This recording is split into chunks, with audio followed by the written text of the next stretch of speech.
Just after graduating, in order not to starve, she decided to sell the farm with a debt of 5 million. Unexpectedly, she discovered a gateway connecting to a time 2,000 years ago. The soldiers directly revered her as the savior goddess, simply because the people there were in dire straits, to the extent of resorting to cannibalism. Fang Jinju not only saved tens of thousands of soldiers and civilians from water and fire through ancient and modern trade but also reached the pinnacle of life from heavy debts. Unexpectedly, she fell into her own fish pond in a moment of joy, and the time and space passage suddenly closed. Unable to contact her beloved general, she was driven to madness. One day, as Fang Jinju entered the chicken coop, she saw two children in ancient clothes fighting with the chickens for food. The two kids were only picking out a bit of grain stuck in the trough's gap, but they treasured it dearly. Their dirty faces were filled with happiness. After coming to her senses, Fang Jinju called out to the children, causing them to tremble in fear. The little boy immediately shielded the little girl in front of him. "Fairy sister, please spare us. We didn't steal anything, we just ate some scraps." Seeing their frightened expressions, Fang Jinju quickly reassured them. "Don't be afraid. Sister won't harm you. Where are you from?" It's worth noting that the farm is in a remote location. It takes an hour to drive in. These two kids appearing so strangely. Moreover, they were dressed in ancient clothes and called her fairy sister, which made Fang Jinju couldn't help but come up with a bold guess. The little boy pointed to the shed door of the chicken coop. "Sister, we came from there." Hearing this, Fang Jinju's eyelids twitched, and her suspicions almost settled, because as soon as the shed door opened, there was a fish pond, designed for the convenience of applying chicken manure to the pond. If what the little boy said was true, then they were definitely not from this world. Although it seemed unbelievable, she was always a calm and rational person. She examined the two children for a while, confirming that they were undoubtedly lively little ones, regardless of where they came from. She decided to feed them first before anything else. Guided by Fang Jinju, the two little kids followed her nervously to the farmhouse dormitory. Before long, she made 2 bowls of egg noodles and placed them in front of the children. The two little ones immediately showed expressions of disbelief and excitement, but they kept swallowing saliva frantically while asking Fang Jinju if there were any leftovers. They had never seen such fragrant and white noodles before, and they had no money on them, so being able to eat leftovers already made them very content. The two little ones' sensible and adorable appearance softened Fang Jinju's heart to the point of sourness, especially the girl named Shu Shu, with her vague and cute way of speaking, was simply too endearing. She pushed the bowl of noodles towards the two little ones. "This is the leftover food for big sister. Go ahead and eat." Hearing this, the two little ones once again widened their eyes in disbelief, never imagining that the leftover food at the fairy sister's house would be so good. No wonder the uncles in the army always said they would live in the sky in the future. Turns out there's food everywhere in the sky. Although very hungry, both of them were focused and meticulous in their eating manners, showing signs of good upbringing in every gesture. Seizing this opportunity, Fang Jinju quickly searched the kitchen and storage room. There wasn't much left on the farm, only some simple food in the fridge. She set aside 2 days' worth of food for herself, packed up the rest to take back for the two little ones. Calcium milk, instant noodles, half a bag of rice, and a bag of flour. Even though long-term help was out of the question, since the situation had arisen, it was good to be able to provide the two kids with a decent meal for some time. After tidying up and going out, she noticed the two little ones sitting upright, looking over at her, with more than half a bowl of noodles left in their bowls. Fang Jinju asked them suspiciously if they were full. Although the two little ones nodded repeatedly, their eyes kept glancing at the bowls, and their mouths couldn't help but smack a bit, obviously not satisfied with their meal. Fang Jinju seemed to understand something from the situation. She pretended to reach out to take the bowls. "If you're really full, big sister will take them away. We can't waste so much food. It's just enough to feed the chickens." Hearing this, Rue anxiously grabbed Fang Jinju's hand as she reached for the bowls, then realizing her own dirty hands, quickly pulled back. "Big sister,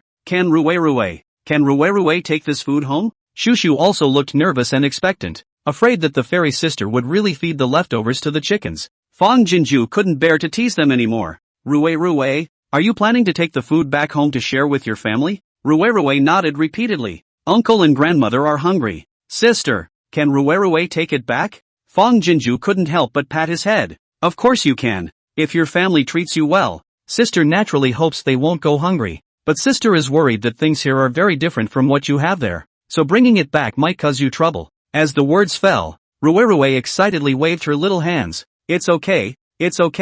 Uncle and grandma are both very well." Fang Jinju relaxed upon hearing this. She brought out the neatly packed items. "These are the foods that sister doesn't want. If you finish your noodles obediently, Sister can give all of these to you to take home. Seeing the 2 large bags of rare foods they had never seen before, the 2 little ones widened their eyes once again, quickly sat down obediently, ate up all the noodles, not even leaving a drop of soup behind. After dinner, Fang Jinju took the 2 little ones to the shed door. They turned back reluctantly. Can we still come to see you, fairy sister? Hearing this, Fang Jinju's eyes suddenly welled up. Don't come back this time. Sister is moving. I don't know if immortals or monsters will move in here. If you accidentally come over again, you might encounter danger. This 500-acre farm was originally established by her father and 2 uncles in partnership, where crops and livestock thrived. However, lacking in management skills, they ran the farm into the ground in just 2 short years. Recently, her parents tragically died in a car accident while seeking new markets for their products. During the funeral period, the 2 uncles hastily withdrew their shares, disbanded the workers, took away the farm machinery for quick sale, leaving Fang Jinju with only the animals, plants, and a pile of debts on this farm. The enormous debt pressure forced her to push herself out of the pain of losing both parents, being betrayed by her boyfriend's best friend right after graduation, and muster the courage to deal with such a mess. Without machinery and manpower, the livestock in the greenhouse would starve to death in a few days. At the end of the month, there was a heavy rainstorm. If the crops rotted in the fields again, the farm would truly be worthless. After assessing the situation, Fang Jinju decisively decided to sell the farm. She has contacted the best in the business and selected the highest bidder to make an appointment to come to her home. This afternoon, the acquirer will come with a lawyer appointed by the local government, and when the sublease acquisition contract is signed, the farm will change ownership. Fang Kimchu can then mitigate from being 5 million in debt to being 1 million in debt. Alas, Fang Jinju looked at the huge farm with mixed feelings, turned around and fetched a calculator and clearing book from the office, and dove headlong into the farm. Before the acquirer came, she had to take a prior inventory of the supplies available on the farm.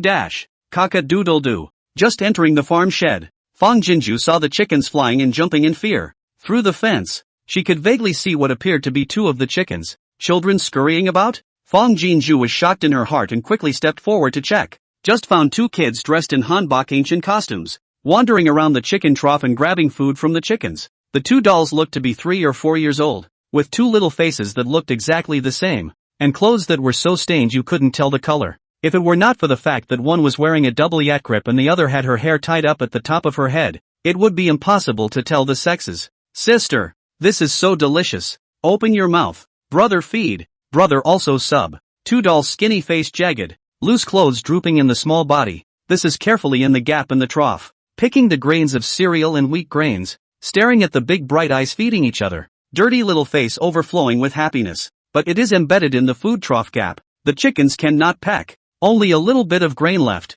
The 2 little people but regarded as a treasure. A little bit of broken stars are not willing to let go. Obviously the little one can't even speak well, but the brotherly and sisterly affection is fully expressed, really softening the heart with just one look. It took a while for Fang Jinju to return to her senses, and although she couldn't bear it, she still called out in a low voice, "Little friend."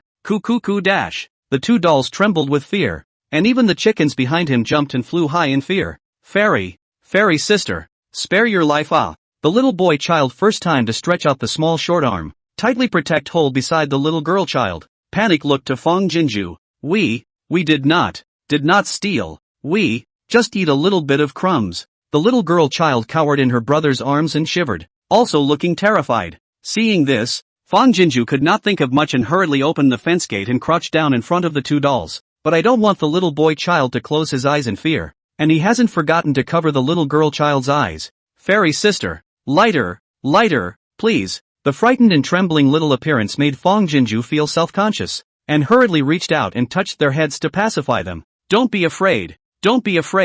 Sister won't hurt you. You guys, where did you come from? The farm is in the middle of nowhere. There are no villages around it, and it takes an hour to drive in. So the appearance of these 2 little waifs is too weird and fishy, and they're dressed in period costumes and calling her a fairy sister. As smart as Fang Jinju, her heart had already vaguely guessed what was going on. Hiding her shock and softly inquiring, the little boy's eyes flashed with fear, but he obediently craned his head around and looked around, reaching out and pointing to the shed door at the top of the chicken coop and whispering, "Sister, we came from there." Fang Jinju's eyes jumped. The suspicion in her heart almost settled. The shed door opens to the fish pond, and this was designed to make it easier to apply the collected fermented chicken manure to the fish pond. If it was true as the little male child said, Then they were definitely not from this world. Fong Jinju gulped, slightly horrified by the shock, but she was always a calm and sensible person. And even though she found it unbelievable, she didn't forget to reach out first and carefully examine the two dolls for a while. It was thin, all bones in one hand, but the little body was warm. A fresh little child, no doubt. You guys are hungry, right? But this is chicken food. It's all raw and bacteria. You'll get a tummy ache if you eat it. Come on, sis. I'll take you to something else. Seeing that the two dolls could not help but gulp at the residue in the food trough under the fear, Fong Jinju forced down the various shocks and doubts that surged up in her heart and extended her hand towards them kindly. No matter where they came from, they were just starving poor wretches, so let them fill their bellies first. The two little dolls, with apprehensive faces, timidly followed Fong Jinju to the farm dormitory. After being anxiously pressed by Fong Jinju to sit on the small stool, the two dolls' little hands were placed on their little legs in a regular manner, nervously grasping their pants, not daring to move, but their big eyes were not quite under control, flickering as they cautiously looked around, picked up a few eggs on the way out of the chicken coop, and gathered 2 handfuls of greens in the vegetable field in front of the dormitory, and Fong Jinju skillfully made 2 bowls of egg noodles. Do you guys know how to use chopsticks? Do you want your sister to feed you? As the noodles were brought out, Fong Jinju asked softly with an uncertain face. She had no experience in taking care of small children, and could only subconsciously feel, through what she had seen in her head, that it was only normal for such a small doll to be chased and fed. The 2 dolls, stunned and dumbfounded by the 2 oversized bowls of sizzling food, nodded and shook their heads in unison in a daze, clueless and dopey as a kitten cub. Chapter 2, Her Farm Pass Ancient. Fairy sister, shoo shoo, we'll send a few times rice. Aha, Rue will and will eat by himself too. After returning to their senses, the 2 little ones looked at Fong Jinju with unbelievable and scorching eyes. Wow, what a great smelling, white pasta. They had never seen such a beautiful rice meal. This is the kind of rice bah humbug that only fairy sisters can eat. Can they really eat it? Rue gulped frantically while carefully asking. Sister, all these, are they for us? Edge said, poking his small hand uncertainly at his small chest. Of course, it's all yours. Not enough for sister to cook for you again. The bottom of Fong Jinju's eyes softened and her pupils dilated slightly. What a know-it-all and cute little doll. Speaking 2 words and 2 words outwardly, especially the girl doll named Shushu. The words cannot really say the little look. Really cute. Upon hearing this, the 2 little ones were so surprised that 3 circles appeared in unison on their little faces, and their little hands couldn't help but clap happily. Seeing this scene, Fong Jinju couldn't help but spread her smile. All the tedious pain that had ensued over this period of time seemed to have dissipated a great deal. After the surprise, a trace of difficulty arose on Rue's little face, staring at the noodle bowl and gulping down saliva while waving her little hand toward Sujinju. Sister, this rice, too expensive. We don't have money. Sister, do you have any leftovers? Shushu also nodded earnestly toward Fong Jinju. Sister, shoo, eat leftover rice and rice. It's fine. Looking at the 2 pairs of simple and understanding big eyes, Fong Jinju's heart was sour, reaching out and pushing the noodle bowl towards the 2 little ones. This is the leftover rice that sister ate. Eat it quickly. Ha! The 2 little ones looked at each other with big eyes, and their little mouths opened wide in disbelief once again. Oh my goodness. All the leftovers at Fairy Sister's house are so good. No wonder the GI uncles say they'll live in the sky later. It's so nice in the sky. There's food everywhere, so you won't be hungry. Hearing that it was leftover rice, the 2 little ones put their hearts down and their little hands moved in unison to help each other fetch chopsticks to start. Though starving, both ate with great concentration and care, raising their hands and feet in the manner of a well-taught family. Taking advantage of this hiatus, Fong Jinju hurriedly searched the kitchen and storage room. With the farm gone, naturally there wasn't much left, and all that was in the fridge was some simple food she'd bought. 2 rows of calcium milk, 2 bags of croissants, and a 5-pack of instant noodles, with half a bag of rice and a bag of white noodles left in the locker. Setting aside 2 days' worth of food for herself, Fong Jinju packed up the rest in a brainstorm. These things she was going to let the 2 little ones take back, although the long-lasting favor could not help, but since they met, it was good to let the 2 dolls eat a full meal for a period of time. When he finished packing up and went out, he found the 2 little ones sitting and looking over, with most of the noodles still left in their bowls. Fong Jinju stepped forward suspiciously. Had enough to eat? The 2 little ones hurriedly nodded their heads, but Shushu then couldn't help but glance at the noodle bowl, and her little mouth couldn't help but smash a little bit, obviously not full of intention. Fong Jinju heart a movement, as if to understand over what. Pretend to reach out to collect the bowl. Really eat enough? Then sister can take away. Oh, left so much, cannot be wasted, just can feed the chicken to eat. Rui's small hand anxiously hit on Fong Jinju's hand to collect the bowl, then reacted to his own hands dirty, and quickly shrunk back, said with a small red face, "Sister, this rice, can, let Rui, take it home Shushu also had a look of nervous anticipation,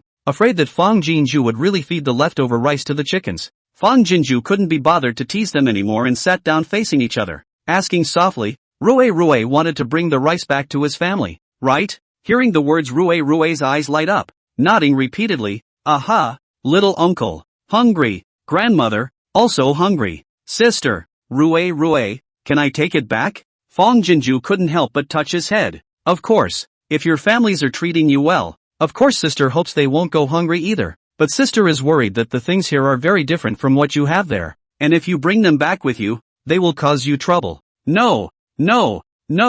Rui excitedly stood up, waving his little hand repeatedly. Little uncle, very good and good. Grandmother, also very good and good. Fong Jinju put her heart down. As long as she didn't bring trouble to the two little ones, she was naturally willing to help the family. She got up and went inside, bringing out the things she had packed, then laughed. These are all the food that sister doesn't want, so if you're good and finish your noodles, sister can give you all of these to take home with you. Seeing the two big bags of rare food they had never seen before in Fong Jinju's hands, the two little ones once again rounded their eyes and hurriedly sat down obediently, and this time ate all the noodles without any leftovers, not leaving a single drop of noodle soup. Fairy sister, can we still come to you? After eating, Fong Jinju sent the two little ones to the shed door, and Rui pulled Shushu's hand and looked at her with a look of reluctance. Fong Jinju's eyes were suddenly a little bit shy. Don't come over again if you go back this time, my sister is moving, and there's no telling whether the gods or demons will be moved here, so if you guys come over by mistake again, you might be in danger. Hearing that they would never see their sister again, Rui and Shushu's eyes instantly filled with tears, but they nodded understandingly. We will be good and listen to our sister's words. Fong Jinju stuffed two large plastic bags, one in the hands of a waif, and tied the legs and wings of the two white-feathered broilers, but also reluctantly stuffed into their small hands, and then opened the shed door for them, helping the two little ones push their things outside the shed door. Seeing that they would fall into the fish pond if they took one more step, Fong Jinju's heart was in her throat, but the moment she withdrew her hand, the two little ones and the thing disappeared in unison. Fong Jinju froze for a while before she tried to walk out of the shed door, stretching out one leg and hanging above the fish pond for a long time, waiting for anything different before she shook her head in amusement and turned to leave. Tangwu Dynasty, Bailio County, General Jinbei's residence. Said to be the general's residence, but everywhere empty old defeat. No luxury can be said. At this moment, Elder Lady Chu has already gone crazy with anxiety, and is looking for Rui and Shushu all over the yard with her personal old grandmother, Shushu Anook. A girl doll's brittle voice responded from the empty granary in the backyard. At the sound of the voice, Mrs. Chu's two men hurriedly jogged over. Although it is a granary, but inside, not to mention the grain, empty, even a rat, so the pressure is not locked. Push open the hidden barn door. Chu old lady too will see the two little ones are struggling towards the outside dragging something. Where have you been? Did you know you scared grandma? What's all this? Where did you pick them up? A glance at the two grandchildren in the hands of unusual objects and white-feathered chicken, Chu old lady asked in disbelief. Chapter 3, Uncle Junior taught you not to talk nonsense. The Wei sister at her side hurried up and took the heavy objects in the hands of the two children, also filled with shock. Is it a chicken? But she had lived her whole life and had never seen a chicken with snowy white feathers. Grandmother, Rui and Shushu met the fairy sister. She gave us delicious food, and even gave us so many goodies to take home, saying that we should give them to little uncle and grandmother to eat too. Aha, grandmother, the divine sister. There, many times nah. The two little ones couldn't wait to tell what they had seen and heard, and while Shushu was talking, she even stretched out her little short hand and drew a big circle. Mother, Rui Shushu. When Mrs. Chu was shocked and lost in thought, a mellow and urgent voice came from outside the barn. Right after him rushed in a man in armor with a lance, sword, eyebrows into the temples, narrow and deep eyes are not angry. At the moment through the full of anxiety, the green beard around the mouth through the thick fatigue and haggard. The black armor on his body was worn and tattered, and his body was covered with knife marks and dents from killing, but not the slightest reduction in the wind, but rather through the bloodbath murderous aura that makes people retreat. Uncle Junior. When she saw the visitor, the bottom of Shu's eyes lit up like twinkling stars, and she jumped headfirst into the man's arms. Rui. However, flashed his eyes somewhat sheepishly. Little uncle. Shu Ye's eyes were slightly relieved, and then a touch of solemnity spread. Rue, you are the elder brother. How can you bring your sister to run around? Do you know that you have made your grandmother and younger uncle anxious? Someone close to the mother rushed to the barracks and said that the two children were lost, and he ran all the way back, frantic and anxious. Half a year has not rained. At the moment Beiliao food scarcity water shortage has reached a desperate situation. Outside there has been the phenomenon of easy to eat. He was afraid of the two children out of the house will be taken by the evil people. At those words, Shu hurriedly wrapped her arms tightly around Shu Ye's neck. Her small face Baba pasted onto his slightly zipped face, and softly said, Little uncle, not fierce ow, not blame brother ow. It's Shuro who is too hungry. Brother brought Shuro here to find something to eat. We, said the little man reaching out and pointing to the huge grain hopper at the end of the barn, and we're off to Sister Goddess's house. Shu Ye's eyes first couldn't help but soften. Then they froze. Fairy sister? Shu, little uncle taught you not to talk about strange powers. If there are really immortals, why can't they see the injustice on this earth? With those sycophants and corruptors in the capital living in a drunken stupor, while letting the three armies of Beiliao guarding the borderlands suffer from hunger, and the people have no way to seek for their lives? Yi, look at this first. Old Lady Chu hurriedly signaled Sister Wei to come forward. The white-feathered chicken in Sister Wei's hand fluttered fitfully and vividly. Shu Ye's eyes shook. Where did this come from? Elder Lady Chu looked puzzled. It was brought back by Rue and Shu, saying that it was given by Sister Divine. The barn was quiet for an instant. Rue hurriedly raised his small hand as a swearing, a serious look at Chu Yi. Uncle, Rue does not lie. We really see the fairy sister. The moment Chu Yi went off in shock, Shu wrenched herself out of his arms and walked over to Sister Wei, telling her to put her things on the floor. The little person, according to the method taught by the fairy sister, opened the bag from the inside to take a croissant out. De ran back to Chu Yi's side, offering treasure like high up. Little uncle times. Between this, sister today, never smelled the sweet aroma drilled into the nose. Chu Yi abdomen as if sensing the call of food. Agitation screaming open, also accompanied by a grieved twitching pain. He subconsciously swallowed his dry throat and uncontrollably opened his mouth to take a bite. After a long period of lack of food and drink, his body had developed a muscle memory for cherishing food, and he took only a very small bite. Soft, sweet, and excellent as never before. It made long thirsty mouth seethe with wetness and soul stop shivering. Shu eat. Shu Ye's voice trembled slightly as he subconsciously pushed the bread to the little man's mouth. Even back when he was clothed and fed in the capital, he had never eaten such delicious food. With food scarce at the moment, it's natural to hold on to children and mothers for such hard-earned goodies. Shuru gulped and shook her head back and forth. Shuruji la, so big and beautiful noodle na, and balls. Brother, also second, is the fairy sister to do day. Rue also took the bread and stretched it to Old Lady Chu's mouth. Grandmother eat too. At the children's insistence, Chu Yi and Old Lady Chu ate a piece of bread each. With each bite, Old Lady Chu swallowed with tears in her eyes. At the moment, it is difficult to fill her stomach, but she can still eat such delicious food. If she is not dreaming that those two good grandchildren must have really encountered the gods. Granny Wei. Not forgetting Sister Wei. Shu took another and handed it to her mouth. Sister Wei looked at the little bread left in the bag and took a few steps back. No, Granny is not hungry. Gollum. Before the words left her mouth, a loud protest came from her belly. Shu was startled. Then she tugged on Sister Wei's clothes to make her squat down and dislike the bread to her mouth without a second thought. Granny lied. Granny is hungry. Open your mouth.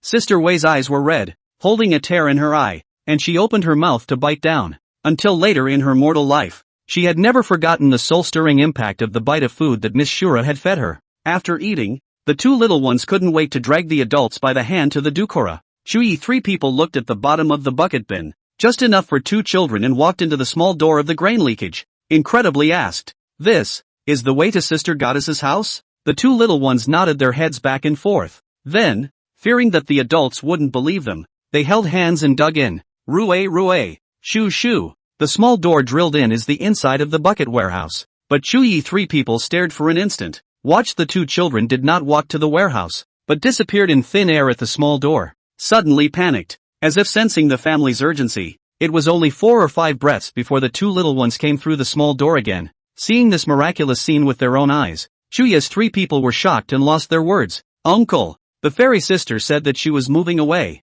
saying that other fairies and demons would move in. so she wouldn't let us go over there again. Aha, sis. Afraid of brother. And Shu, in danger. Rue and Shu still keep in mind the explanation of the fairy sister and carefully convey it to their families. Dang.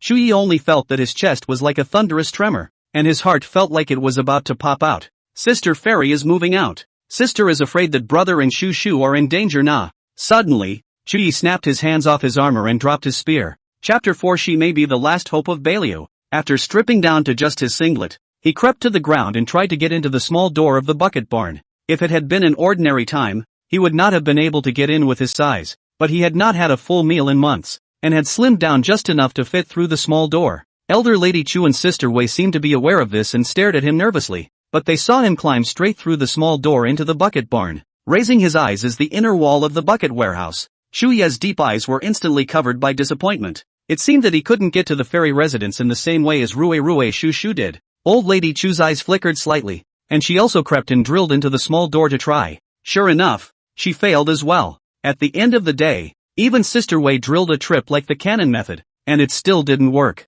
Mother, wait for me here for a moment. Never leave. Suddenly, Chuyi rolled over and leapt out of the tall bucket barn, not even having time to put on his jacket before racing outside. Crashed open the door of the study. Chuyi quickly researching to take the pen, because too excited. Under the hands cannot stop trembling. The heart of the struggle and expectation is like two beasts fierce tear each other. Blood was pouring out, but there was no way to tell the difference between a winner and a loser. Taking a deep breath to steady his mind, he held his left hand over his right and reverently began to write quickly on the paper. Rue. After writing the letter, Shui flew back to the barn and squatted in front of Rue and Shu. Little uncle needs a big favor from you and Shu. As he said this, he carefully stuffed the epistle into the clothes on the little man's chest, and urged, word by word, with great solemnity and earnestness, you will make another trip to the fairy sister, and be sure to deliver this letter into her hands. Although he had never seen it in person, this fairy sister in the child's mouth not only made food for them, but also allowed the child to bring back so many precious food items so that they, his family members, could also have a fruitful stomach, and from these small details, he could feel this fairy's compassionate heart. She may be the last hope of Baliu. Rue's little face was difficult. Little uncle, sister, won't let us go over again. Looking for her. Shuru nodded her head as well. Aha, if we don't listen, sis, we'll get mad. Shuya's throat welled up, and he said with difficulty but firmness, Rue, Shu, little uncle passed not. So this favor only you two can help little uncle. Just this one trip. If Sister Divine gets angry, you guys come back immediately, and then little uncle will seal this little door to the bucket barn and never bother Sister Divine again. Okay? At this moment, an uncontrollable wetness had flooded out from the bottom of his eyes. Men have tears. On the one hand is his own blood relative's nephew's safety. On the other hand is the life and death of the North Liao soldiers and civilians. How to choose are like gouging heart meat. There is still a chance of survival if you go. If they don't go, Rue and Shu, and even the entire general's residence, the North Liao soldiers and civilians, will have to suffer in hunger and wait for death. As the helmsman of Northern Liao, he can only make the right choices, not the ones that are selfishly desired. Feeling the gravity in the bottom of his little uncle's eyes, Rue nodded vigorously. Okay, Rue listens to his little uncle. Rue go. Having easily finished counting the farm's supplies, Fang Jinju rubbed her neck and turned around, about to close the gate of the livestock shed. Sister! The door was just half closed when a crisp, familiar call came from inside. Fang Jinju was shocked in her heart and hurriedly stopped and walked in, just to see Rue and Shu trotting over from the shed door of the chicken coop. Perhaps because she was in too much of a hurry, Shu tripped and fell to the ground. Fang Jinju hurriedly ran over and reached out to pick up the little person. Did it hurt, Shu? Don't cry. Don't cry. The back of her little hand wiped her tears, deflated her mouth and shook her head again and again. Shu doesn't hurt. It doesn't hurt. Shuru seeks sister. Disobedient. Saying that, she turned her little body and pouted her little butt towards Fang Jinju. Sister hit. Rue also hastened to follow her sister's example and pouted her little butt. Rue is the elder brother. It's Rue's fault. Elder sister hit Rue, not Shu. Well blah. Fang Jinju was stunned. The bottom of her eyes and even her heart melted into a piece, and she couldn't help but once again lament the two little ones' understanding and good behavior. She patted the two little ones on the butt and whispered, "Are you in trouble and that's why you've come to see your sister?" The two little ones nodded their heads back and forth. Rue hurriedly and carefully took out the letter in her arms and handed it over. Sister, This is the letter that little uncle asked Rue to bring to you, Faith? Fang Jinju wondered in her heart and reached out to take it and unfold it. It was rough paper, but the strong handwriting stunned her eyes for a moment. Immortal, before I could see you, I passed on a letter and apologized on my knees. I am General Chuyi of the Tang dynasty, and Rue and Shushu are my nephews. They remembered the immortal's explanation, and also explained to me that they should not disturb the immortal's place again, and this time they came here to deliver the letter, which was forced by me, and I begged the immortal to forgive them for being forced to do so. I have the honor to send a letter to the immortal. Really is already to the poor alley. Have no choice. Hope that the immortal to give me the opportunity to allow me to report. The land under my jurisdiction is the barren frontier of North Liao. Extremely poor and miserable, with a lack of water, and difficult to produce food and grass. Today is even more encountered a great war. The court will also be abandoned us as if we were worn out. Cut off food and pay. Strictly ordered 50,000 soldiers and civilians must hold the border, not to leave the North Liao city half a step, or else they will be massacred. This is treating my people and army of Beliao city as meat shields against foreign enemies. Now the city of 50,000 soldiers and civilians gnawing bark, eating weeds, eating yellow mud, and has even appeared to be easy to eat the son of this and other things that are contrary to human morality. Although I am heartbroken, I can only lead the people and soldiers to struggle for survival, only because I firmly believe that one day to live, we can hope to find a chance of survival. Right now, I have sold all the valuable things that can be seen in each house and even in the city to the neighboring counties and cities in exchange for food so that the people and the army can live for a while. But even if a meal a day, right now the city's remaining food is not enough to last 3 days. So this way, North Liao city death also, my nephew's chance to meet the immortal. I am excited beyond words. I dare to risk universal condemnation to disturb the immortal. I don't dare to ask for anything. I only hope that you can show me a way out for the 50,000 soldiers and people of North Liao. Even if I have to be sent to hell in exchange, I won't be ambivalent about it. When this letter was delivered, I was already kneeling in the mansion, not for any reason but to let the immortals see my devotion. The believer Chu Yi, the sincere character Zhong Pen. After reading the letter, Fang Jinju's eyes were silent on top of the letter paper and did not move away for a long time. Coarse paper and ugly pen, but cannot cover the austere image of a loyal country to protect the people's general. Every drop of ink is wrapped in the sobbing blood of this general's heart. Even though he didn't see the tragic situation of Beliao City in his mouth with his own eyes, he was able to empathize with it. No wonder the two little ones are so hungry that they compete with the chickens for food. What is mapped behind them is the dying desperation of a city. Fang Jinju wiped the tears that flooded out from the ends of her eyes, suddenly having a few moments of helplessness. She's just a graduate in debt, not an immortal. The life and death of a city was too much for her. Ignite the light of life. To meet you is the answer. The clock of life keeps turning. Suddenly the cell phone rings. Fang Jinju jolted back to his senses and pulled out his cell phone in a trance. It was a call from the acquirer. Chapter 5. She is the good and righteous goddess of salvation. Fang Jinju's thumb hanging over the answer button didn't click down for a long time. The two little ones tilted their heads up to look at her. Good behavior written all over their bodies, and even anticipation and apprehension could be faintly seen in the bottom of their eyes.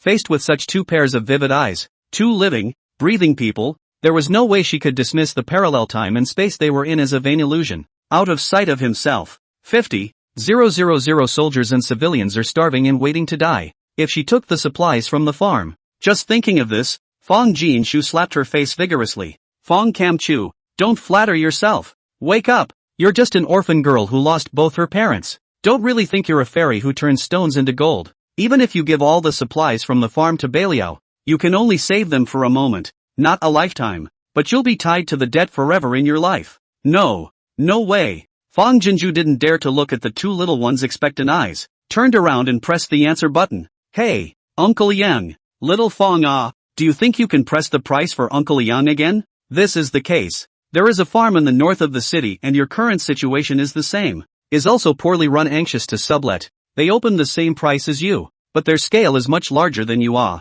Your Aunt Han insisted that I go and sign the contract with them now, but who let me, and your father is an old classmate, so I thought I'd call and ask you first, if you can let the price there by another 20%. How Uncle Yang has to persuade your Aunt Han to come over and sign with you. Hello, Xiao Fang? Fang, are you having trouble with the signal there? Hello? Fang Jinju's eyes condensed on a touch of cold irony and ruthlessly pressed the hang-up button. Whether or not the farm in the north of the city was going to be sublet she didn't know. But a mouthful of money was going to make her cut herself nearly $800,000. What was it if not taking advantage of the fire? Fang Jinju turned around distractedly and drowned a glance into Shu Shu's big innocent eyes. Sister. Seeing her face look bad, Shu carefully walked up and gently tugged on the corner of her coat. Let's go back now. Sister, don't be angry. Okay, ba? Rue also nodded repeatedly. Little uncle said, we go back. He will seal the small door. Sister, don't worry. We won't come back to disturb sister. With that, he stepped forward and pulled Shu Shu's small hand.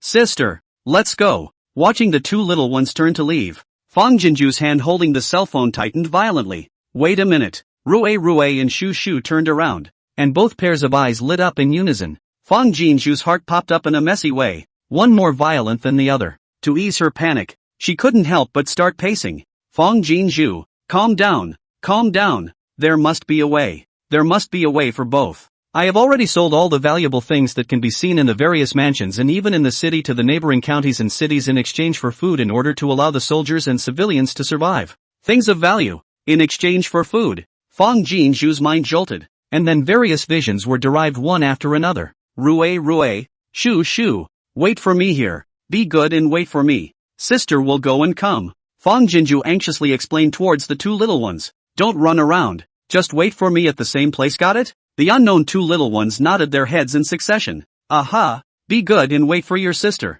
From the chicken coop out, Fang Jinju almost ran all the way back to the office, casually pulled a piece of paper in the book, picked up a pen and swished to write. Rue, quickly take this back to your little uncle. Sister and Shu Shu will wait for you here. Got it? Again running furiously all the way to the chicken coop, Fang Jinju stuffed the paper into Rue's hand and explained with a solemn face, incidentally opening the top shed door. Rue nodded vigorously and busied himself with disappearing across the door. The general's house. Chuye's trio was kneeling reverently at the heel of the Dukura, staring at the small door without blinking. Seeing Rue walk out of the small door in a hurry, the three people's eyes suddenly tightened. Uncle Junior, a letter from my sister. Without allowing Chuyi to speak, Rue hurriedly handed him the paper in his hand. Chuye's eyes suddenly lit up and he couldn't wait to take it and unfold it. Old Lady Chu also couldn't help but lean over to look. So white and delicate in fine paper. So small. The words. Yet it is exceptionally clear and does not interfere with reading in any way.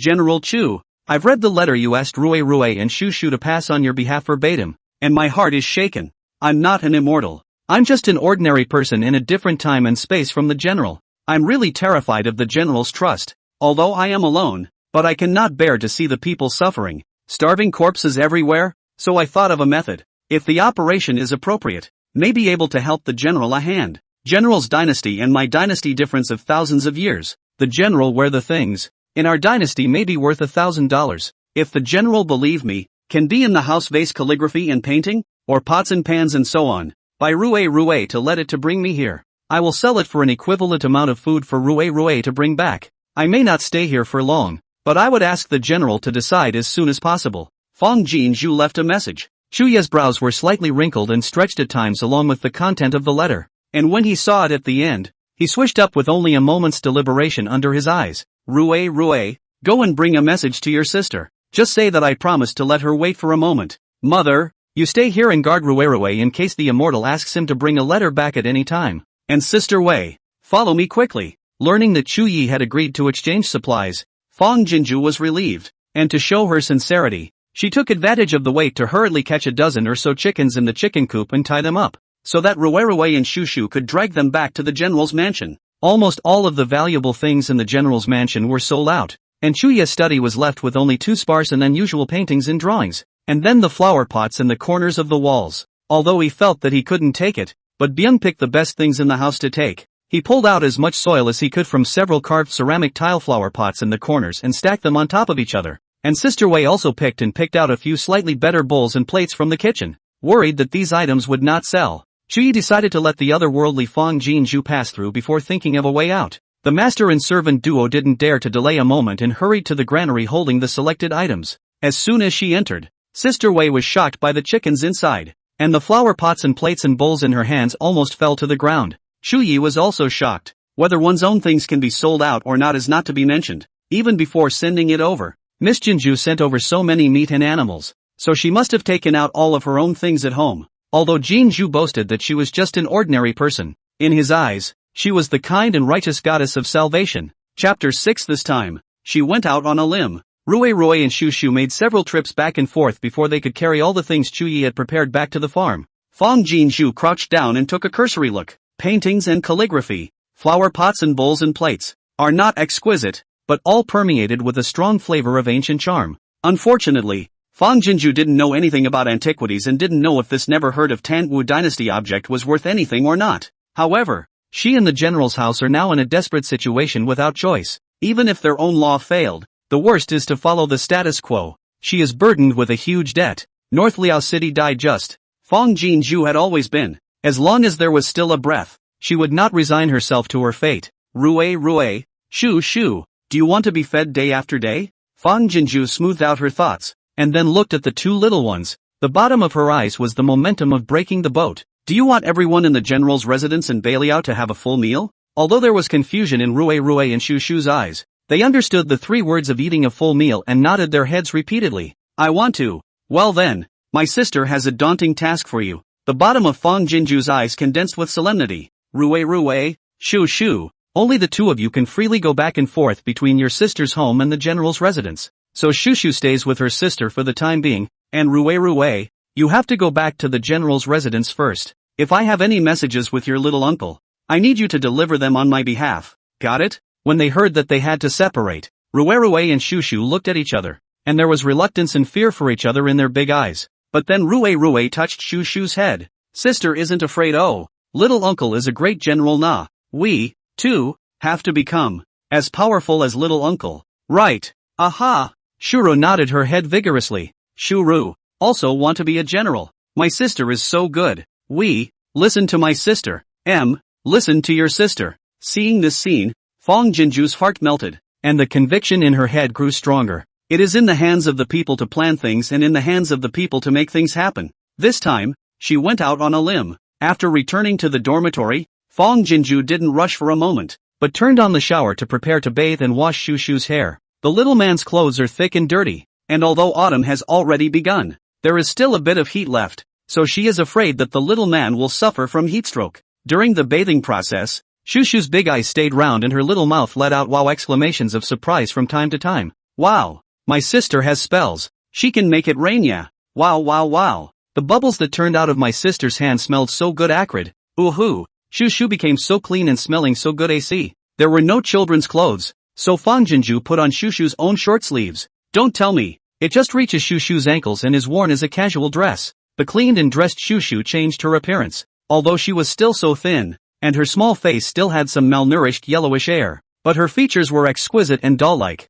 directly letting people ignore the small flaws, especially a pair of eyes, washed general clear, through the good-natured aura, a look at the heart to let the heart love. In ancient times, they did not cut hair. Shu was only 3 years old. Her hair was almost waist-length, fine and soft, slightly yellowish draped behind her, making the already well-behaved little person add a few more points of warmth and serenity. Fong Jinju, a person who was not a face dog, was in awe and couldn't help but take the opportunity to rub her hair and Rua Shu several times. After cleaning up Shura well, Fong Jinju began to scramble for time. She brought Shu to the office, and her phone tuned up the cartoon for Shu to watch by herself, while she sat down on her butt in front of the computer and started searching for antique sales channels. This era, per capita netizens, coupled with Fong Jinju keywords keyed very accurate, a few words down to search for the desired information. There are 3 avenues for trying to sell what the general sends you: antique stores, auction houses, or post your own antique photos on antique trading platforms waiting for a buyer. The latter 2 transaction cycle is too long. Right now she cannot wait. Only to choose the antique store can be paid in one hand and delivered in the other. After wasting a lot of effort, she was able to find out that there was a Red Star thrift exchange in East Ancheng, which mentioned an antique store. Because of the total lack of contact and the fear of being pitched, Fong Jinju gritted her teeth and spent another hour to learn some knowledge and terminology about antiques in a cursory manner. Also searched a certain sweet potato for pitfalls to avoid and negotiation tips for selling antiques. Shu, let's go. Preparations are done. It is already 1 o'clock in the afternoon. Lunch also do not care to eat. Picked a self-considered valuable calligraphy and painting wrapped up. Fong Jinju marveled at the indulgence in cartoons cannot be extricated from. Shu shouted back to God, ready to set off into the city. At least it was an ancient object. Taking more than one would inevitably raise eyebrows. She was ready to explore the wind first. All the way out the door, She thought for a moment before turning around and picking a bowl from the pile of antiques with a carving around the base of the bowl and wrapping it up and tucking it into her bag.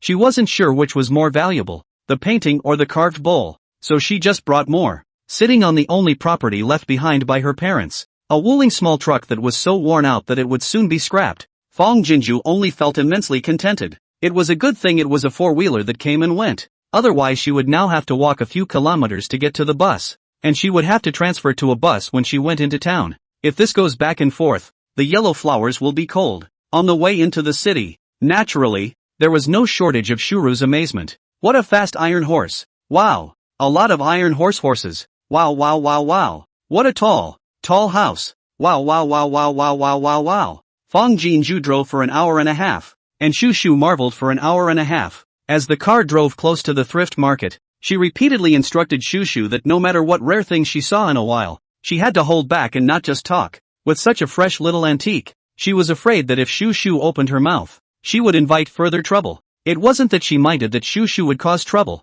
but she didn't dare waste a single moment on trifles or accidents right now. Previously, although the family is not considered to be rich, but Fong Jinju is also a carefree clothes. Before today, she did not even know that Ansheng has a thrift market, much less know what antique stores in the head. After parking the wooling small truck in the market's outdoor parking lot, Fong Jinju led Shu into the market. Classical furniture, modern collection, stone carving, antique dining, handmade collectible jewelry for stalls, antique stores of all colors. The visual impact of the wide array of products made Fong Jinju feel like she was out of this world. The streets were fairly spacious and the crowds were not too tumultuous. About 200 meters deeper into the market, Fong Jinju saw the first antique store, Jubilee Antiques. The face of the ancient charm, Chinese antique store door, to open wide, a glance can see inside a variety of antiques. Fong Jinju did not move and took a deep breath, waiting for the tightened solemn urgency around her body to loosen up, before she stepped into the store. When she entered the store, she didn't look at the counter inside where the money was collected and traded, but rather, with her hands behind her back, she looked at the rows of display cabinets with antique ornaments. In truth, her afterglow had long since made out the person at the counter. It was an old man with hair chained round piece glasses, wearing a long blue and gray shirt and a melon hat. If it wasn't for the traffic outside, Fong Jinju almost thought she had traveled to the Qing dynasty. Chapter 7. The girl's calligraphy and paintings are from the small country of Tangwu 2000 years ago. Girl, you're here to sell something, aren't you? Fong Jinju was tilting her head to scrutinize a Qing dynasty bucket bowl in front of her, thinking to shop around a bit more to see a strong bottom first, but she didn't expect the old man behind the counter to open his mouth directly. When Fong Jinju looked over, she saw the old man pointing to something she was holding tightly in her arms and walked out with a smile. Girl, are you going to sell this calligraphy and painting or do you want to appraise it? Liang Weiguo and Antiques dealt with a lifetime, but all the guests into this store, he can see 7 or 8 points of intent at a glance. This girl must not be here to buy anything. The word painting in her arms. Liang Weiguo's eyes were attracted by the exposed scroll, actually did not resist to come a few points closer. Subconsciously want to see a true picture. Seeing this, Fong Jinju's heart moved slightly. She looked up and smiled politely at the old man. Old uncle, I'm just out to inquire about the market today by order of my family, but the price, if it's fair, can also be offered. As she said this, she took out the calligraphy and painting and handed it over generously. I also ask for your help in palming it. Liang Weiguo took the calligraphy and painting, and was again attracted by Shu beside her. Seeing the old man's eyes looking towards her, Shu opened her small mouth towards him and smiled sweetly. Although he didn't say anything, Liang Weiguo clearly saw the 3 words good grandpa from the bottom of the little man's eyes, and was instantly filled with compassion. He didn't hold back, and reached out to touch the little man's fine, soft hair. Good, what a good, well-mannered child. After saying that, her eyes became a bit displeased when she looked at Fong Jinju again. You're the child's mother? Fong Jinju was stunned. Then she reacted and hurriedly said, no, I'm her sister. At those words, Liang Weiguo shook his head and walked into the counter, picking up his cell phone and waving at Fong Jinju. Fong Jinju walked over with a questioning face. Liang Weiguo brought his cell phone to Fong Jinju's eyes and casually tapped on a photo album. A boy with a round body jumped out at me. Look, my eldest grandson is less than 2 years old, but he's almost as big as this girl, Liang Weiguo said as he nudged towards Shu beside Fong Jinju. There is such a big difference in age between you and her. Your parents are also considered old enough to have a daughter. And looking at your dress, your family's condition must not be bad. How can you still raise your child to be like this? Look, this girl's skinny face can't even be pinched. It's pitiful to look at. Only then did Fong Jinju react. It turned out that this old man was feeling sorry for Shu Shu, and thought that their family must have treated the child harshly. The old uncle was talking about. For some reason, seeing Liang Weiguo like this, Fong Jinju instead felt much more solid in her heart, and explained with a smile, "Before my parents were busy with their livelihood, and I was busy with my studies, I really neglected to feed my little sister, but now that I've graduated and am at home to take care of the farm for my parents, I'll have the time to take good care of my little sister in the future as well." Anyone who can heart a child is basically a good person at heart and shouldn't be too pitiful. Hearing this, Liang Weiguo's eyes loosened up a lot, and after thinking about it, he took a piece of peach crisp from under the counter, and handed it to Shu Shu with a smile on his face. "Come on, good little treasure. Grandpa's giving you something tasty to eat, so you can grow some more meat." Shuru's eyes lit up and she tilted her head to look at Fong Jinju. Fong Jinju smiled and rubbed her little brain. "Grandpa is heartbroken for you. Proceed. You have to say thank you to Grandpa." It was then that Shu held up her two little hands and took it, bending her big eyes and saying crisply, "Thank you, Grandpa." Liang Weiguo, heart that soft that sweet yo, immediately smiled a face of compassion. You're welcome. Eat up Grandpa and then fetch you. Grandpa here is still a lot of it." Shu Shu picked up the peach crisp and brought it close to her little nose to smell it first, then she patted her little feet and held it up with both hands to hand it over toward Fong Jinju. "Good times, sister, times. Eyes so full of bright anticipation that you can't help but look at them and drown in them." Fong Jinju was moved in her heart and hurriedly squatted down, holding her little hand, and took a small bite. What Shu Shu feeds is so delicious." Then he pushed the peach crisp to the little man's mouth. "Sister has eaten it. Eat it. If you like it, sister will buy it for you later." Shuro happily smiled and bent her eyes, but held up the peach crisp and shook her head. "No buy. Shuro times this. Enough." Seeing this scene, the love and envy in Liang Weiguo's eyes were almost overflowing. Geez, girl dolls are just a hoot. So young and so well behaved. Unlike his eldest grandson, who not only snatched food from his mouth, but was also too skinny to turn the house upside down. He'd have to go back and talk to his son and daughter-in-law so they could give him another little granddaughter in that style. Seeing that Fong Jinju was a generous and gentle nature, not like she would abuse a child, and the little girl beside her was quite sticky to her, Liang Weiguo was relieved, and while opening the calligraphy and painting, he asked Fong Jinju with a smile, "Girl, where did you get this calligraphy and painting from?" Fong Jinju had long thought about the antique's origin. "Old uncle, this calligraphy and painting belonged to my grandfather. He loved to search for these old things in his life, and honestly I don't know where he searched for this calligraphy and painting from." Liang Weiguo's old eyes behind the magnifying glass took a look at Fong Jinju and returned to the calligraphy and painting. "Then why do you want to make a bid?" Suddenly, his magnifying glass paused somewhere in the word painting and snapped a few points closer. Fong Jinju will Liang Weiguo's reaction into the bottom of the eyes, but the voice as usual. "Truthfully, my grandfather passed away several years ago. My parents are tired of making a living, do not know how to appreciate these old antiques, thinking that piled up in the utility room is also dust, so I let me come to explore the market." Liang Weiguo didn't respond, and the magnifying glass was almost pressed against the word painting. Fong Jinju was also a little nervous and apprehensive in her heart, and after saying this, she closed her mouth and quietly waited on the sidelines. After about 10 minutes, Liang Weiguo looked at every inch and every centimeter of the calligraphy and painting in detail before looking up. The excitement on his face was not collected for a minute as he fought with Fong Jinju. "Girl, wait for me here first." Saying that, he didn't care if Fong Jinju answered or not. He turned around and went into the store's inner room. After another 5 or 6 minutes, Liang Weiguo walked out holding a thick and old ancient book, treasured and unfolded on the counter, carefully flipping through it looking for something. Found it. Just as Fong Jinju was confused, Liang Weiguo shouted fiercely, and when he looked up his eyes shone brightly. "Girl, come over and look." Fong Jinju hurriedly came forward, and saw him pointing to a pair of ancient illustrations in the pages of the book equipped with ancient text notes. "Girl, look, this painting in your hands and this illustration in the book is very similar to the style of painting, brushwork skills, including the 2 seals carving process. The chapters are also the same. If my estimation is correct, the girl's calligraphy and paintings are from the small country of Tangwu 2000 years ago. Chapter 8 2 million? Tangwu Xiaoku? Is there really such a dynasty?" Fong Jinju's heart stirred and hurriedly came forward, and Liang Weiguo even thoughtfully set the magnifying glass under her eyes. After looking at it for a while, Fong Jinju didn't see a clue, but her mouth echoed, "Don't say, it's a little bit like, but how come I've never heard of any Tangwu kingdom?" Seeing her doubt, Liang Weiguo instantly skillage, open mouth began to science. "I do not hide, even my old man is also in recent days got this ancient book. only to know that 1,000 years ago there is actually such a small country with no name. This small country is initially a feudal fiefdom. Only a small half of the country for the people to live and work in peace and happiness. There is a large part of the desert is barren rock, simply cannot be cultivated. Not only cannot pay taxes and tribute, but also need to be funded by the court year after year to provide support, and then simply be cut off out of the abandonment. Speaking of this, Fong Jinju felt incredible. No matter what, they are also the people of their own country, and they just abandon them? This emperor must be a mediocre and dim king. When she thought of the equally abandoned soldiers and civilians of northern Liao, she felt nothing but indignation and sadness in her heart. Is this a case of the upper beam not being straight and the lower beam being crooked?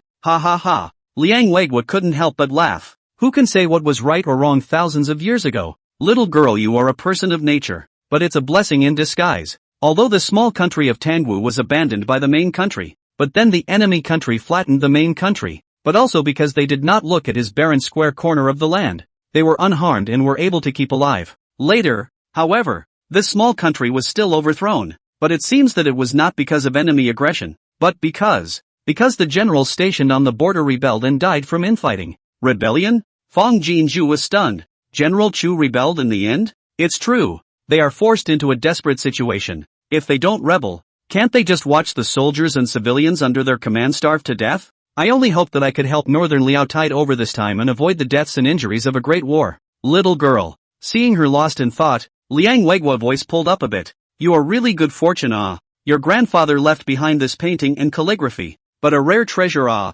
can be worth the price of this mile. As he spoke, he held out 2 fingers. Fong Jinju, heart shocked. 20,000 almost out of mouth. Dangerous, and she swallowed back in time. Added a zero, uncertainty, asked out of mouth. 200,000? If it's worth $200,000, then she'd have the money to hire a harvester to collect the grain. 500 acres of grain should be a temporary solution to Northern Liao's woes. And there's another pair of word paintings like that and a good number of bowls and plates on the farm. Beilio should still be able to find similar antiquities. Dang, dang, dang. The heart in her chest was so excited that it looked like it was going to pop out. And Fong Jinju called on all of her determination to force her face to not show any difference. Not 200,000. Liang Weiguo's eyebrows were filled with excitement. It's $2 million. Rumble. Fong Jinju's brain exploded with a thunderous bang and her entire body froze. 2 million? To say the least. It's also your luck, girl. It just so happened that I got this ancient book, and it just so happened that an interested old patron asked me to help keep an eye out for antiquities from this dynasty. Seeing that Fong Jinju didn't say anything, Liang Weiguo continued. Otherwise the girl's calligraphy and paintings. I'm only afraid that the treasure pearl will be covered in dust. Girl? Liang Weiguo shouted several times before Fong Jinju came back to his senses, stabilized his mind before he smiled and opened his mouth. Old uncle is laughing. Although I know that this painting and calligraphy is worth some money, but I didn't expect it to be worth so much, and it was inevitable that I was a little shocked for a while. She expected the calligraphy and painting to sell for $30,000 to $50,000, enough for her to hire machinery to collect the grain, and to solve Beilio's pressing problem. That's why I had to be all on guard for fear that the owner of the antique store would pit people against the price. But it's different now. The price of this pair of calligraphy and painting has far exceeded her expectation. Even if this old Liang Tu offer still has a void, she is still satisfied. Besides, old Liang Tu had a strong compassion for the child, and should not be that black-hearted coaxer of life. Normal. Liang Weiguo laughed aloud. Not to mention you. My old Liang had in antiques dealt with a lifetime. Encountering rare treasures is also hard to hide the excitement, let alone you, a little girl family? Girl, not my old Liang head bluffing you. You this calligraphy and painting to other stores. They are afraid that they cannot even recognize the dynasty, let alone give you such a high price. I'm the one who has a ready-made old patron on hand, which is why I have the nerve to give you that number. But you also know that the hearts of people are unpredictable, especially those who are rich, spend money to buy what collections are by the mood at the time. If the days are long, it is difficult to guarantee that he will not see the different turn to focus on other collections. By the time you come back to me, not necessarily the number of this is the present. Why don't you contact the adults at home now, and offer the calligraphy and painting in your hand to me, so we can all figure out a win-win situation for both sides. How about that? Fong Jinju shook her head. No need. The old beamer whimpered in his heart. The big dividend of raising his grandchildren is going to fly. I don't have to inform my parents. I can make the call. Fong Jinju spread her face, revealing the brightest smile in recent times. This painting and calligraphy can be offered to old uncle now, but I want a money and goods transaction. I wonder if it's convenient for old uncle. The heart that just barfed and fell down again whooshed up into the sky. Liang Weiguo directly smiled out of a mouthful of old teeth. Convenient. Convenient. Not my old Liang head bragging. I hand those old customers trust me more than just a few million. As long as it is by my hand identification of things, even if it is 10 million level, a phone call they will directly to me to transfer money over. Said Liang Weiguo has dialed the phone number of an unknown rich collector. Said while walking into the inner room. He went in before Fang Jinzhu turned her back to the door of the inner room and smiled a silly smile. 2 million. Now not only the northern Liao kingdom, but the farms are saved. Sister smiles. Shu Shu, who had eaten a mouthful of crumbs, walked up to Fang Jinzhu, tilting her little brain and smiling sweetly. Sister's smile. So beautiful. Looking at the little person's pure and soft eyes, Fang Jinzhu didn't hold back and reached out to take her into her arms and kissed her little face. Shu Shu, we're saved. Shu Shu's dark eyes widened all of a sudden. Her little face instantly dyed a happy pink color. Opening her small short hands and gently embracing Fang Jinzhu's neck back. He. If sister is happy, Shu Shu is happy too. Grandpa's happier. Yo! Liang Weiguo walked out from the inner room with a smile on his face that had a benevolent streak, and then raised the antique sale contract in his hand towards Fang Jinzhu. Sign this contract, and I'll be able to transfer the money to you right away. Chapter 9 Sister will endeavor to feed all of you in Bailu. Coming out of the antique store, Fang Jinzhu hugged Shu Shu tightly and pretended to walk out of the market to the parking lot as if nothing had happened. Get in the car, close the door, and put on your seatbelt. Only then did she pull out her cell phone again. Postal Bank, September 13, 23. 1458 Ling Chi account asterisk 5268 to your tail number 354 account other bank to account amount of 2,000,000 yuan. The balance of 200,0563. 25 yuan. It's true. Fang Jinzhu was caught off guard and laughed with tears in her eyes. Then she slumped over the steering wheel and whimpered out. Thin shoulders trembled with sadness and joy. All the emotions that had been pent up during these days were soundly vented at this moment. Seeing her crying hoarsely, Shu Shu in the back row was a little alarmed. Sister. The little person hurriedly stood up. The small body from the gap between the driver's seat and the co-pilot inclined to the front row. The small hand enough to put on Fang Jinzhu's shoulder, gently patting and comforting. Sister, don't cry out. Shu Shu is in the na. Soft voice and slightly warm little palm, easily and gently covered Fang Jinzhu's mixed and chaotic surges of emotions. And then with the rhythm of the little person's light beat, little by little quiet down. Fang Jinzhu raised her head and earnestly dried her tears in the rearview mirror before turning around,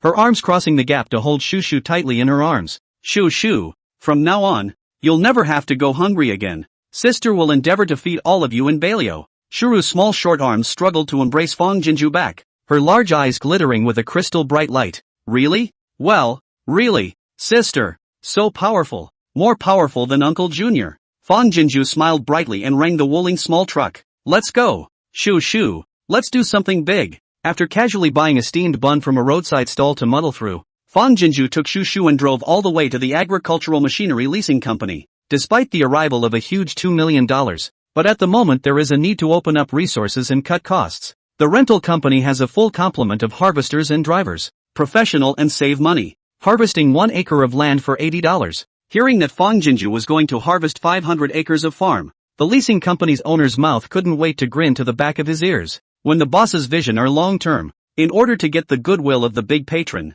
also do not need to Fang Jinzhu counteroffer. Quickly let the price to $70 an acre. In order to avoid the delay of traveling back and forth, Fang Jinzhu asked the boss to help contact the heavy-duty trucks and loading and unloading workers. After the grain was harvested and threshed and bagged, it had to be hauled into town and hulled into rice before being hauled back to the farm. A 5-ton capacity truck rents for $800 a load, and loading and unloading labor costs $150 a person per head. Fang Jinzhu didn't care how much middleman fee the boss would make from it, paid the deposit, told the address of the farm, and just gave a word of explanation. The faster the better. Coming out of the agricultural machinery leasing company, Fang Jinzhu drove to the largest grain and oil wholesale factory in Anqing again. North Liao 50,000 soldiers and civilians hungry. The farm of 500 acres of grain for them is just a drop in the bucket. Have to explore the market for the follow-up to prepare. The price is right to purchase some more to prepare for the line. Prices of rice and noodles varied. The cheapest wholesale price for new rice in season is 95 a bag of 50 pounds. White flour is cheaper, but it's still 85 a bag. It's not expensive when you're living an ordinary life for a change. But taking into account the North Liao soldiers and civilians are not enough to eat, this supply is not a day or two to stop, but to supply a long time. Until the North Liao side to find a way to make a living for a long time to do. That's why it's important to spend every penny. Fang Jinju opened her mouth and asked, "Boss, is there any broken rice or last year's aged rice and noodles? I'm versatile and have to consider the cost." Chen rice and noodles, in addition to the appearance of slightly worse taste, nutritional composition is not much different. Eat to the stomach is actually the same. Not to mention the Northlia soldiers and civilians have opened to eat bark and chew yellow mud, which is Chen rice and noodles in them have been rare. Seeing that Fang Jinju sounded like a big patron, the boss of the wholesale factory took her directly to the warehouse. "Beauty, if you want all of this 30,000 pounds, I'll give it to you at a loss of 80 cents a pound. It's okay to take it apart, right?" Fang Jinju didn't answer, but asked directly, "Delivered to the Balio grain. Although the appearance of taste is not too concerned, quality and safety must be guaranteed." Without saying a word, the boss unwrapped a bag of each of the rice and noodles that Fang Jinju had pointed out. Fang Jinju twisted a little bit of each and carefully chewed and savored it. 60 cents. How about as much as you want? Cash on delivery. And send it to me at the Lee Squared family farm? After feeling that there was nothing wrong with it, Fang Jinju got up and looked sharply at her boss. The owner's heart shivered with excitement while realization dawned on him. So it was sent to the farm as livestock food. That makes sense. But livestock food is usually hormone-laced fodder brown chaff. So how could this girl be fed with broken rice and stale flour? That's a bit extravagant, isn't it? But that wasn't his concern. He should be concerned with his own business. "Beauty, if you're not in a hurry, the grain and oil wholesale factories in the neighboring cities are all my acquaintances. And there's only about 200,000 pounds of this quality of grain. So if you can have all of it at once, I'll be the one to count 60 cents for you." "Okay, deal." Fang Jinju agreed dryly. "I don't care about the source of the grain, but I have to make sure that it's the same quality as the one you just showed me. And if the goods aren't the right version, I'll only hold you accountable. Is that okay?" No problem. Beauty, you rest assured. Our last season's grain, even if you don't want today, we are also going to go online business channels at a loss to deal with. That are for the general public. Cannot dare to take the quality of the joke. Okay, as long as you guarantee the quality, I'll want more for the follow-up. Beauty, don't worry, the quality is wrapped up in me. Beauty, your family's farm must be very large, right? Well, it's just taken over at the moment and is ready to expand. TSK, young and beautiful. My family funded me to just practice, and I'm not just doing the farm alone. I'm ready to form an industry chain. So there's a lot of demand in the later stages. In order to avoid suspicion caused by the large number of purchases at a later stage, Fang Jinju 3 words will be packaged as, want to make some achievements of the second generation of the rich.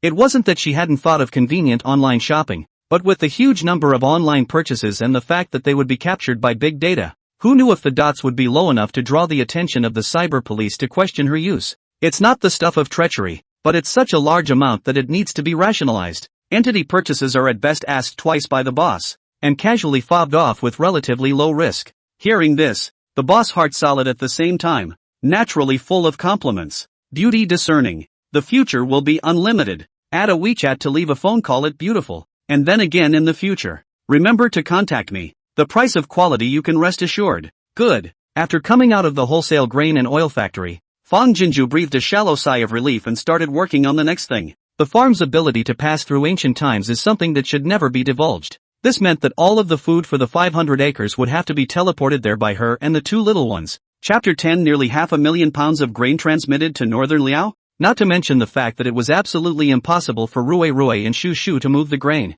Even she, carrying a 50-pound sack of grain is hard enough, let alone having to transmit 500 acres and nearly 500,000 pounds of grain to northern Liao. So, she had to think of a way to transport the grain that would be quick and save effort. Estimating that the food from the farm would not be sent back to the farm until the evening, Fang Jinju took Shu Shu to the children's clothing store first, and bought a few changes of clothes and nutritional products such as milk powder for the 2 little ones first. A large and small group then drove back to the farm machinery sales company. When I asked around, I was surprised to find that there was a time-saving and labor-saving handling robot arm. People can manipulate it to walk and move things through the mechanical lever, and the mechanical arm can carry at least 100 kilograms of grain with one grab. The price, however, is not cheap. A robotic arm that can grip and carry 100 kilograms at a time costs $38,000, 150 kilograms costs $48,000, and so on. The most expensive ones cost $80,000 or $90,000. Although it was expensive, it was what Fang Jinju had to buy at the moment. Thinking twice, Fang Jinju compromised and bought one that can move 150 kilograms at a time. Good thing that has already cooperated once. Fang Jinju and a decisive and sharp without losing politeness. The manager of the agricultural machinery company not only gave the other party a greeting in advance, but also gratuitously told her the address of the seller who sells the mechanical arm. Fang Jinju didn't let anyone help for nothing, and bought a good pack of cigarettes and stuffed it to the manager, before driving Shushu straight to the mechanical arm sales point. I didn't realize that in addition to selling robotic arms, there were also small conveyor belts here. Fang Jinju pressed down on her leaping desire to buy and pretended to ask casually. The shortest conveyor belt is 4 meters and costs $3,000. As with robotic arms, the bigger the specs the more expensive. Fang Jinju was not originally a good bargainer, but as soon as she thought that even if she could save $100, then she could buy a bag of fine rice and save dozens of Baleo people, she still had a thick skin and softened her words for a while, finally letting the boss promise that the original price of the mechanical arm was quite a lot, sending her a 4-meter conveyor belt. But Fang Jinju does not know how long the space-time tunnel, worried that the 4-meter conveyor belt is not long enough, made up the difference of 15,000, bought a 6-meter, but also let the owner of the ticket can be replaced at any time with a larger specification, which is assured that the order. Seeing the boss's minivan carrying the robotic arm and conveyor belt to the farm, Fang Jinju's face, scarlet from bargaining, smiled broadly, her eyes glittering with a bright sense of accomplishment. The operation of the mechanical arm is not very complicated. After learning for more than half an hour, Fang Jinju was basically able to master it. Coming out of the robotic arm point of sale, Fang Jinju let out a huge sigh of relief before taking Shushu to the supermarket to stock up on daily necessities and food for the next few days. Once inside the supermarket, Shu instantly turned into a toddler version of Lulu, sitting in the shopping cart, a pair of big dark eyes to see everything feel new and strange. The small corner of the mouth grinning arc, because of the shock and joy from time to time changes, but exceptionally obedient, did not let out any exclamation noise. Looking at the screaming bear children in the supermarket, Fang Jinju felt more and more that Shushu knew what she was doing, which was heartbreaking. Seeing Shushu looking at the shelf of ragdoll dolls wide-eyed and full of love and yearning, she smoothly removed a soft little rabbit plush doll and stuffed it into Shushu's arms. Do you like it? If you like it, sister will buy it for Shushu. Fluffy into her arms, Shuru's pupils dilated for a moment, like a milk cat who saw 100 small dried fishes. For Shuru? Really? Really? Shuro can still pick one out for her brother too. At those words, Shushu's hanging little legs couldn't help but alternately wiggle up, because she was too happy. A little face reddened. No need to dare. She shook her head repeatedly. Sister, Shushu and brother play together. Do not buy more. Buy times, can blah? At those words, Fang Jinju's heart sank. The little man is starving out of a stress reaction and thinks that all the money should be used to buy food, and that buying anything else is a waste. She sniffled, and without further ado took another puppy doll from the shelf. Okay, sister, listen to Shushu, only buy these two now. When we all don't worry about being hungry in the future,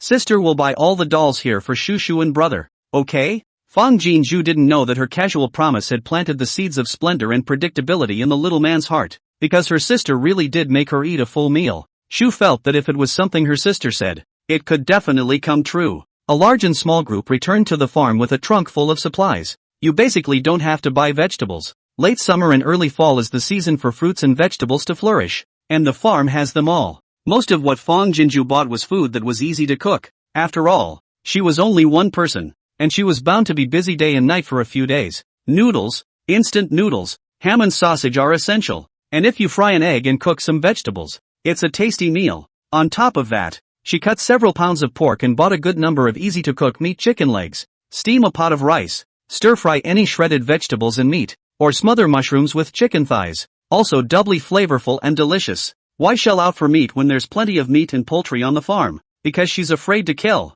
The machine was really efficient, and just as the Wuling minicar drove into the farm, he saw that the workers had already begun to load grain into the big trucks. Fang Jinju greeted the owner of the farm machinery in advance and asked him to contact the workers on the farm to help her sign off on the robotic arms and conveyor belts. Seeing her return, the worker greeted her and said that both items had been unloaded outside the chicken coop, smiling as she sent the vans away from the farm. Fang Jinju then took Shushu back to the dormitory. After all the food and daily necessities were put away, Fang Jinju brought Shushu to the office. General Chu's side must be anxious waiting for her back to the news. She has to put the food has fallen things to right to send over first. Northern Liao, General's residence. Chuya's few people, along with little Rue, had been guarding the front of the fighting barn without leaving an inch. Those things must be worth nothing. Old Lady Chu anxiously paced back and forth. reaching out to remove the jasper hairpin that had been tucked away in her bosom. Even if you can exchange some rations, it's still a drop in the bucket. No way to let Rue send this hairpin of mother's to Miss Jinju's place,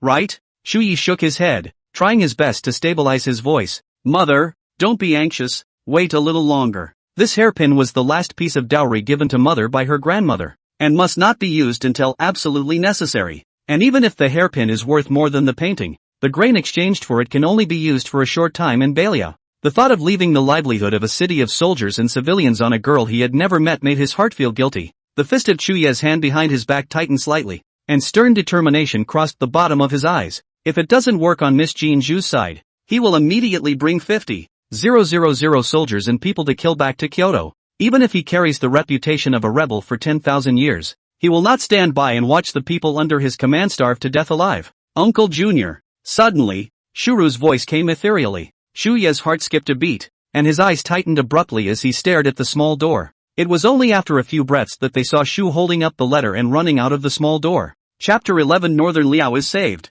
Uncle Junior. Sister. Shin. Shuyi arrowed forward and couldn't wait to receive the letter. Rue also went forward and opened her short arms to hug Shu. Oh, I haven't seen my sister in half a day. I miss her. But as she neared her heel, she braked her little feet violently. Wow. Sister is so beautiful. New dress. Beautiful. Hair, too. Shuru grinned and opened her short arms waiting to embrace her brother. And without a second thought, she hugged Rue tightly. Shuru, I miss my brother. After hugging for a while, Shu let go of her arm and stood still, reaching out and pulling her new clothes, offering them as if to show them to Rue. Brother, this is what sister bought. It's pretty, isn't it? Sister. For brother, buy it too. It's pretty too. Fang Jinju bought her a modern improved version of the hanbok. Knowing that Bei Liao is in the late autumn, she specifically in the hanbok to Shushu wore a close to the thick warm clothes. Lightweight and warm and good-looking. Rue's eyes lit up. Rue, too. Shuru nodded her head repeatedly. Aha, brother duh. More beautiful yo. Then she reached out her little hand to Rue's nose. Brother smell. Shushu smells so good. My sister smells so good. Like a little princess. He. Sis. Give Shu. Bath nah. Sister. It's going to rain. Wow. Sister is so awesome. Rue also wants to take a bath. The two little ones were born together day in and day out. And this time it was the longest time they had been apart. Pulling little hands and little mouths and blathering on and on. Seeing that Shu was washed clean and changed her appearance in general. Between elder lady Chu and sister Wei looking at each other, they were filled with feelings for Fang Jinju. Although Miss Jinju said she was just an ordinary woman, in their hearts, Miss Jinju was the goddess of compassion. Mother, Northern Liao is saved. After reading the letter in one glance, Shuye's voice, even the hand holding the letter paper couldn't help but tremble slightly. Miss Jinju said that the calligraphy and paintings are very valuable, and have been successfully sold, and that she picked up 500,000 pounds of grain, and that it can be transmitted to our Northern Liao at night. Northern Liao is saved. The shocking excitement in the bottom of his eyes instantly died into the bottom of elder lady Chu's and sister Wei's eyes, burning into pieces. In fact, after the excitement, Shuye's mood was a little complicated. He knew very well that those two paintings and calligraphies were not very valuable pujas, and even if they could be worth a bit of silver in Miss Jinju's other world, they would never be able to be exchanged for 500,000 pounds of grain. I'm only afraid that most of this is Miss Jinju's own subsidy. But on the contrary, he couldn't refuse this kind gift because Northern Liao really needed this grain too much right now. The only thing he could do was to imprint Miss Jinju's kindness into his heart, only to wait for an opportunity and then do his best to repay it. Really? I never thought that our ordinary things here would be so valuable to Miss Jinju. Elder lady Chu's lips trembled, so excited that she held sister Wei's hand with too much force without even realizing it. 500,000 pounds of grain. That is to say that the soldiers and civilians of Bailiao City, according to the head of each person, can be divided into 10 pounds. Great. Sister Wei did not feel the slightest pinch of pain in her hand by old lady Chu, and hated that the pain could not come more violently. That way, she could believe that it wasn't all a dream. So, how should we get the food delivered? After the excitement, elder lady Chu was born with worry. 500,000 pounds of grain. Miss Jinju is a weak woman and can't get help from outsiders. What should we do? Besides, only Rue and Shu can travel to and from this door. How can they carry the grain when they are so small? Although the food is available, how to transmit it is a problem. Shuya's ink-like eyes flickered slightly. Mother's thoughts are, but Miss Jinju said that there's no need to worry on her side. saying that with the help of a mechanical bull. She isn't wasting any effort. Rather, we here have to make some good arrangements to be able to pick up the slack. Although Miss Jean Zhu said so, Shuyi did not dare to believe it all, and his heart was complicated. In any case, this is really too difficult for Miss Jean Zhu. A mechanical bull? Old Lady Chu and Sister Wei looked at each other, shocked and puzzled. What is this thing that is so powerful? What kind of dynasty is the place where Miss Jean Zhu is from? Not only are they rich in supplies, but they can also make a weak woman, when faced with 500,000 pounds of grain, feel helpless? Uncle Junior. Shu Shu walked to Chu Yi, tilted her little brain and asked seriously, Sister, let brother go over, take a bath, wear new clothes, can blah? Chu Yi nodded. Go, grandmother will always be here to watch over you. At that, the two little ones held hands and happily disappeared across the door. Chu Yi stabilized his mind and looked at Old Lady Chu. Before he had time to open his mouth to give instructions, Old Lady Chu snatched the opportunity and said, Ah Yi will make his own arrangements. There is mother and sister Wei here. You can rest assured. Hearing this, Chu Yi's brows and even his circumference loosened up a lot. Good. I'll leave this place to mother and sister. I'm going to make a trip back to the barracks immediately. When he finished speaking, he took his lance and hurried away. Father, don't change Zhaodi out. Zhaodi will never eat bark again. Zhaodi will only eat guanyin soil from now on. Okay? Oh, Zhaodi, don't blame Dad for being cruel. In the next life for Dad to give you as a child. Let you beat. Let you scold. Let you sell. Don't cry, child. It won't be long before Dad goes down to be with you. Not far from the general's mansion, at the mouth of the alley, came the muted cries of children tearing their hearts and lungs apart, and the pale, feeble soothing voices of adults. Shuya's grip on the gun tightened and he frowned as he looked over. A few people, as thin as skeletons, were seen exchanging equally bony children in their hands. The oldest girl was about 7 or 8 years old. The youngest, not quite at the adult's knee, had no self-awareness of what was about to befall them, and were clueless. When the adult forced his little hand into the stranger's hand, he realized something and cried out in a wild voice, Dad, hug. Perhaps it is hungry for a long time. The cry is as weak as a newborn kitten, but it is particularly poignant. Not far from them, a mother and daughter who had come out in search of food were clinging limply to the side of the street, and the woman was biting her own finger to put it in her daughter's mouth. Mother, I don't want to drink your blood. Asui is afraid. Asui would rather starve to death with mother. Ah Chui good. The general will definitely find a way to let us live. But before that, we have to survive.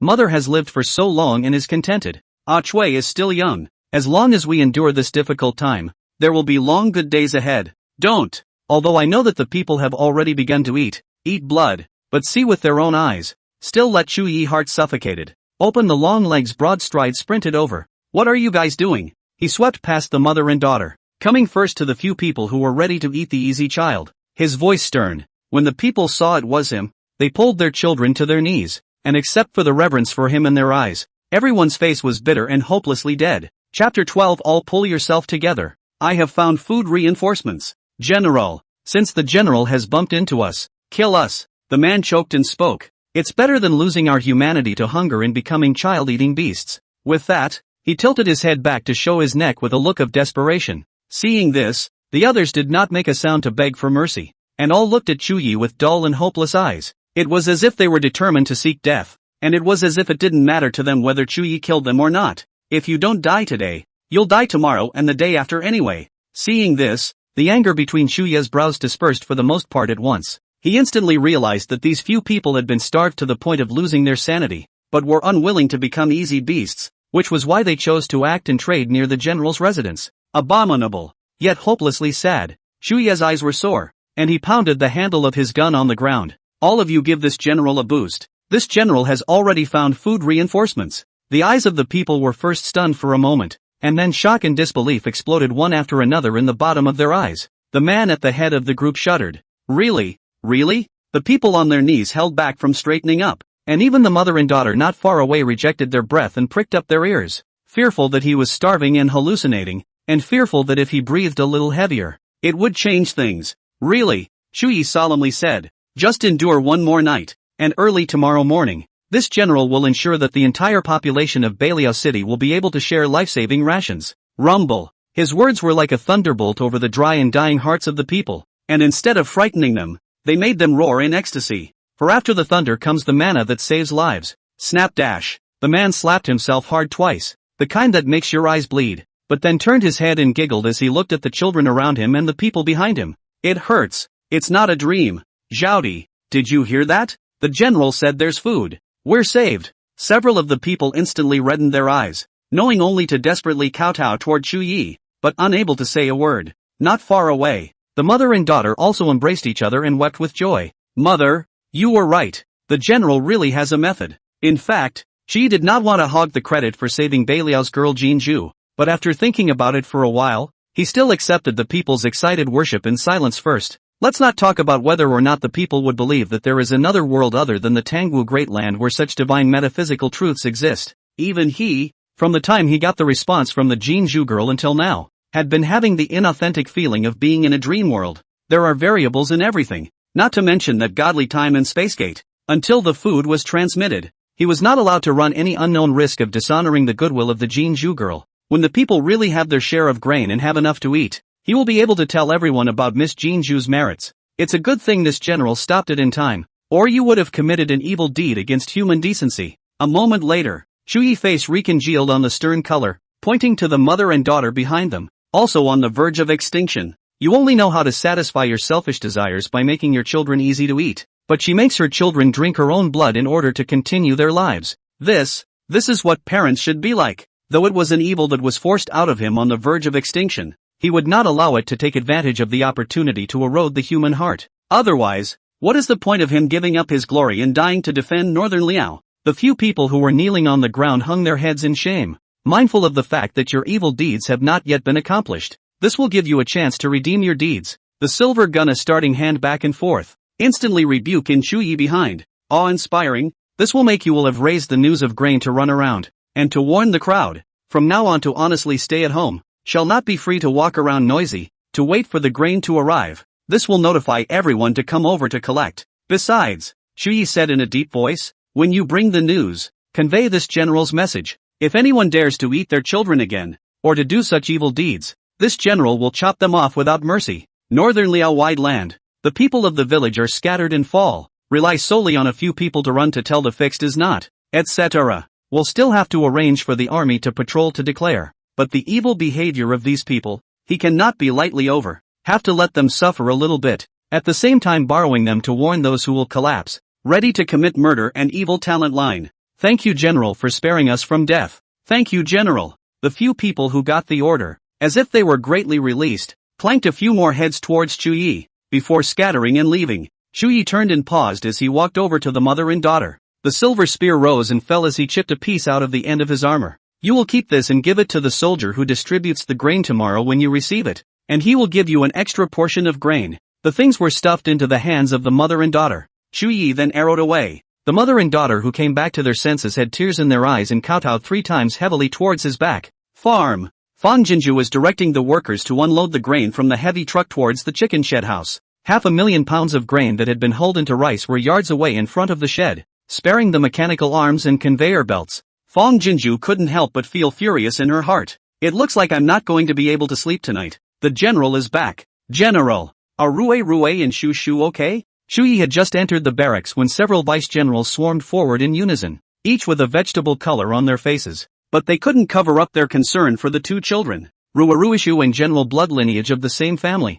the continuation of the Chu family's righteousness and goodness, and exceptionally well-behaved and understandable. The world is difficult to find a good child. They are not only the palm of the general's house, but also the heart of the entire Chu family army. If the general hadn't allowed them to leave the camp without permission, they would have had to go back and look for them together. Rue and Shu Shu found them and they are fine. After entering the army tent and taking a seat behind the worn-out table, Shu Ye's anxious face eased a little, and underneath his armor, it was already moistened. It's gotten to the point where it's man-eating, not to mention warhorses. There are not many horses left that were already killed in battle, and now they are even more. The city from the eastern suburbs of the military camp to walk to an hour. Even if Chu Yi all the way to run wildly also spent half an hour. General, open your mouth. Hearing that the 2 dolls were unharmed, everyone breathed a sigh of relief in unison, and then Vice Admiral Yi stretched out his hand in a fist and grinned at Chu Yi. Yi Vice General is a noble son of the capital family, called Yi Tingxian. With him to the North Liao when only 13 years old,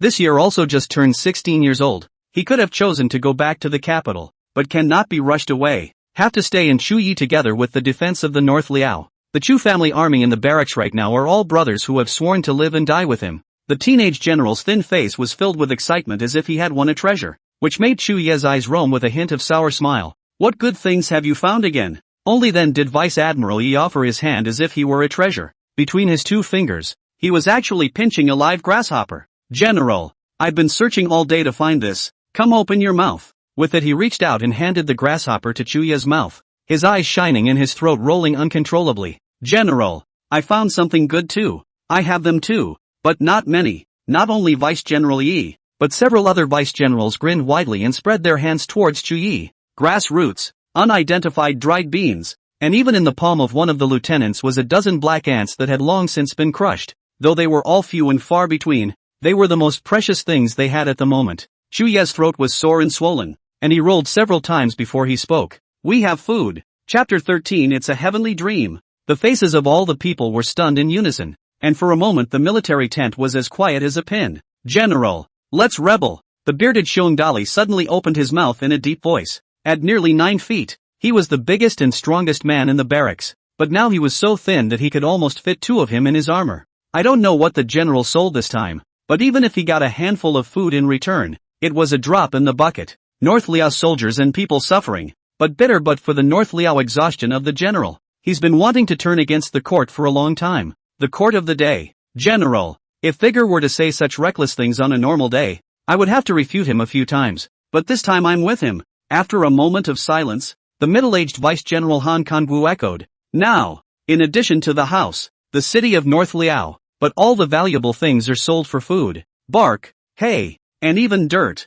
can enter the mouth to eat a clean belly. Today, a soldier almost pulled out his sword and killed himself, saying that instead of starving to death, it would be better to use his own flesh to feed the brothers of the 3 armies. General, we are all loyal bones to protect the nationals, and finally said to be discarded. Simply heaven and earth is hard to tolerate. Chu family army iron bone strong, should be anti-Shanjing war death, rather than here suffocating starvation death. Yes General, the remaining food in the camp won't last 2 days anymore. Rebel, even if I die, I'll pull the Imperial Court's gang of Sons of Es with me. For a while, several vice generals had red eyes, and their words were all fish out of water desperation. Yi Tingxian was even looking at Chu Yi with a blazing face, as if as long as he gave an order, he would not hesitate to refine this jagged body of his into a divine weapon that would help Chu Yi to rebel. The aggrieved indignation in the hearts of the brothers. Chu Yi is not only empathetic, but even more so than them.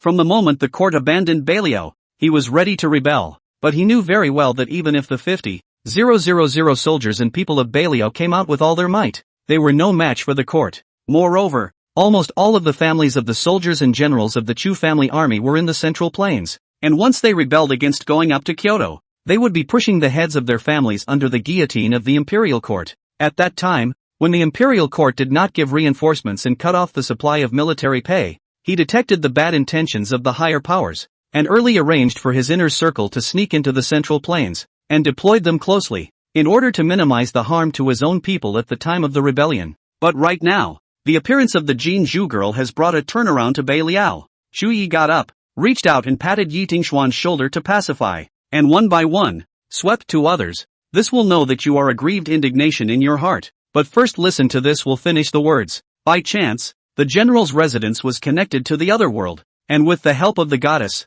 she is going to shower us with 500,000 pounds of grain. Northern Liao, saved. Otherworldly? Goddess? 500,000 pounds of grain? 500,000 pounds of grain. Several vice generals were instantly stunned on the spot, their expressions varying between glances. At the end of the day, Yi Tingxian reached out and put his hand on Chu Yi's forehead, carefully saying, General, are you uncomfortable anywhere? No, I have to find a military doctor to help you take a look. With that, he turned to leave. All generals obey. Chu Yi had no choice but to directly open his mouth in order. At those words, Yi Tingxian violently paused and turned around, his back instantly straightening. The other vice generals also changed their faces, and they all stared in awe and respect. Lu Qi, you immediately transfer 500 people into the city. This will be raised to food things to spread out, so that the people do not go out of their homes tonight, waiting for the news. If you come across the easy child to eat, the murder of evil, on the ground to kill, Xiong Dali, Yi Tingxian,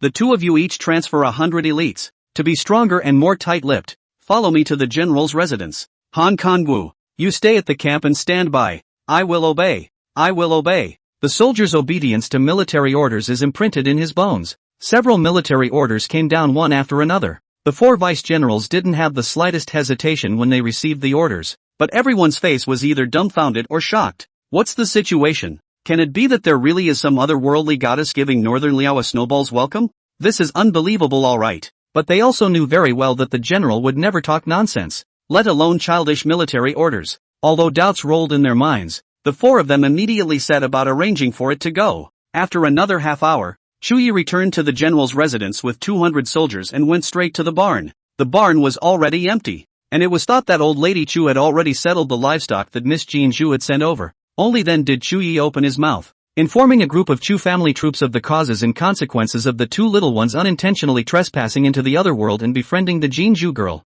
and even the Jean Zhu girl's selling of the calligraphy and paintings that he had sent over to the North Liao to raise £500,000 of grain. When the words fell between the 2 Xiong Yi and a group of Chu family army shocked, they were heartbroken. Chu Yi, the general, was carrying so much pressure that he had assumptions. It's no wonder they don't believe it. £500,000 of grain. I think they sold everything of value in Bailio County and didn't even get 50,000 pounds of grain in exchange. Although it was those treacherous merchants in the middle who had made the Northern Liao's misery fortune. But with a painting or calligraphy, how could it be exchanged for £500,000 of grain? Daydreaming doesn't even do that. General, the old lady ordered me to cook noodles and meat soup, saying that it's only right to let the generals have a full stomach before working. Xiong Yi and the 2 of them were racking their brains on how to comfort Chu Yi, when Sister Wei brought a few subordinates over this way. At the same time, the scent of food filled the air, pervasively drilling into Chu Jejun's nose. The crowd of soldiers stretched their necks in unison to look over. He saw Sister Wei and 4 or 5 subordinates walking over, either carrying buckets or tanks.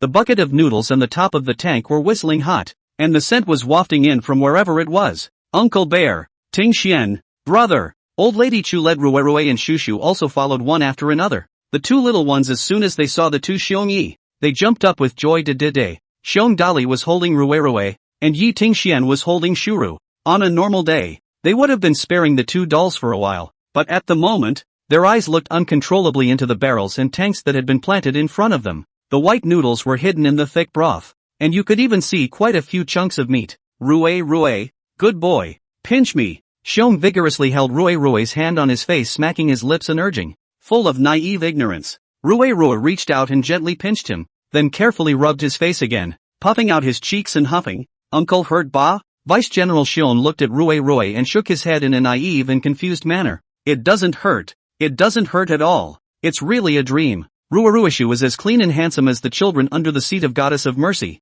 and she has such generous food. Can it be real if it's not a dream? No one laughed at his simplicity, because the Chu family army all felt like they were dreaming again. But there's noodles and broth, and you're still in the same dream as the general's brothers. This is a heavenly dream. Chapter 14. I'm here to support Northern Liao, so you don't need to worry too much. Sister Wei, quickly fish us noodles. Xiong vigorously kissed Rue's brain center, said cheerfully, Rue, you first stand aside and wait for Uncle. Uncle has to eat the noodles first, or if the dream suddenly woke up, then Uncle must regret green intestines not. Yes, shoo ah, you will always be number 1 in brother's heart, but now it's a dream, so it doesn't count. Anon. Yi Tingxian also placed Shushu carefully next to Rue, and couldn't wait to get to the bucket of noodles to take a deep sniff. Nice white noodles and flavorful broth. Today he had to brace himself for the dream. Even though they were dreaming, even though they were nearly collapsed by the aroma of the food, not a single person in the Chu family army left the group without authorization, only frantically sniffing the scent in the air and gulping unceasingly.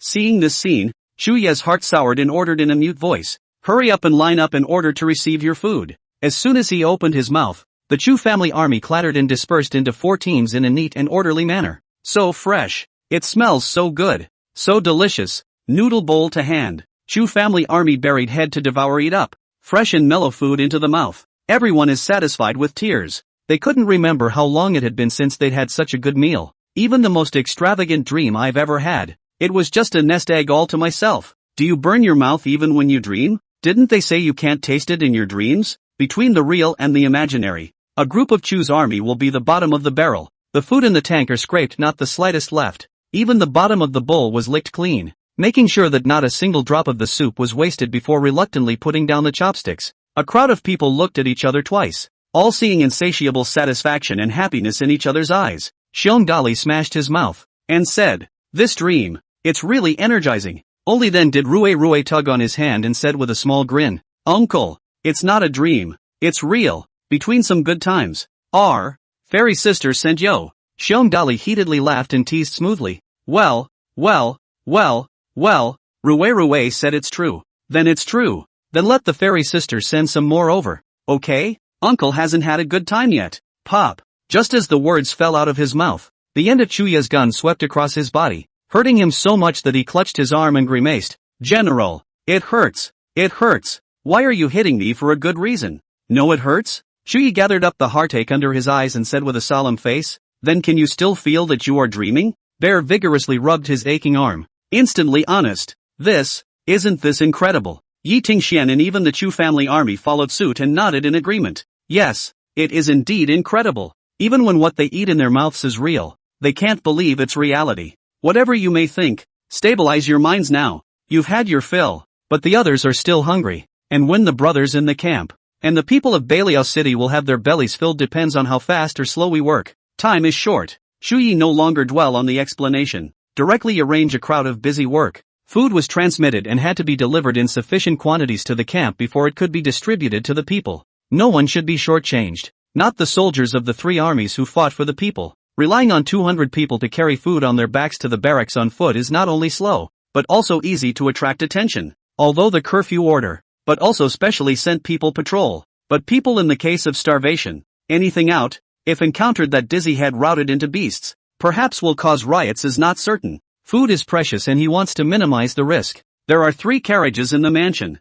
although there are cars without horses, but arrange 4 soldiers, 2 pull 2 push. A trip can transport 2,000 pounds of grain, can be much faster than the people hard to carry away. Shuyi let Xiongyi 2 people with 50 people to guard the granary, the other soldiers to go outside the house to collect carriages. Ox carts can also be 1 more car and the delivery will be faster. At the end of the day, he ordered people to move the bookcase and ink, paper and inkstones directly to the barn, so that it would be more convenient for him and Miss Jean Zhu to contact each other by letter. When the bookcase was moved over, Shuyi brushed off a letter and had Shuro Rui send it over. Seeing the 2 little ones disappearing hand in hand at the small door of the Tsangdu, Yi Tingxian and the crowd of Chujia army directly dropped their jaws in shock. What? Yi Tingxian than the initial Chuyi even more. Back and forth in the barn bucket drilled several times. This is to believe that their eyes see is true. Boy, there really is an other world where they can't see. At this end of the farm, Fang Jinju had long since started making preparations. With the help of a robotic arm, the work is really efficient and labor-saving. An hour's work. The aisle near the door of the chicken coop has been stacked with a sliver of grain. Sister, a letter from Uncle Junior. Just after placing a bag of grain bases, Fang Jinju saw Rui Shushu running out of the shed door with a clatter. Shushu hugged Fang Jinju's leg as soon as she arrived, then carefully rubbed her little face against her sister's leg. After Rui handed the letter to Fang Jinju, she couldn't wait to hug her sister's other leg as well. The 2 siblings looked at each other sideways and grinned at each other in unison, their eyes full of little stars of fond attachment. Although they had just met not long ago, in the hearts of the 2 little ones, Sister Jinju was the best female to them besides their grandmother and Granny Wei. The 2 little ones who were born without 2 parents should not understand themselves. Their attachment and love for Fang Jinju is completely different from that for old lady Chu and Sister Wei. Seeing Fang Jinju was a similar reassurance to seeing one's mother. While reading the letter, Fang Jinju freed a hand and rubbed the 2 little ones' little brains with rain and dew, positively responding to the little people's affection for her. General Chu's letter was brief this time, but the respectful piety remained. His side of the family was ready to receive the food manpower, just waiting for her to teleport. At the end of the letter, Chu Yi wrote, Miss Jinju, even though there are mechanical oxen to help, but carrying 500,000 pounds of grain is really an unbearable burden for a weak woman like you. I know that the girl is kind-hearted, but I hope that the girl can take care of her own body first. Northly out here there are under the support. The girl does not need to be too worried. As far as possible to send some first over it is good. I'm not sure if I can do it, but I hope you can take care of yourself first. A stream of warmth poured into Fang Jinju's heart unexpectedly. The situation in northern Liao can be described as 100,000 fire. She was entrusted with such a heavy responsibility. Naturally her mood is not easy, but General Chu still did not forget to be concerned about her in this situation. And the phrase I'm here was like an immovable object that gently unlocked the pressure she had bound to herself. Rui, shu, start. Fang Jinju stretched her fists and feet. her power full, and said towards the two little ones. Although Rui Shushu didn't understand what it meant, she also followed Fang Jinju's example of stretching out her little arms and legs and chimed in. Let's get to work. Let's get to work. Letting Rui sit at one end of the conveyor belt, Fang Jinju bent over and slowly pushed it through. Shushu was also on the inside of Fang Jinju's arms, holding back her red little face to make an effort to help push. As I watched Rui and the end of the conveyor belt disappear behind the door, everything was still going well. Fang Jinju was just about ready to let out a sigh of relief when the conveyor belt under her hands jerked to a halt with a stutter. Chapter 15. Don't ever doubt your sister again. Yo! Another push under her hand and the conveyor belt didn't budge. Obviously something was in the way. Fang Jinju's heart thumped. It's over. It's over. There wouldn't be any limitations to this space-time passage. Would there? Could something too large be unable to pass through? On the other end, Chu Yi and his group were surrounding the front of the Kwando, not daring to blink at the small door of the Kwando. But after waiting for a long time there is no movement. Even the two little ones are like a stone sinking into the sea without news. General, shouldn't something happen to Rui and Shushu? However, in a tease time, Yi Tingxian had already been anxious with a long blister in his throat. Let's not eat food. Quickly find a way to get the two children back before we do. Xiong Dali, on the other hand, directly plopped down to the small doorway of the fighting barn and shouted inside. Rui, Shushu, come back quickly. This door is so evil. Who knows what the other world behind this door looks like and if there is any danger. The 500,000 pounds of grain that otherworldly goddess gave to Balia wouldn't be a trade for two children,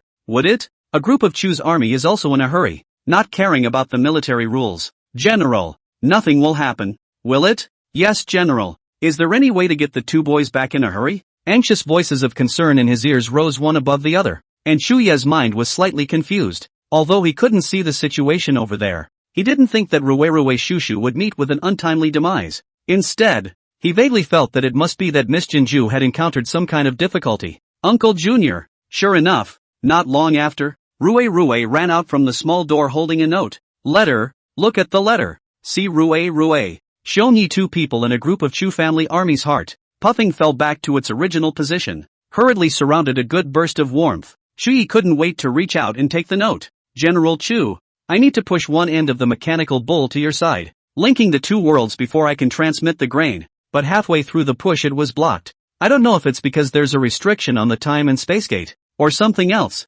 As you said, if there's no mechanical bull, I'm really incapable of facing the 500,000 pounds of grain by myself. I'm afraid this matter needs to be resolved by you and I discussing it together. Seeing the letter, Chu Ye's heart settled for a moment, followed by a messy thump. If he had previously retained doubts about Miss Jinju's claim that she was an ordinary woman, it was only after seeing this note that he was completely convinced that Miss Jinju was indeed a flesh and blood person just like him. While she could help North out of his predicament at the moment, she wasn't omnipotent. Even though she was as kind and tough as she could be, she was still just a soft woman who needed to be cared for. Not daring to delay, Chu Yi sent people to find axes and saws while replying to Miss Jinju. Sister is fine. Fine, don't ever doubt your sister again. Being surrounded by the Shu family army in the center, Rui like angry, frowning little eyebrows, serious and super loud for Fang Jinju. Right, Uncle Xiong, if you scare Rui again, say sister will eat people. Rui will not ride your horse, said he turned and clasped his arms, giving Bear Power a serious and stubborn little back. Xiong Dali, Chu Jiajun, Rui was surprisingly angry. They hadn't seen Rui get angry like this before. The little man wouldn't have been drugged with some kind of ecstasy by the sister he was talking about, would he? During the time waiting for Chu Yi to write back, Fang Jinju was not idle, but kept swiping her phone and checking for alternatives. If the conveyor belt couldn't get through the time portal, she tried the pump siphon. If that's not possible, we'll divide it into small bags and have Rui and Shushu transported in a cart. A living man can't let his urine suffocate him. 10 minutes later, Rui came over with Chu Ye's reply. Miss Jinju, don't be anxious, on my side. The time and space door is the drain of a barn bucket. It can only allow two children to pass through it in parallel. Perhaps it's too narrow, so it's hindering the mechanical ox from passing through. I would like to widen this exit a bit. Do you think it's feasible? Fang Jinju suddenly realized, but then grew worried. What if the time and space gate was randomly altered and therefore completely disappeared and closed? Thinking of this, she immediately wrote back, telling Chu Yi of her concerns and attaching the method, proposing to switch alternate methods if this was not possible. After all, the disappearance of the spacetime gate had no effect on her. But for Balio, It would be cutting off the chance of life. Fang Jinju's letter inadvertently revealed concerns about the Northern Liao, so Chuyi slightly moved, thinking for a few moments and then put pen to paper with a few more points of determination. Miss Jinju, I have decided to expand the time and space exit. This move can be done once and for all. If this leads to the disappearance of the space-time tunnel, that is also our fate in Northern Liao. I still have other ways to solve the predicament of Northern Liao. The girl must not worry and blame herself. Any accidents that occur are also because I am bent on having my own way. It has nothing to do with the girl. But Miss Jinju, if the gate of time and space really closes, please take care of Rue and Shushu for me. I'm willing to repay you as an ox or a horse for your great kindness. As the helmsman of Northern Liao, he was used to taking one step and looking at three. Although Miss Jinshu's letter mentioned other methods, he could see that the only way to save her and the two children the most effort was to have the mechanical ox link the two worlds. Even if the other laws were implemented, they would be like a cup of water pouring on dry desert land, and their power would be meager. On the contrary, once the food is available, but the supply is insufficient, it will break the despairing silence of Northern Liao, and if the control is not appropriate to cause riots, then the rebellion cannot be carried out. Since Old Heaven has given such a chance, it would be better to make a break for it. Squeezing Chu Ye's decision, Fang Jinju's heart was a little clogged up. She knew exactly what Chu Ye's word for his law was. When you are forced into a poor street, you can only rebel. Wild history nailed him to the stake of shame as a rebel in only a few sentences, without knowing what he had been through. How fortunate she was to learn the truth of history, and even more so to see the loyalty and courage of a generation of great generals. Knowing that there was no point in saying more, Fang Jinju wrote back with only a few simple words. Jinju respects General's decision. If there is any eventuality, I will raise Rue Shushu as my own sibling. Please don't worry, General. A few words, but they made Chuyi feel extraordinarily at ease. After letting Rue take the reply to Fang Jinju's side, he ordered his men to start remodeling the time and space exit. Fang Jinju had never felt that half an hour was so long, so torturous. Chuyi told her to wait for an incense stick to burn, and then let Rue travel through the door of time and space to try to see if it was feasible. After half an hour, Fang Jinju carefully carried Rue to the top of the conveyor belt. Then she took out the long rope she had prepared long ago, and firmly bolted one end to Rue's waist and one into her own waist. Is Rue hungry? When you come back later, sister will cook you a big chicken leg to eat. Okay? Really? Really? Rue, I love you so much. Sister likes Rue and Shushu too. Very much. Very much. Worried that the child is afraid, Fang Jinju did not tell Rue that there may be unknown dangers, holding back a heart that is about to pop out, deliberately creating a loose and pleasant atmosphere, slowly pushing the conveyor belt over. Looking at Rue obediently sitting on it and was grinning heartlessly at herself, Fang Jinju also smiled at the little person. Instead, his eyes flooded violently with sour, swollen tears. Granary. A group of Chu clan troops surrounded and guarded both sides of the remodeled spacetime exit, all of them glaring like oxen and pinching a handful of sweat. Chuyi stood in the center. Although the face is not shocked, but between the hands and fists has also been moistened a piece. Chapter 16, What a Generous Goddess. With the sound of something heavy rubbing against the ground, the conveyor belt and Rue, at the same time, appeared at the remodeled time portal. Everyone's heart seemed to stop beating for a moment. Uncle Junior. Rue's brittle voice brought the crowd back to their senses, and a group of Chu's troops were so excited that they rubbed their hands and feet together. Because Chuyi ordered in advance, they are not allowed to scare the child in wild speculation. Everyone obediently did not dare to make a sound, each holding a big red face. Xiongdali cannot care so much, holding Rue on a burst of fierce kisses on the top of the heart. If you can't speak with your mouth, you can always express yourself with your body language, right? Uncle Bear, put Rue down. It hurts. Rue frowned a little and pointed to the rope around his waist. It was only then that the crowd saw that he had a rope tied around him. Chuya's heart moved slightly. Miss Jinju is so attentive and thoughtful. She was genuinely concerned about Rue and Shushu's well-being. The rope around Fang Jinju's waist violently toned and tugged, frightening her with cold sweat. She hurriedly stopped her hand movements and tentatively shouted towards the back of the door. Rue? Seeing that the conveyor belt had just ventured out and stopped, Chuyi seemed to be aware of it and glared fiercely at the adventurous Xiongdali, hurriedly letting Rue go back to inform Fang Jinju that this side had succeeded. After Rue came back again, Fang Jinju embraced him into her arms at the first opportunity, and her body,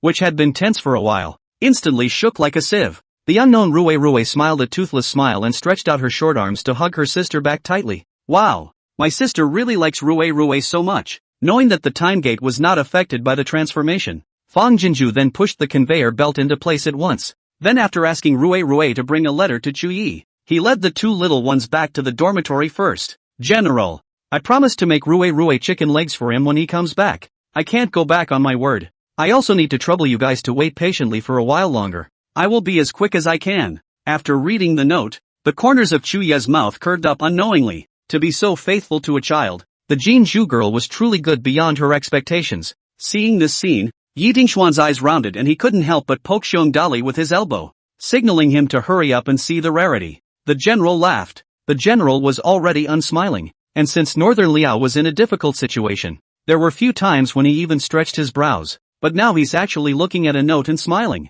The Chukchans who captured the general's unfolding face boiled over in silence. Shuyi noticed his outburst and silently restrained his smile, tucked the note into his pocket, crouched down and began to touch and survey the conveyor belt. This, the mechanical bull? It looks very bulky. Can this thing really save Miss Jinju's strength? Shuyi couldn't help but reach out and lift the conveyor belt, and the heavy weight made him frown. You can imagine how much effort it took for the Jinju girl to push the conveyor belt over. The eyes of the crowd were on him, and as he did, this brought their attention down to the unseen conveyor belt, their eyes each marveling. What's this? Otherworldly objects look so strange. In the time it took to wait, the soldiers who had drafted the wagons returned. A total of 12 wagons and 6 ox carts were collected, which, together with the original 3 of the general's house, were sufficient to transport the grain. Brother Xiong, do you think there's really some kind of goddess behind this door? After waiting for another incense stick, Yi Tingxian was a bit anxious and couldn't help but ask Xiong Dali beside him in a low voice, is she really going to send 500,000 pounds of grain to us?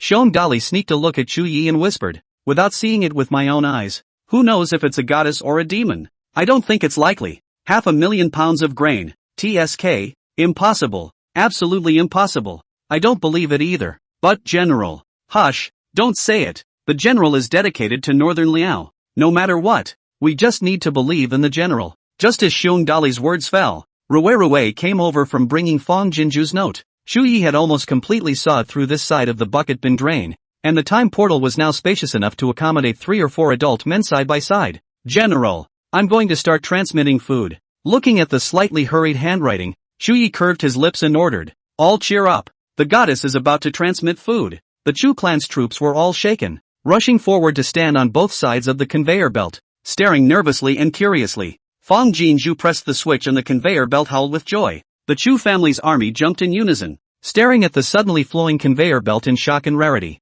This thing actually moves. Can it be that it's the spirit animal of the goddess? That's too long for words. Shoo.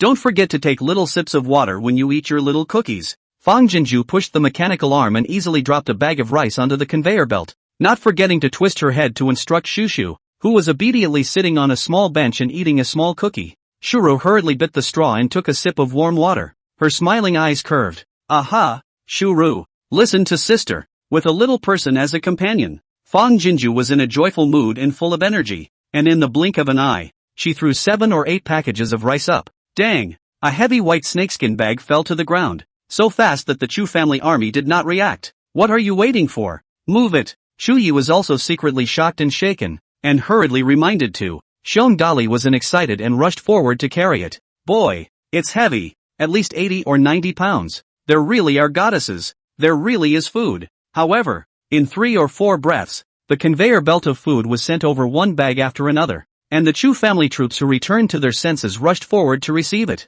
1 bag, 2 bags, 10 bags, 100 bags. Oh, my God, so much food. What a generous goddess. 200 Chu's army took turns to receive, carrying the grain running feet wind, even a little unable to keep up with the speed of the conveyor belt. The underlings of the mansion rushed to top it off as they saw fit. Shu Yi also did not idle. If there is food too late to carry rolled down, he hurriedly dragged aside to avoid getting in the way, but also silently in the mind counting. In just 1 hour, Miss Jinju passed over 1,000 bags of grain, watching the Chu family army each tired and panting like an ox, while the bags of rice on the conveyor belt still flowed out one after another. Shu Ye's brows grew tighter and tighter. It's been an hour of continuous labor, and the Chu family army can't stand it, let alone a girl's family. Even if there are any mechanical bulls, they must not escape hard work. Thinking of this, he hurriedly beckoned Rue over. Almost at the same time, Fong Jinju on the other end also raised her wrist to look at the time and paused her placement. She wasn't tired,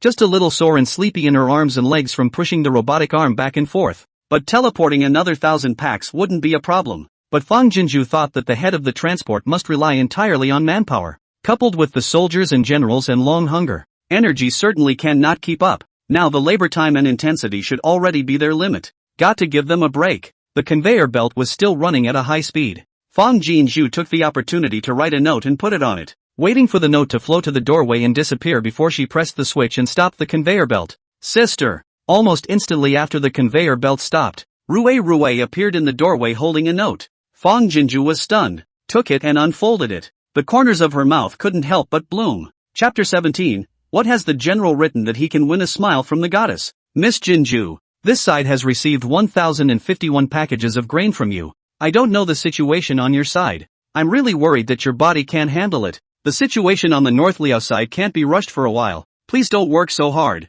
Please make sure to take a break. Please cherish your body. 3 please in a row. So you can imagine how worried and eager the owner of the note was. At the other end, the conveyor belt slowly stopped. Chuyi breathed a sigh of relief at the same time. His eyes pointedly saw the note on the conveyor belt, and he couldn't wait to bend down and pick it up.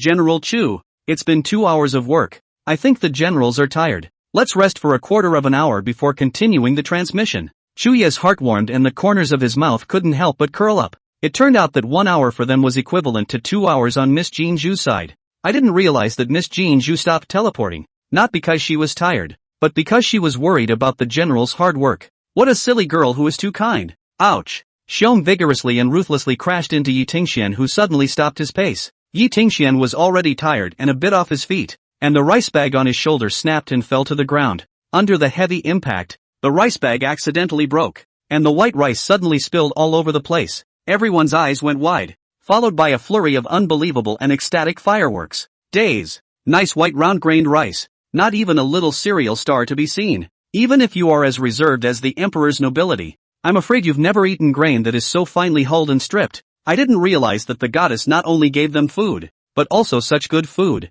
All of the Chu clan troops who had previously questioned the goddess hated to pull their hearts out and incite 2 slaps before settling back in. They simply don't know any better. Even Xu Ye's eyes stared slightly in shock. He had calculated that 500,000 pounds of grain, even if all of it was the cheapest coarse grain bran, would cost Miss Jin Xu quite a bit of her family's silver. Spare me. He couldn't repay this favor for a moment. Never in a million years would I have thought that the Jin Xu girl would give them such a good one. What should he pay back in return? What are you waiting for? Pick up the grain. Xiong Dali was heartbroken and hurriedly urged to the tiger voice. Chu family army only then back to God, have unloaded their shoulders on the rice bag. Holding rice, holding the bag, holding bag. The surrounding scattered rice grains, but also a no less than a grain of pick up. You kid, what's wrong with you? Look, such a good rice bag. Froze and broke. Xiong Dali ground his teeth in heartache and looked at Yi Tingxian with eyes that spewed a bit of fire. This is blasphemy against the divine maiden's heart. The goddess not only sent the grain is absolutely good, even the bag containing rice is also as thin as a cicada wing, light and good looking, at a glance is worth a lot of money, and now froze to lose one. Yi Tingxian scratched his head and hung his head in chagrin. He's heartbroken, too, but he dared not say that he had lost his concentration because he had been dazzled for a moment by the smile on the general's face. Woo, goddess, don't you ever blame it on me. Truly the general's smile is so rare. Well, hurry up and finish cleaning up and rest for a while. You'll be back at work in a quarter of an hour. Chuyi tucked the note into his bosom, his complexion restored as before. I'll make amends and apologize at the goddess place. I think I shouldn't be blamed. Set up and patted Yi Tingxuan's shoulder. Food is precious. Can't neglect half. Don't think too much. A moment to work hard to make up for it. Yi Tingxian gave him a grudging look and nodded. Uncle Junior. The letter. Rue came back again holding up the note. Her little short hand still raised happily. Sister, look at little uncle's letter. Smile. Sister, smile. Look good. The brittle sound of the child's words caused the Chu family's troops to pause and turn back. Xiong Dali and Yi Tingxian also subconsciously glanced at each other. Curious. What has the general written that he can win the smile of the goddess? Chu Ye's heart rippled slightly, but his face was not the slightest bit different. All work well. Then he turned and took the note from Rue. General Chu, before worrying about the famine in northern Liao, I didn't even pay attention to the general's title. Jin Zhu is just an ordinary woman. Can't afford to be the general's sentence in the next. To know is destiny. If the general is willing to hand over Jin Zhu as a friend, then call yourself by me. Chuyi suppressed the smile at the corner of his mouth and silently walked behind the bookcase, putting pen to paper to answer the letter. Good. Miss Jinju has been a great benefactor to me in northern Liao. I will comply with all of Miss Jinju's requests. So we're really friends now? On the other end, Fang Jinju ate the small cookies fed by Shu Shu, and curved her eyebrows to write back to Chu Yi. Of course, the thought of being friends with a great general who is loyal and courageous makes me feel long-faced, not because of the general's status, but among the men I've met. There is really no one like the general who has such a dignified and responsible existence. So it's a blessing to be able to make a friend like the general. For example, her ex-boyfriend, just because the figure girlfriend's father is the establishment type of cadres, can solve his job after graduation. Lightning cheated into the girlfriend's dog-licking boyfriend. The quickness of the withdrawal, the sharpness and the ruthlessness of the withdrawal is simply devastating. Fang Jinju doesn't feel sorry for the relationship, but only gnashes her teeth for not recognizing the hypocritical faces of the scummy man and his best friend. It's a good thing she kept to her bottom line when she was in a relationship and didn't give herself up under the sweet talk of a scumbag, or she would have been really disgusted for the rest of her life. In contrast, although he had not seen General Chu in person, just the fact that Chu Yi had shared his life and death with the people and soldiers under his command, as well as his concerned thoughts about her, a stranger, in his letters, was enough to show that his character was noble. After seeing the reply, Chu Yi frowned slightly after being relieved. Miss Jin Shu mentioned that the man on her side had a worrisome tone. Had she been bullied? The fist of his hand on his bookcase tightened slightly at the thought. Which man is so blind as to bully such a kind woman? If he could pass through the time gate, he would definitely chop off the heads of all those who bullied Miss Jin Shu. Brother Xiong, look,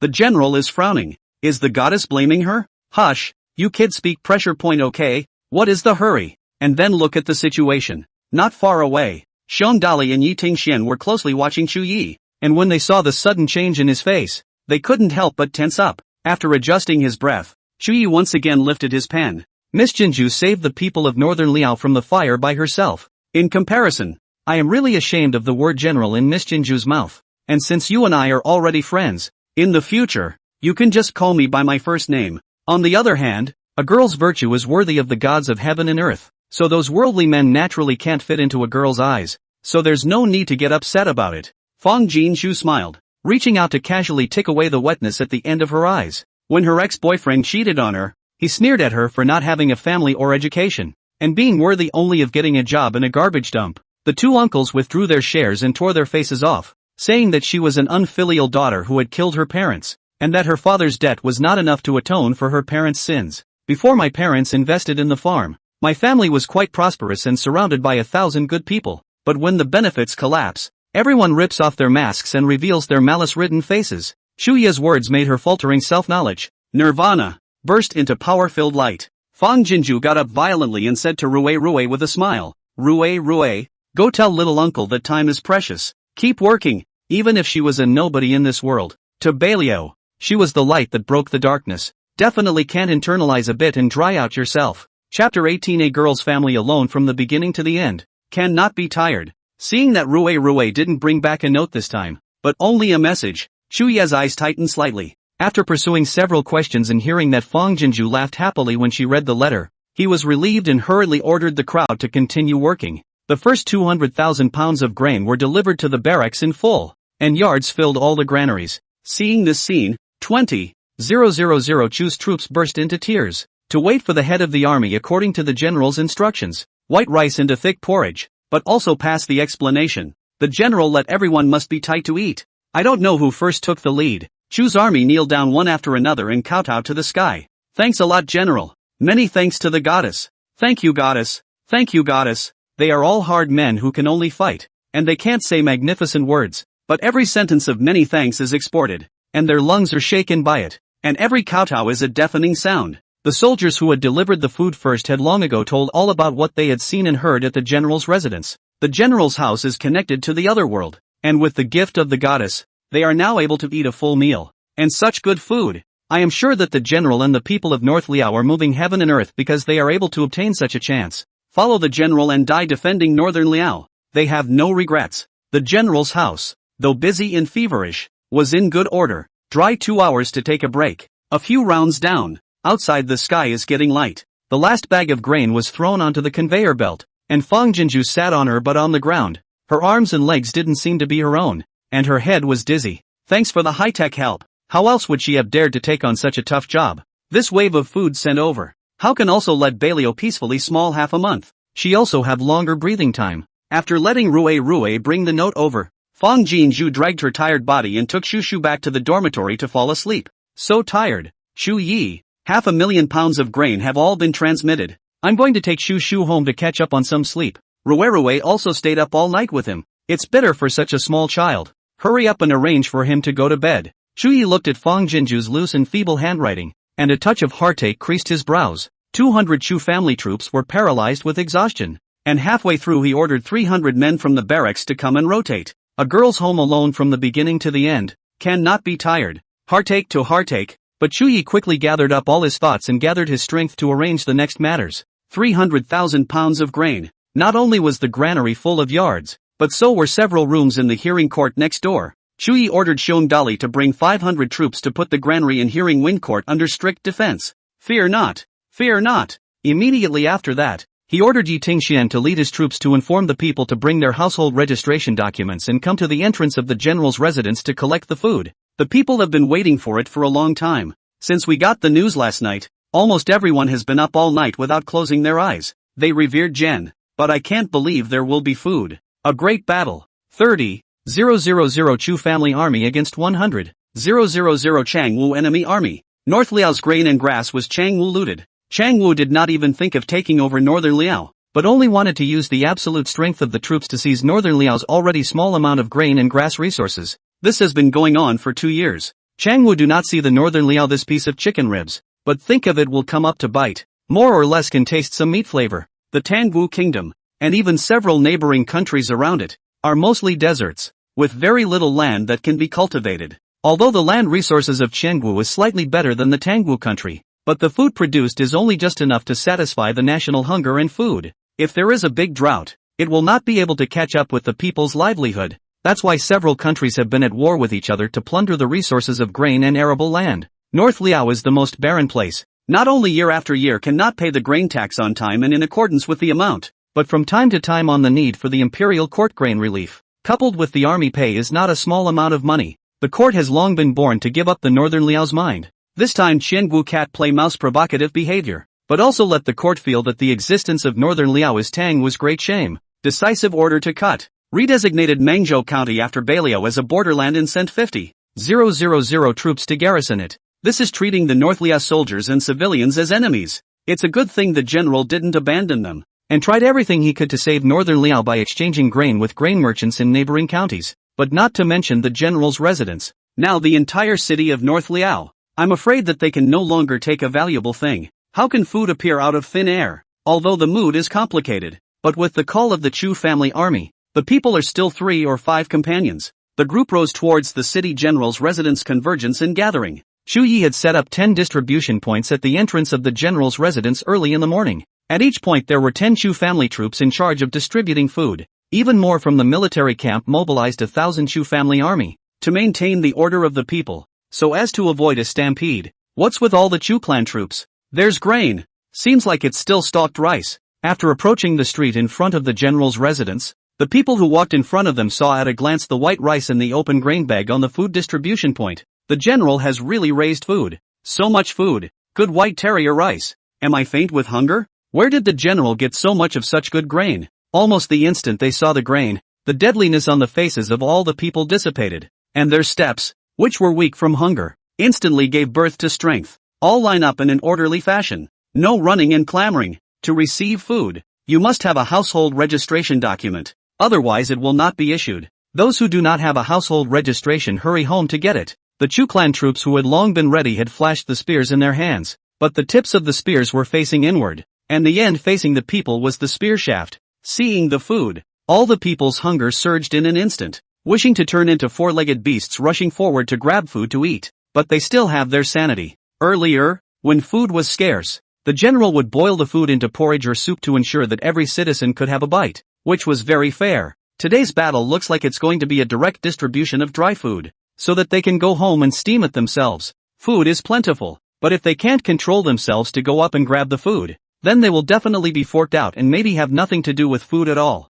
The excitement and mania of the people, under the blockage of the Chu family army, little by little calmed down, and soon converged into 10 pairs. It's the general! General! Long live the general! Long live the general! Seeing Chu Yi walk out from the general's mansion, the people instantly went crazy again, not caring about their inhibitions, kneeling down and kowtowing towards him. The emperor abandoned them, but the general did not. Now the general also for them to seek the hope of life. In their hearts, the general is only virtue worthy of long live the man. Everybody up. Chu Yi opened his mouth, finally not feeling that the general's identity was a shackle that weighed him down. All the people stood up obediently and looked at him with reverent eyes. The entire entrance of the general's residence was awaited by 10,000 people. But at this moment, a needle could not be heard. It is not this general's credit for raising the grain this time, but that of the goddess Jin Zhu. Chapter 19, Goddess Jin Zhu. Chu Yi Chi sinks into the dantian. Between the openings, the calm and loud voice like thunder penetrates into everyone's ears.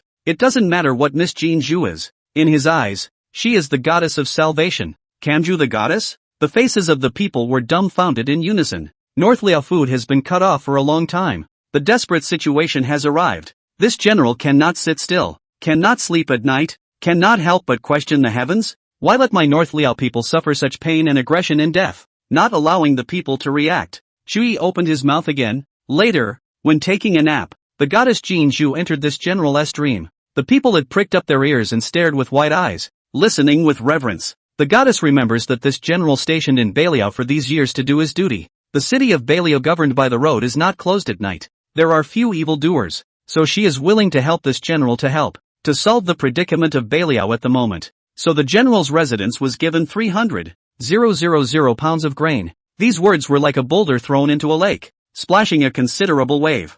300,000 pounds. Jesus, I didn't hear you wrong, did I? I must have misheard you. Are there really fairies in the world? If the general says there is, then there must be. Don't argue. The general hasn't finished speaking. Chu Yi continued. 300,000 pounds of grain. This general has already sent 100,000 pounds of grain forward to the barracks. The rest of the grain will be distributed on a per capita basis, and each person will be able to share 5 pounds. 5 pounds each, not 5 pounds each. Save your food. It's enough to live for a little half a month. Long live the general. Long live the goddess.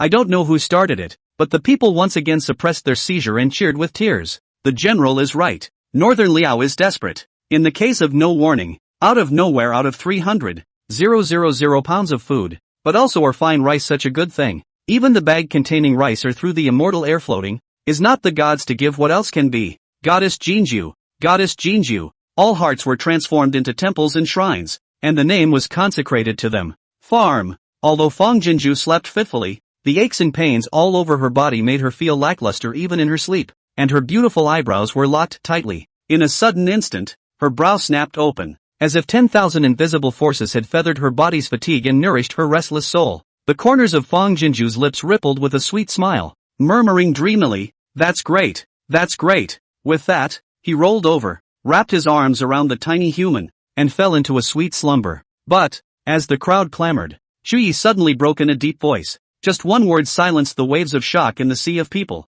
The people held their breath in unison. The goddess has a message for this general to deliver on behalf of every Northern Liao soldier and citizen. Chu Yi's face suddenly flushed, and his tone intensified a lot. Her grain will not be given to those who are unfilial and unfaithful, not for the morally bankrupt, not for those who bully and do evil. As long as the people and army of Northern Liao are of one mind and work together for good, she will help us get out of our predicament once and for all. But, anyone above the household register of Beiliao, as long as one of them goes against her warning, she will withdraw her favor and leave Beiliao to its own devices. The 3 refusals in a row, and the sentence of withdrawing the gift and leaving it to fend for itself, were like a gust of wind blowing through the bottom of everyone's heart. It makes the ordinary crowd judiciously fearful, and those who have bad intentions are frightened. The months-long starvation ordeal had taken its toll on the people. It was so easy for God to have the eyes to send the goddess to save the world. They couldn't even afford to cherish and be thankful. How would they dare to go against her wishes? Even if there are usually some bossy and small evil people,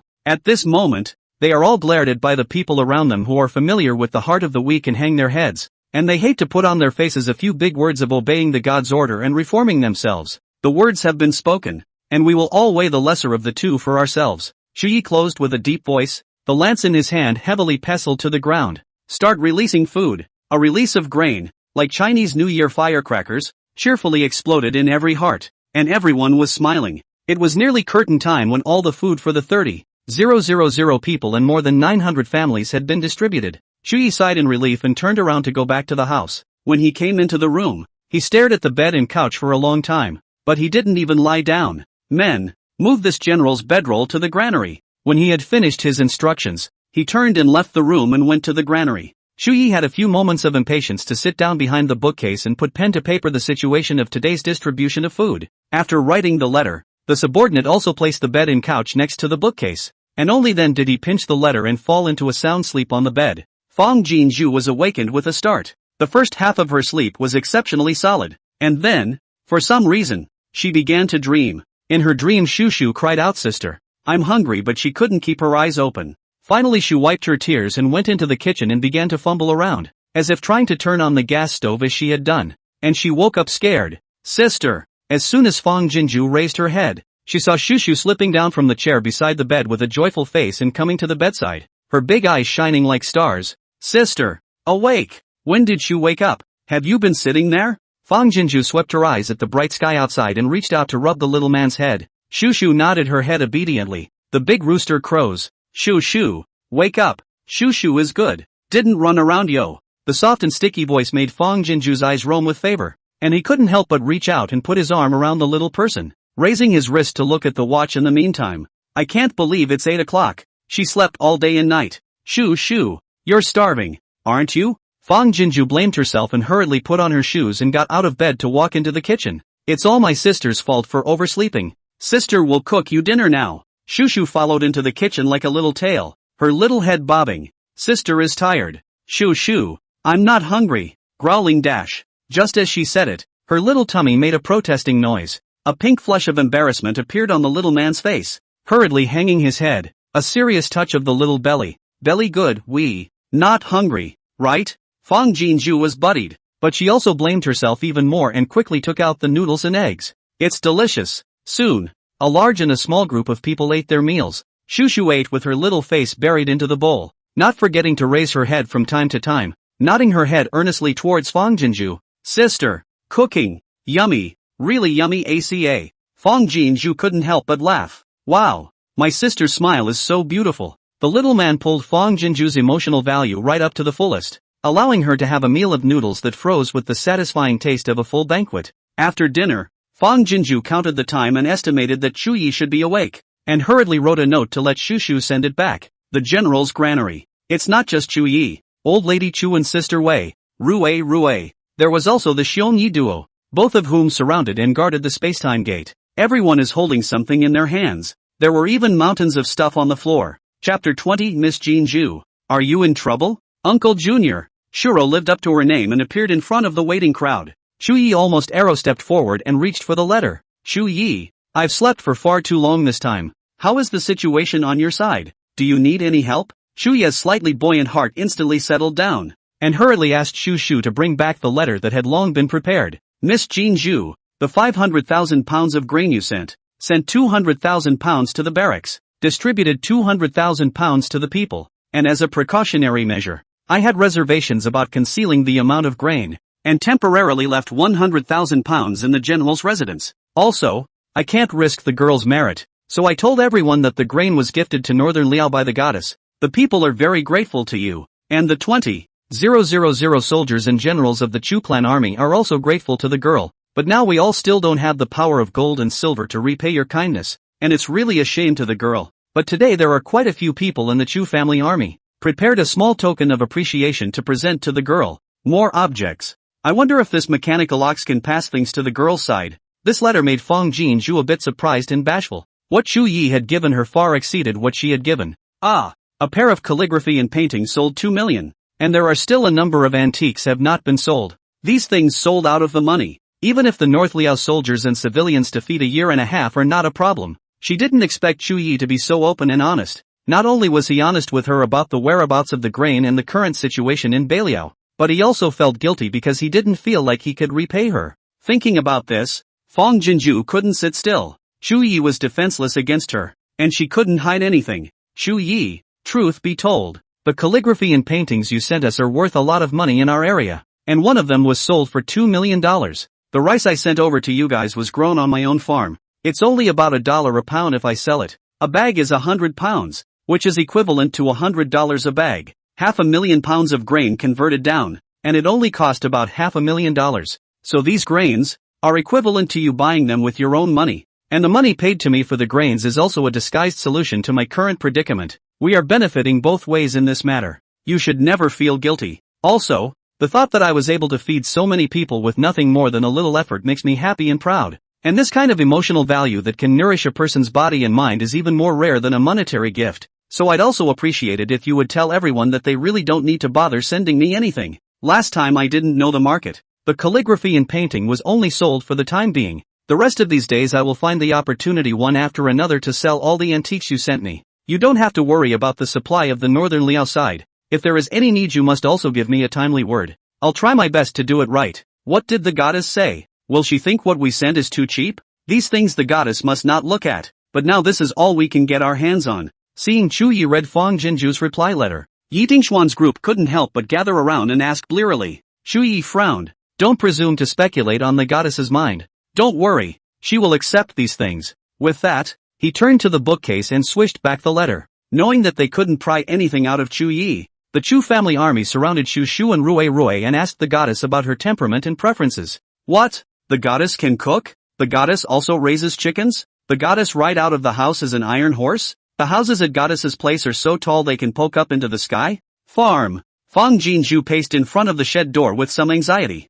Just now, the debt collection calls came one after another as if they had made an appointment. And even the rent collection calls from the government came. It was as if all these people had made an appointment to give her an ultimatum that she had to pay the money she owed on her account today or she would be sued. Although she still had more than $1 million in her account, the rent for the farm alone was more than $2 million. Not to mention the other debtors, which added up to nearly $5 million. Not to mention the fact that this money is not enough to pay off the debt. The key is that she can only use $500,000 of this money, and the rest is only held on behalf of her, and it is not her. While she was fretting, Shu Shu returned with Chu Ye's letter. Fang Jinju hurriedly unfolded it, but froze. Miss Jinju, have you encountered difficulties? Have you solved it? What can I help you with? Fang Jinju's heart touched slightly. She wrote so much about it, only sparingly bringing in a note about her own plight, but that was also to tell Chu Yi that she wasn't helping Beliao for free. How dare he only care if she's in trouble? Ignite the light of life. To meet you is the answer. The clock of life keeps turning. The phone rang again. Fang Jinju sniffled and pulled out her cell phone. It's Uncle Yang. She frowned, but politeness drove her to press the answer button. Hey, Uncle Yang. Xiao Fan ah. How later did not see you give me back a phone call. You this child is too rude. That what? You consider the farm discounted 20% to me. You can also hand over more than 2 million. At least your rent can pay back or the government's lawyers are going to sue you. And those debtors of yours, and I are all in partnership too. As long as you transfer the farm to me, I don't mind helping you to lobby well, so that they can forgive you for a while longer. Or worse, I can lend you some money first. Fang Jinju ruthlessly pressed the hang-up button, raising her hand so that she could not wait to slam the cell phone out. It froze in the air for a split second and then retracted with hatred. It's not worth it to damage your belongings for a scumbag who took advantage of the situation. This call from Yang Jihuai was timely. She wondered if he had gotten through to those creditors and deliberately asked them to approach her to collect the debt so that she would hurry up and sell the farm to him cheaply. The phone rang again. It's still Yang Jihuai. Fang Jinju didn't answer and directly pressed the hang-up button. And hang on. Finally solely shut down. Sister. The soft, sticky voice came carefully. Fang Jinju's storming steps lurched, then looked at Shu Shu. The little man was staring at himself with a pair of innocent eyes, and then he came over to her with a tada, stretching out his little short arms to demand a hug. Sister. Hug. Fang Jinju's anxious anger instantly subsided for the most part, and she hurriedly reached out to take Shu Shu into her arms. As soon as the little man arrived in the arms, he tightly embraced Fang Jinju, but also which little face pasted her face. Sister. Not angry Shu Ru, accompanied by badass, bullying sister. Right? Shu, help your sister. Hit him, okay ba? Said Shu Shu. First waved her small fists, then reached out with two small hands, cupped Fang Jinju's face and patted it lightly to appease. Good sister. Ow. Not afraid D. Fang Jinju was caught off guard and cried. Chapter 21, Beliao needs you. Only when you are well. Beliao can be well. The kind where you can't stop the tears. So what if the world is better? She's all alone, with no family, and surrounded by people who want to drive her to death. So far, all the kindness she's encountered has come from another time and place. Fang Jinju sat down on the small bench with Shu Shu in her arms and cried bitterly. From the time of her parents' deaths until now, she had been dealing with malice, and had been telling herself to brace herself. For the moment the slightest sign of weakness leaked out, the whole spirit would collapse. The road behind us, it's much harder. But now, in the face of the little man's pure concern, those grievances and fears were like a floodgate that could not be stopped. She wanted so much to be the child who was sheltered under her parents' wings. She didn't want to be forced to grow up by harsh realities. She's afraid to face it all alone. Facing Fang Jinju's uncontrollable collapse and crying, Shu Shu's big eyes flooded with tears of heartache and helplessness, and she could only hug her sister tightly, deflating her little mouth to comfort in her own way. Sister, not afraid of. Shu Shu is in. And, brother, little uncle, and, Uncle G, Joe, Uncle Junior, the best. Help your sister and beat up the bad guys. Oh, sis, don't cry ow. With a sobbing voice soft, Fang Jinju hugged Shu Shu tightly, as if she was holding on to all her courage to persevere in this world, and refused to let go for a long time. She should thank God. In her isolation, Rue and Shu Shu were delivered. As long as there is someone behind you, even if it's just the warmth given by a child, and enough to sustain her for a long, long time. Sister, Rue ran out from the shed door holding up the letter. And when she saw the large and small group hugging and crying, the smile at the corner of her small mouth froze. Sister? Shu Shu? As he said that, Hitada ran over and stretched out his little short arms in an effort to hug the two of them, his big eyes all worried. You guys? What's wrong? Are there bad guys bullying you? Rue craned his head to look out warily. Fear not. Rue will protect you. It's okay Rue.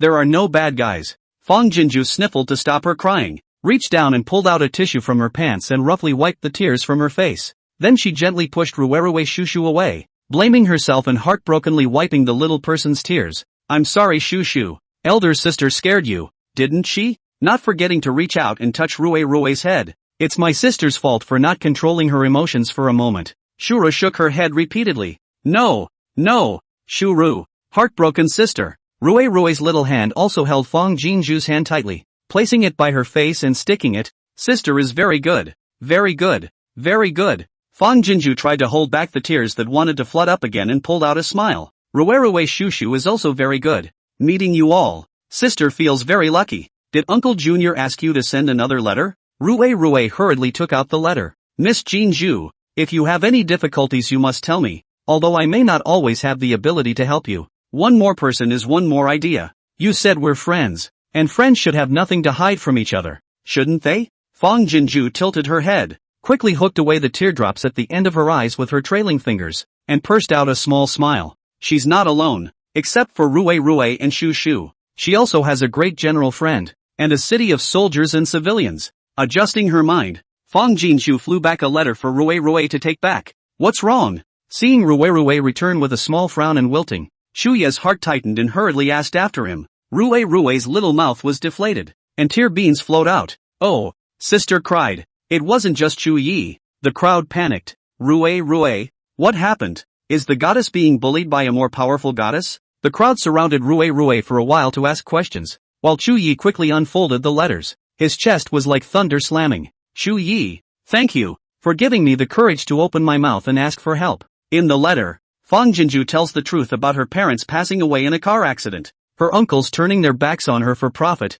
the farm being in debt, the debt collectors pushing her to the brink of extinction, and all of it. At the end, she was embarrassed and said, Shu Yi, in fact, I am like you, also facing a desperate situation, although it is difficult to say, but I now have no relatives in this world, no friends, and only you can help me. Can you lend me a portion of the money from selling the antiques first to pay off the debt? Don't worry, I'll try my best to earn money to pay you back. The careful inquiries and assurances in Fang Jinju's letter were colored with thick heartache under Chu Ye's eyes. No wonder Miss Jinju said on her first day that she was about to leave. It turns out that she is suffering such a big change in her life. He had his family and so many brothers and people around him, and he still found the predicament difficult. It was hard to imagine how helpless the Jinju girl should be when she faced this alone, with such a desperate situation forced upon her. She even had no choice but to hold on to her breath and help Bei Liao to get through it first. Jinju girl. What a silly, good, girl that is hard to find in this world. Falling again, the force under Chu Ye's hand was so strong that it could not penetrate the paper.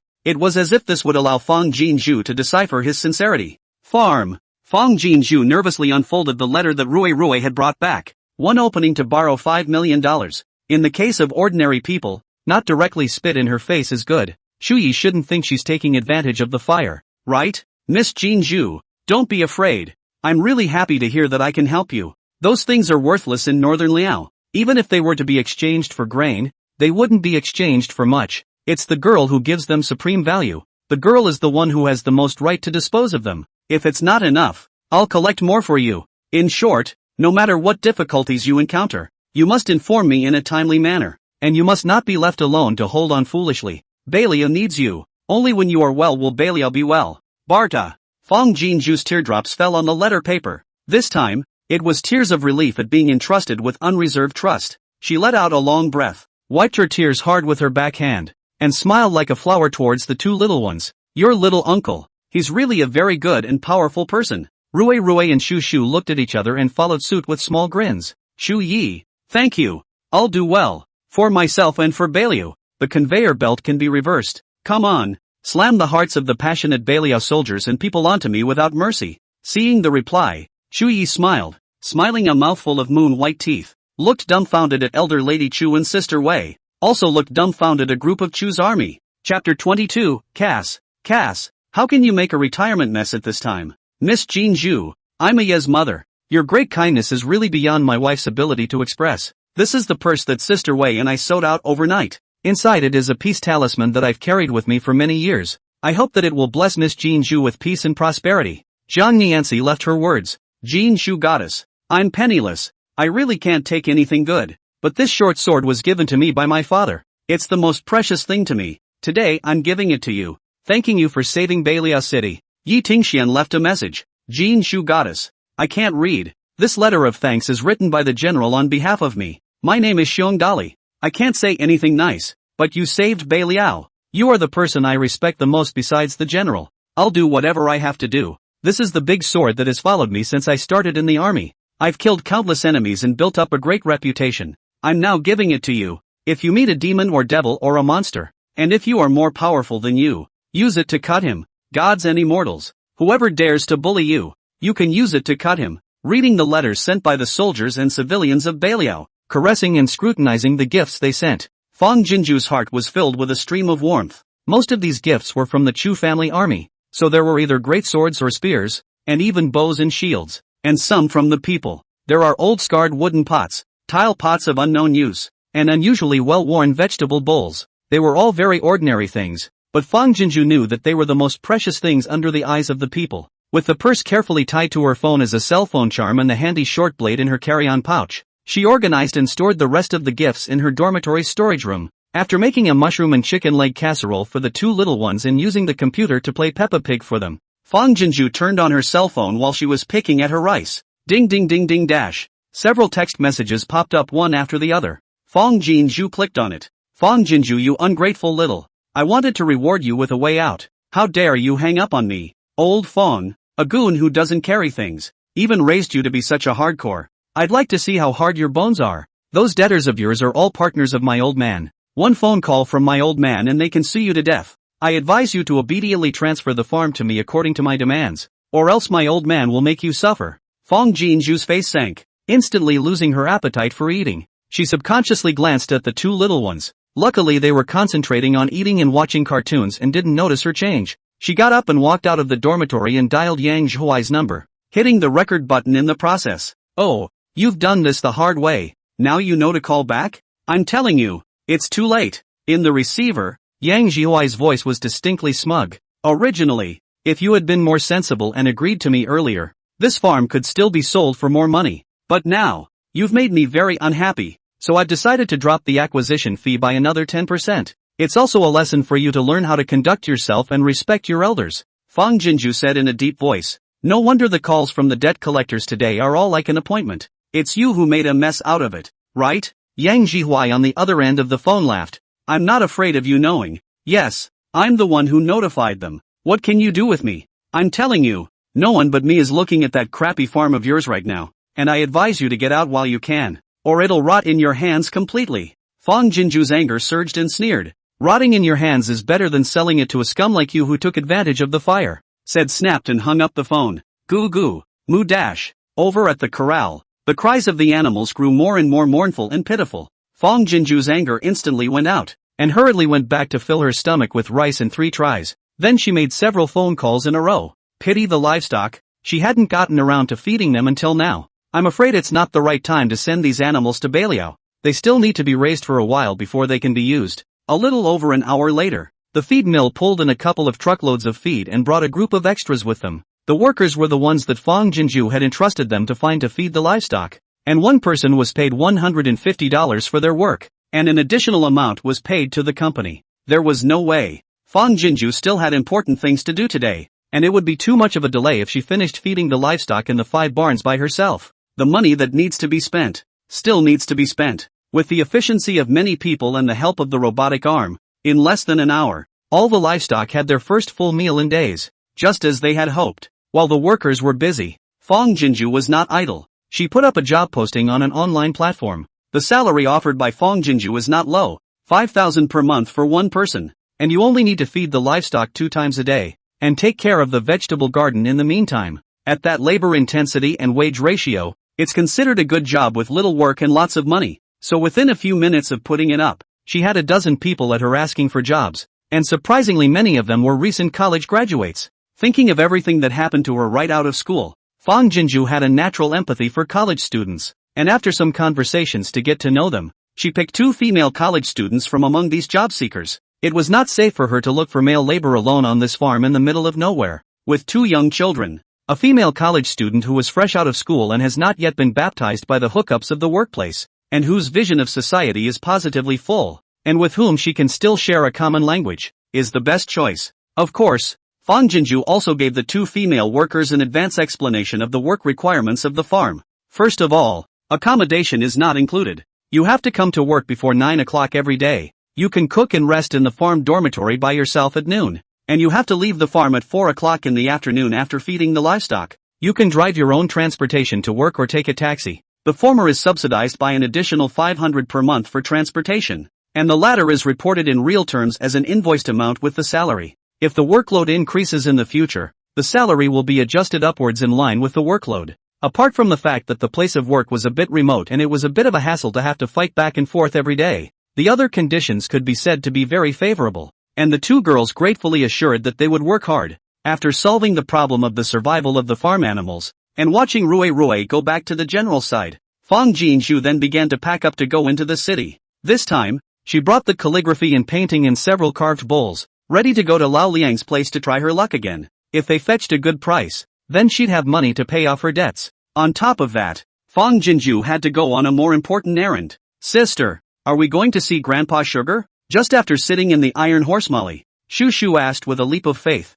Fong Jinju froze, then laughed dumbly. Yes, we're going to find Grandpa Sweet right now. Although the little person did not remember the last name of the old Liang, but the old Liang gave her that piece of peach cake imprinted very deep. Old Liang also really deserves the soft and sweet name of Shu Shu. Bam bam bam bam. Shu, driving nicely. The Wuling small truck suddenly had a jerky stutter and made a few strange noises before breaking down. Fong Jinju was glad that her car wasn't going too fast, but she was also scared out of her wits. She looked around, unable to hold back a sigh as she looked around. Not in front of the village. Cass, how can you mess with retirement at this time? Ignite the light of life. To meet you is the answer. The clock of life keeps turning. The phone rang unexpectedly. Fong Jinju was shocked in her heart. She thought it was another debt collector, and raised her hand to see. Surprisingly, it's old Liang. Chapter 23. Can those 2 little ones talk across time and space at any time? Fong Jinju sighed in relief and lifted the hood of the small truck while hurriedly pressing the answer button in speaker.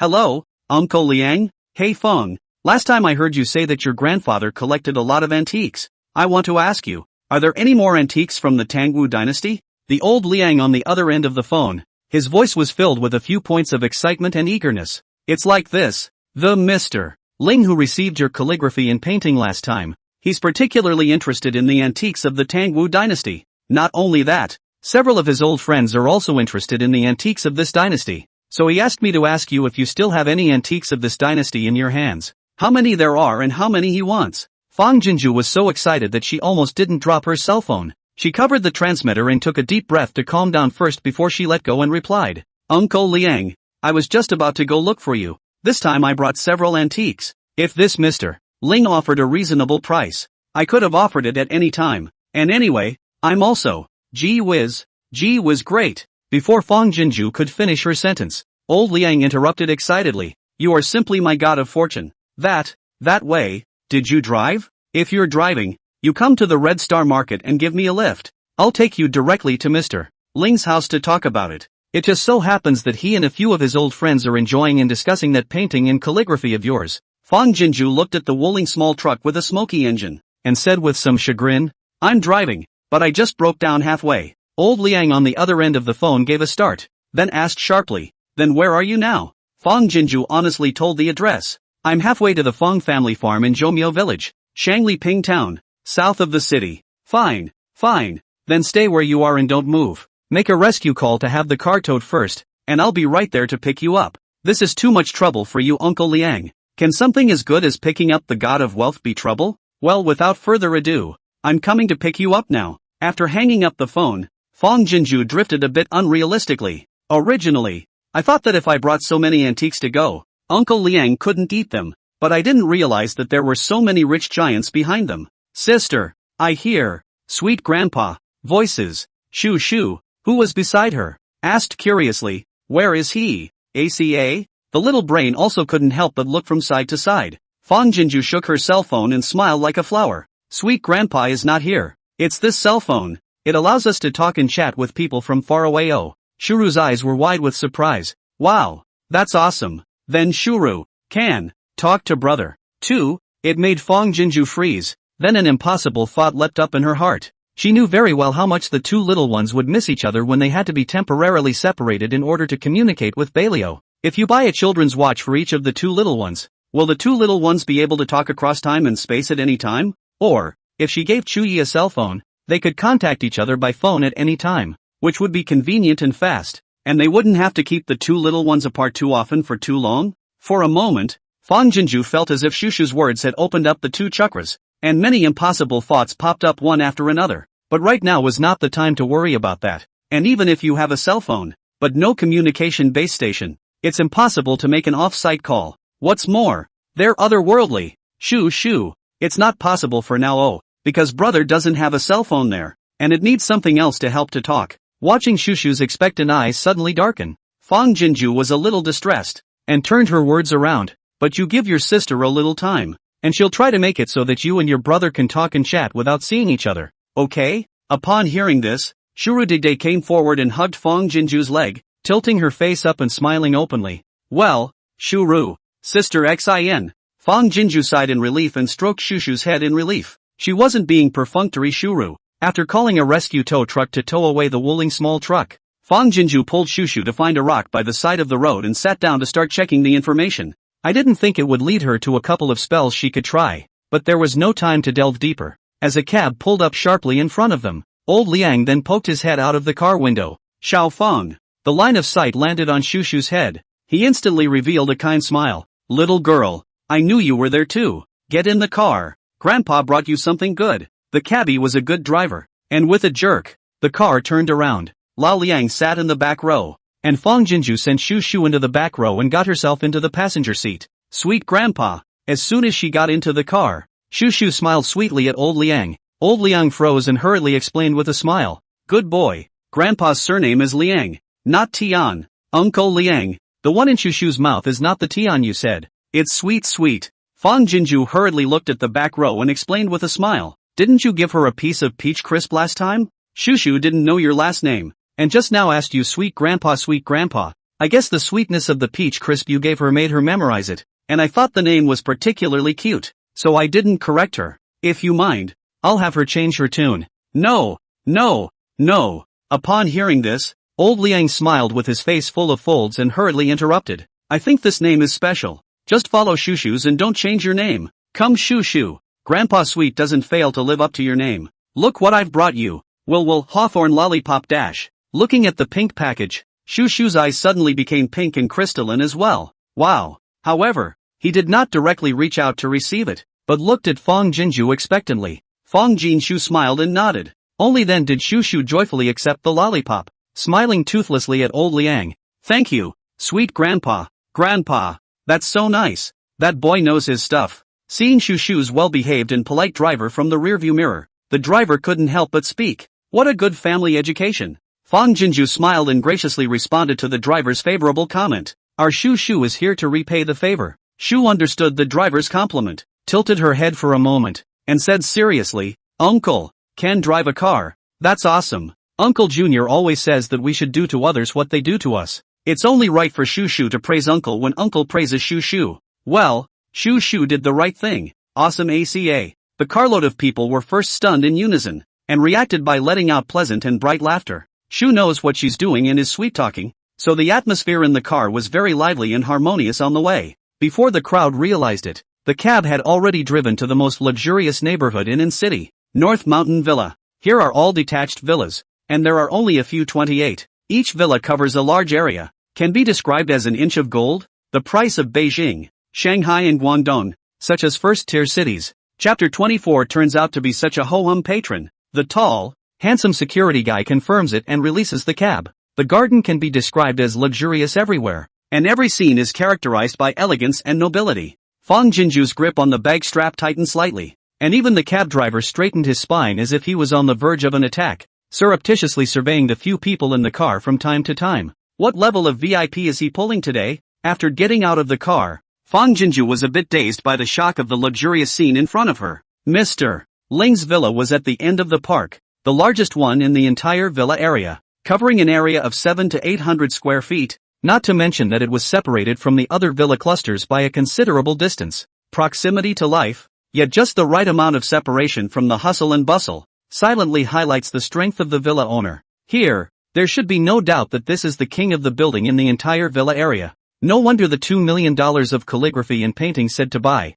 so it is such a luxurious patron. Old Liang. As a pale voice came out, an old man in a modified version of a tang suit walked out from the villa. Finally, I've waited for you. Then the line of sight fell on Fang Jinju, quite serious and scrutinizing. Fang Jinju's heart tightened, and she hurriedly greeted politely and respectfully. Good uncle. A flash of displeasure flashed across the bottom of Ling Lao's eyes. You're the little Fang girl that old Liang was talking about, right? I'm Ling Jinghua who bought your calligraphy and painting. Just call me Mr. Ling. Hello Mr. Ling. Fang Jinju hurriedly changed her words. It was me who took the liberty. She didn't feel lost or embarrassed. The more well-off a person is, the less he or she likes people who are solicitous and close to him or her. She called out to her uncle purely out of politeness. No different from calling out to Uncle Liang, but it didn't mean that others wouldn't understand it deeply. Mr. Ling was her and Beliao's god of wealth, so she had to be as comfortable as he was comfortable. Only then did Ling Jinghua's serious face ease. It seems that this girl is not one who doesn't know her place.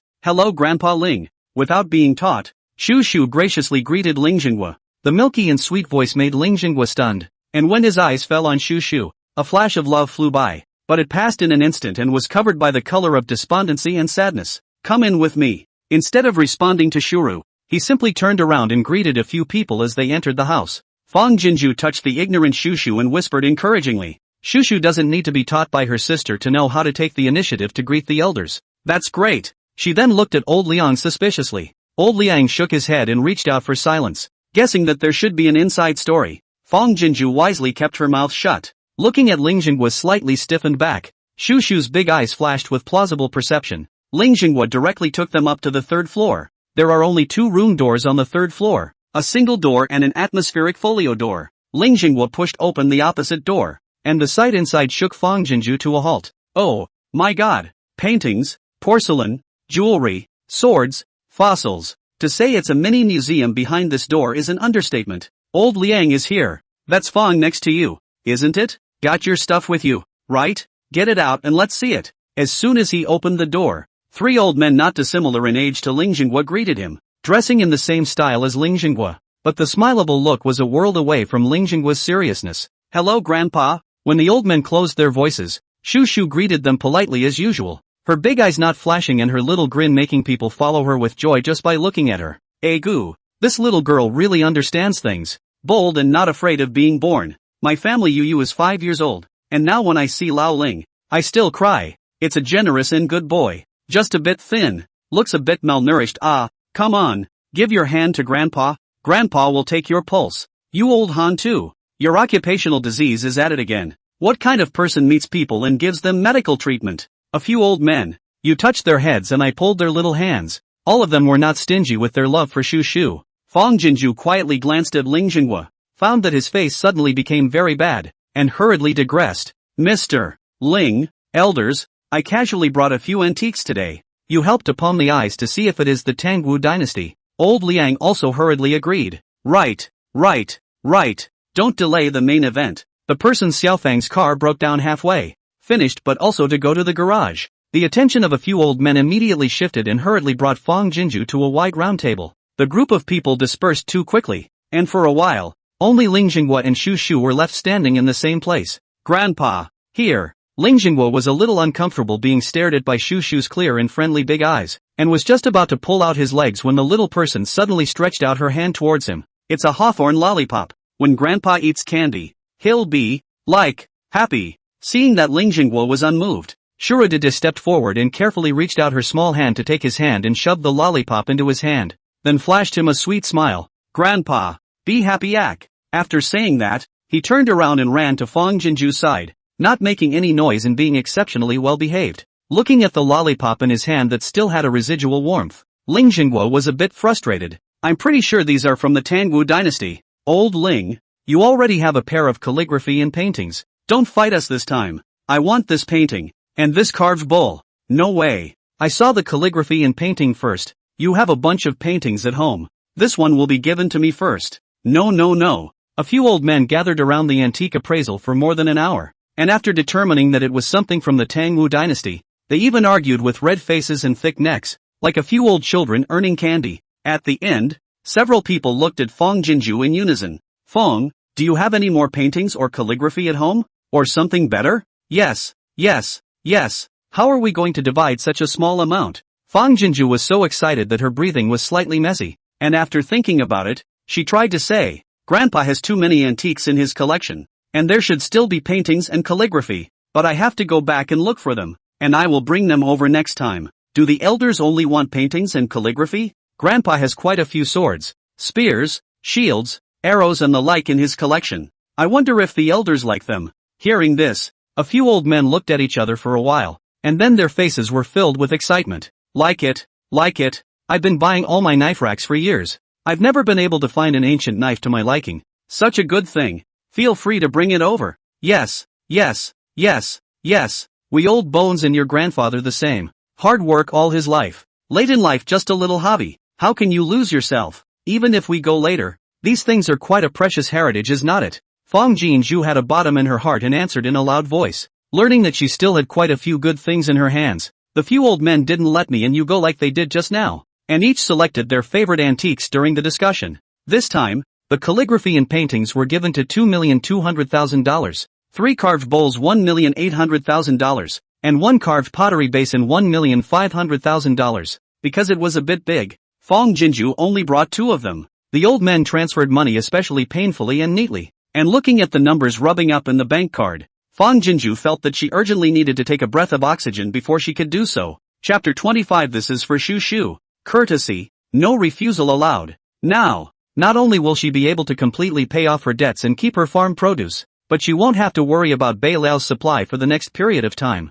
Ignite the light of life. To meet you is the answer. The clock of life keeps turning. Fong Jinju was walking in a trance when the phone rang unexpectedly. It's a landline. She pressed the answer button. Hello? MS. Fong, this side of the call is to talk to you. Your car engine has been completely scrapped, and this car has also almost reached the end of the life of the car. There is really no need to repair. You see how to deal with it? The other guy was from the garage. Fong Jinju has actually guessed, although some regret, but still decisively said, okay, since this is so that will not be repaired, but also trouble you to send the car to me back to the Lee Square family farm. Well, okay, contact me after the car is delivered.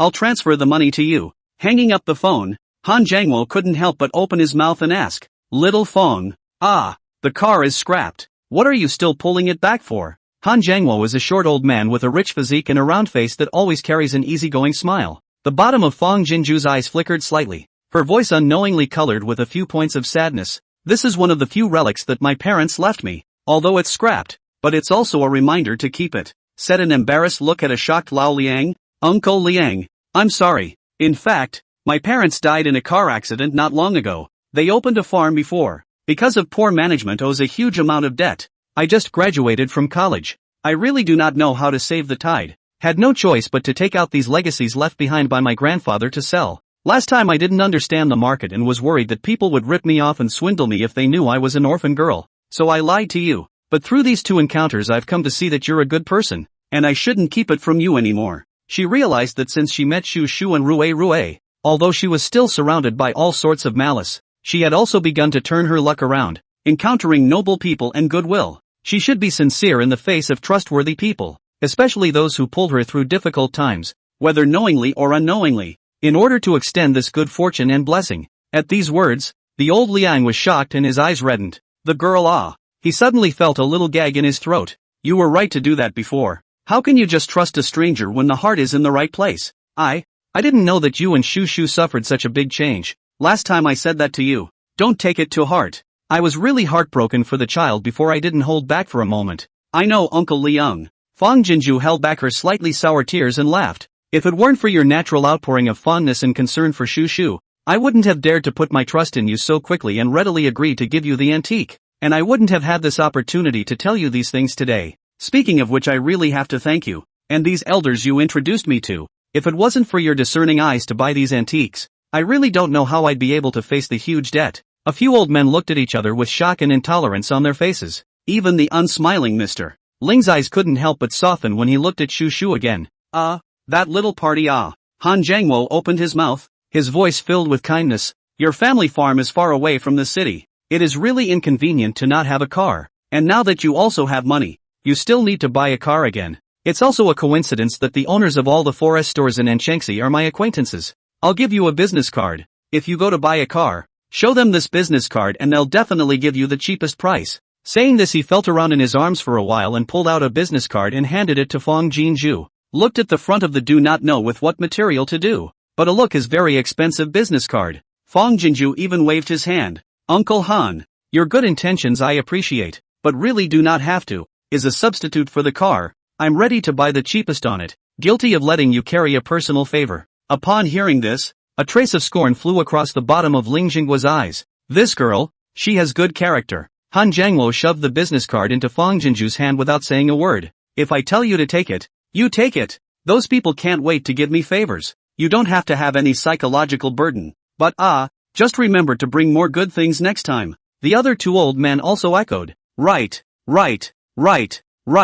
Old Han's business card is very valuable, easily not given to others. If you do not accept it, this is not a slap in his face. The hospitality was hard to resist, so Fang Jinju could only accept it gratefully. A few old men sent her and Shu Shu downstairs, not realizing that Ling Jinggua had already arranged for a driver to wait at the door in advance. It's not easy to get a cab here. Just look where you're going and ask the driver to take you there. Ling Jinggua still had no smile on his face, but his voice was less rejecting when he spoke. Fang Jinju didn't wriggle to refuse, and bowed gratefully to him before preparing to pull Shu Shu into the car. Wait! Ling Jinggua suddenly opened his mouth and took out a piece button pendant chain from his pocket, handing it to Fang Jinju. This is for Shu Shu. As a courtesy, no refusal allowed. Put it on her now. The commanding tone that was not to be refused blocked the words of refusal from Fang Jinju's throat, and after struggling for a while, she could only obediently take the pendant and carefully put it on Shu Shu's neck. Between the several old men looking at each other, they were all staggered with astonishment.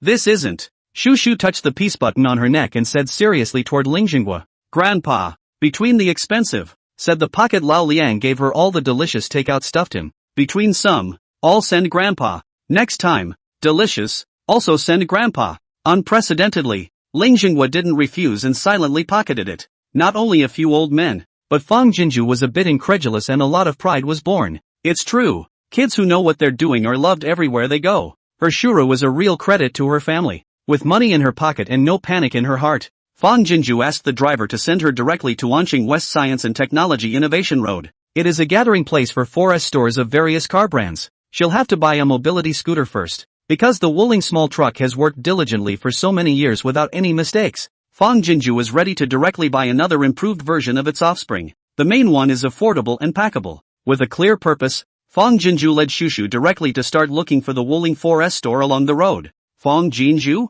Passing by the entrance of the Mercedes-Benz 4S store, A familiar and surprised female voice came from inside, causing Fong Jinju's steps to lurch. Without turning around, she knew who it was. Her college dormitory roommate for 4 years, plus ex-plastic BFF, Cynthia Wu. Chapter 26, The Scum of the Earth Who Got Carried Away. Yo, it's really Fong Jinju. Another familiar to turn into gray. Fong Jinju can recognize the male voice rang out, with full of banter and ridicule. Then when the unilateral split breakup more and more arrogant, Fong Jinju felt a wave of nausea in her heart and pulled her legs out, wanting to hurry away from here. Hey, don't go although we broke up, but at least we are old classmates. How can you see old classmates without greeting? It's too rude, isn't it? That's right, Jinju. Jiqiang and I will get married soon. My father only has one daughter, and he wants me to pick a Mercedes-Benz as a dowry, although Jiqiang chose me in the end. But at least we're also 4 years of girlfriends. To come here, you at least come in to help me pick out a car,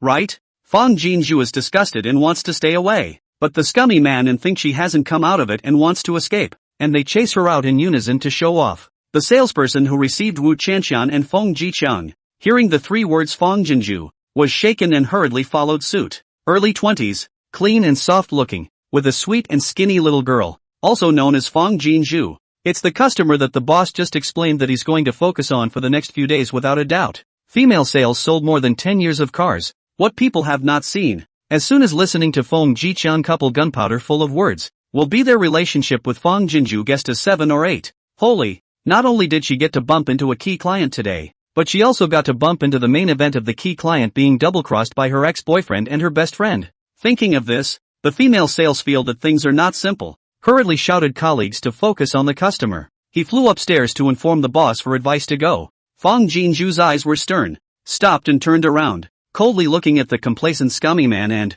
you guys, who is it? Shushu keenly sensed that the uncle and aunt in front of her did not have good intentions towards her sister. Dede went up and stood in front of Fong Jinju, stretching out her little short arms. No, bullying, sister. Usually well-behaved little face at the moment became milk fierce. Big eyes defensive, also not afraid to stare at the slagman, and Fong Jiqiang and Wu Chanxian froze in their tracks. Wu Chanxian said with a displeased face, whose bare child, how so rude. Look at the age, should also understand human language. Do not hear that we and your sister are classmates? Fong Jiqiang looked at Shushu, whom he had never seen before, twice and sneered as he asked, sister? Fong Jinju, how come I didn't know you had a sister? This can't be your new boyfriend's daughter, right? That's right. For a bottom girl like you who doesn't stand out in anything, it's good to have a man look at you. What qualifications do you have to pick and choose? Ha ha ha. Looking at the slagman and no longer bother to hide the ugly face. Spare Fong Jinju no matter how good temper, but also cannot help but dislike. Do not need you to remind. I do not have other advantages, but self-knowledge is the most good quality of my hand. There really isn't much qualification for me to pick and choose in my condition, or else I wouldn't have been mesmerized by a scumbag like you back in college. But the good thing is that there is Wu Chanxian, who likes to collect garbage to help me even if the stop-loss, but also free to help me a lesson. Teach me how to identify the garbage people. I cannot thank it enough. You want me to help you pick a wedding car, right? I was worried that I didn't have a chance to thank Wu Chanxian, so I'll help you choose one. Saying that, ignoring the scummy man and S faces that were so angry that they twisted, Fong Jinju pulled Shushu into the 4S store without saying a word. What's the most expensive car you have here? Coincidentally, the female sales got the boss's order to come out. See Fong Jinju, face respectful smile or almost grinning to the root behind the ear. Hear her this immediately understand over. Hurriedly welcome her to the most luxurious a car in front of. MS. Fong, this is our store, currently the most luxurious of family SUV.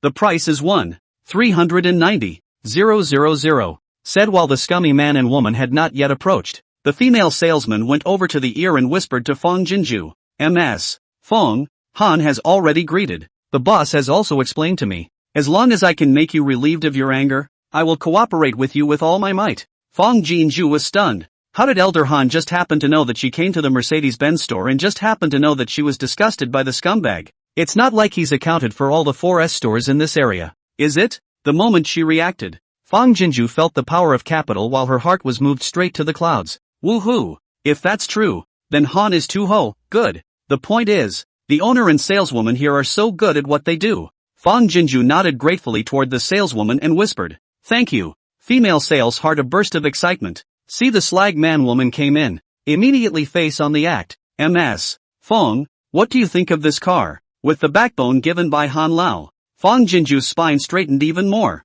reaching out to touch the car door. Well, not bad. Then he looked back at the scummy man and woman and smiled. What do you think? Qianqian, such a girl with a family background. Marriage naturally want to buy the best. I have poor vision. Think this car is already enough luxury, said looking towards Wu Qianqian. The lips are like a smile but not a smile sneer. But Qianqian, you have such a high vision. I don't know if you look at it? Then do not forget to give the female sales seriously introduced science. This is my college classmate. Her family conditions are particularly good, so the heart is also high. You cannot introduce them to those cheap goods, or she will also feel that you are looking down on her. The saleswoman hurriedly looked at Wu Qianqian with a smile. Madam, just now I have eyes but not recognize MT. Tai, should not introduce you to the entry-level one. No wonder you delayed in placing the order. So it is too cheap.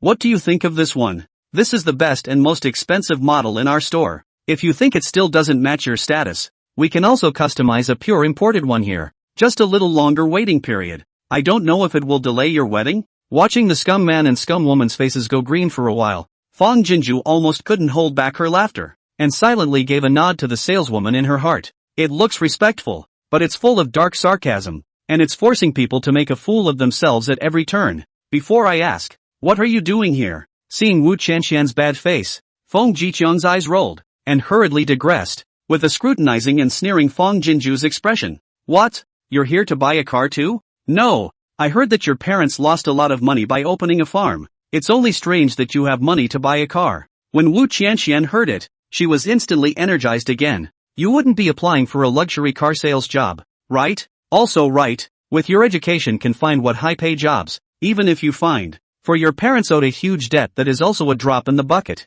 Being a luxury car sales is different. The chances of meeting big money that can be called a high, in case you are lucky, and then meet a not so good vision of the thugs look at you. That is really faster than working to make money. Chapter 27. She's millions in debt. Where did she get the money to buy a sports car? The two of them sang in unison, specializing in picking out Fong Jinju's sore spots to stab. Fong Jinju's face sank. She did not talk to Fong Jiqiang too much about the situation at home, and I do not know where he inquired about the news of the parents' funeral, but even greeted without a word. And Wu Qianqian, two people came in a big way. They didn't go to worship Fong Jinju's parents in good faith, but to flaunt and watch the jokes, in order to rub some salt into Fong Jinju's wounds when she was in the most pain. At that time coincided with the two uncles could not wait to roll away the farm's valuable things to withdraw their shares, taking advantage of the funeral crowd to pressure Fong Jinju to sign a farce of rebellion, so that the pair of scummy men and women to see all the jokes about her. You guys can't afford it, can you? Fong Jinju looked at Wu Qianqian, ignoring their taunts and slurs, and to directly turn her anger into a counterattack. Scumbags and bastards. Fong Jinju suddenly looked sorry. Oops, why did I forget? Your father is a section-level cadre. A monthly salary is only 6 or 7,000, right? Unless he is corrupt and accepts bribes to make another fortune. How else would he be able to afford to buy you a luxury car of over $1 million? The saleswoman looked at Wu Qianqian, her expression handled just right. Half heard the revelation in a dawning realization, and half no. Such a family condition also dare to look at our most expensive car? Ma'am, I think the 200,000 plus model you two were looking at just now is particularly appropriate. Why don't I introduce you to it again? The saleswoman's expression and subtle tone managed to irritate Wu Qianqian. She said angrily, what do you mean? Looking down on people? Ha! Fong Jinju made up for it at the right time. 39 million for a looker. I'm sure your section father has the power to do that, right? Wu Qianqian was furious. You're halfway through, and she can't say a single word in rebuttal, because she really can't afford it. Not to mention more than $1 million, even more than 200,000. Her father only agreed to pay the down payment. The rest need her and Fong Jiqiang monthly payments. Fong Jiqiang feel a little shame, pulled Wu Qianqian's hand. We just graduated from college. Can buy more than 200,000. Mercedes-Benz has also far exceeded many of his peers, and a waiter general knowledge. Simply pulled down our quality. Then with a contemptuous glance at the saleswoman with a complicated face. We've decided. We'll buy the one just now, but we don't want you to receive it. Get us someone else. The saleswoman flashed a decent smile. Yes, change for you immediately, said Beckoned. Immediately came over a handsome male sales. I have a valued customer here. You receive this pair of customers. They want to buy the cheapest which model. Then she pulled the male salesman a little closer and lowered her voice. Remember, that one's a sale model, and the company doesn't make any money, so don't make any blind promises to give anything away to the customers. It was small, but just right for everyone in the room to hear. Ha ha ha. Fong Jinju didn't hold back her snort of laughter. In a moment she would have to thank the saleswoman. Her divine assistance was simply too much of a relief. Seeing her laugh, Shu Shu giggled out with her. He, if sister is happy, Shu Shu is happy. Wu Qianqian rolled her eyes in anger. Feng Jiqian's face was also hard to see. Who is your leader? I want to file a complaint against you. At that, the saleswoman looked flustered. Sir, don't misunderstand. I don't mean anything else. This gentleman, you wanted to see me? A middle-aged man in a suit appeared behind a few people. His face full of official politeness became extraordinarily enthusiastic upon seeing Feng Jinju. Ms. Feng, you're here. Wu Qianqian and Feng Jiqian? What's the situation? They're going to complain. And this leader ignores them to say hello to Feng Jinju? No. Why would the leader of the Mercedes-Benz store know Feng Jinju? Feng Jinju was also slightly stunned. And then she read the leader's information-filled eyes. She inadvertently swept the workplate on the leader's chest and cooperated. Manager Li, I've come to help my friend pick out a car. Manager Li became even more enthusiastic. All well and good. Ms. Feng, so how are you considering that GT53 sports car I showed you last time? Barely a look of perfunctory concern about the scummy looking at cars, but a look of extra concern about Feng Jinju buying a car. Wu Qianqian and Feng Jiqian? What? Can Feng Kamchu afford a sports car? Big joke in the sky. Feng Jiqian couldn't help but sneer out. Oh, this manager Li, you're really naive. People come into the store to casually stroll around and ask a question. You take it seriously? She's millions in debt. Where did she get the money for a sports car? Wu Qianqian also hurriedly chimed in. That's right. You don't look at what kind of rags she's wearing. Is it like she can afford a luxury car? Beware of a passion fed to the dogs. Feng Jinju didn't care about the questioning of the scummy man or woman, but instead flew to interpret the direction of Manager Li's words. Obviously, this Manager Li was deliberately saying this in order to help her get angry at the scummy man and, so she couldn't afford to make a mistake with her cooperation. What? But without waiting for Feng Jinju to think of how to open her mouth to answer, Manager Li interrupted with a surprised look on his face. He looked at the scummy man and woman, and then looked at Feng Jinju. Ms. Feng, they aren't your friends, are they? Otherwise how come they don't know about you inheriting your grandfather's estate? I've been probing old Han. He said that he spent more than $2 million just to buy a pair of paintings from your grandfather's collection. With a little more money, it's enough to buy 2 sports cars, not to mention the fact that your grandfather left more than 1 or 2 antiques behind. Speaking here, Manager Li looked at Wu Qianqian and Feng Jiqian with shocked and unbelievable expressions, and then looked at Feng Jinju to cover her mouth. Ms. Feng, am I talking too much? Go. Let's talk in the VIP room. At the end of the uncontrollable to Feng Jinju invited to the VIP room, but also beckoned to the female sales said, that small single to Xiao Wang, quickly come in to receive Ms. Feng. Well, she wants to buy but $1 million level of luxury cars. Wu Qianqian and Feng Jiqian? What do you mean? I was going to go to the leader to complain,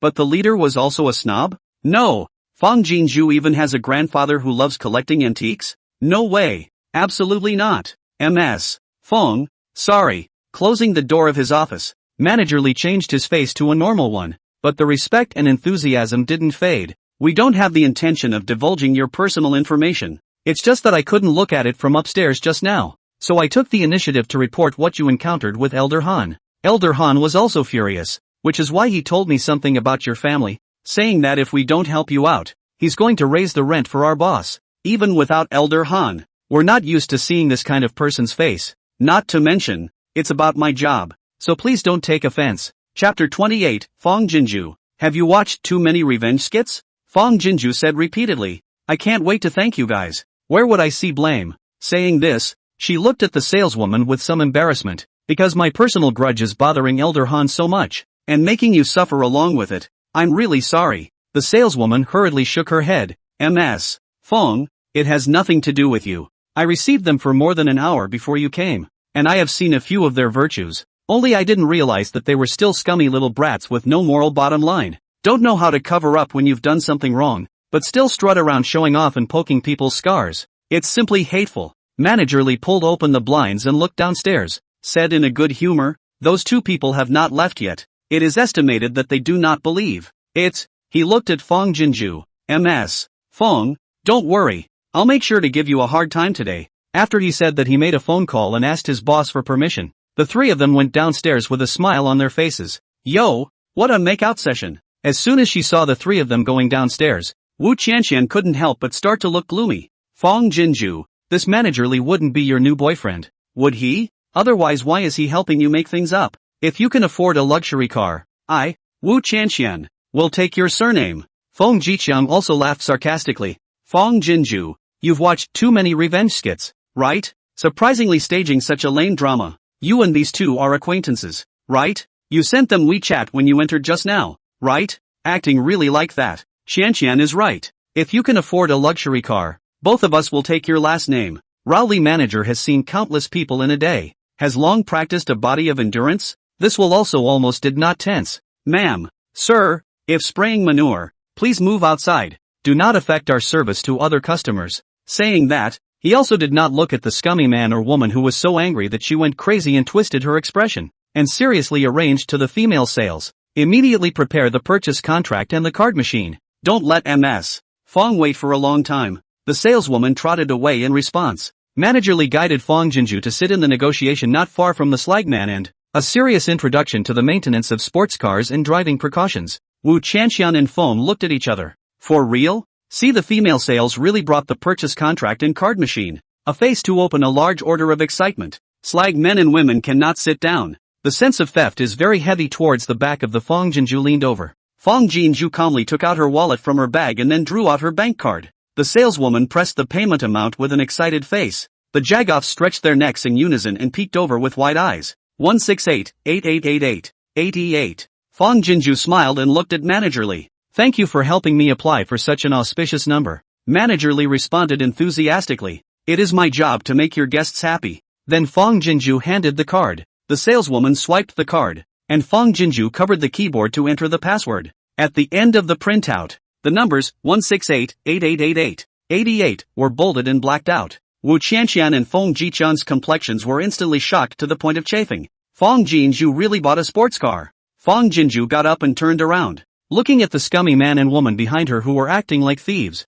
Have you had a good time? Fong Qianqian, Fong Jiqiang? Manager Li and the saleswoman also got up and looked at them with unashamed eyes. Under the pressure of the three people's eyes, the scummy man and woman's faces turned green for a while, and finally they could only flee. Shortly after coming out of the Mercedes-Benz 4S store, Fong Jinju's cell phone received a text message. She lifted her hand to see that it was the same amount she had just swiped out for a refund. Fong Jinju pursed her lips and smiled. Following the guidance of the saleswoman, she found the Wuling 4S store and dove in headfirst. Drove the brand new Wuling pickup truck joyful to leave the entrepreneurial road. Fong Jinju into a partial upscale coffee shop, ordered coffee and cupcakes, but also handwritten a thank you small card stuffed in, so that the errand boy sent to the Mercedes-Benz 4S store. Then it was back to the mall with Shuru in tow. She couldn't take it for granted that Elder Han had gone out of his way to help her like this even though he had only met her on one side. But after turning around with Shu, Fong Jinju didn't buy anything, because a rich man like Elder Han doesn't lack anything.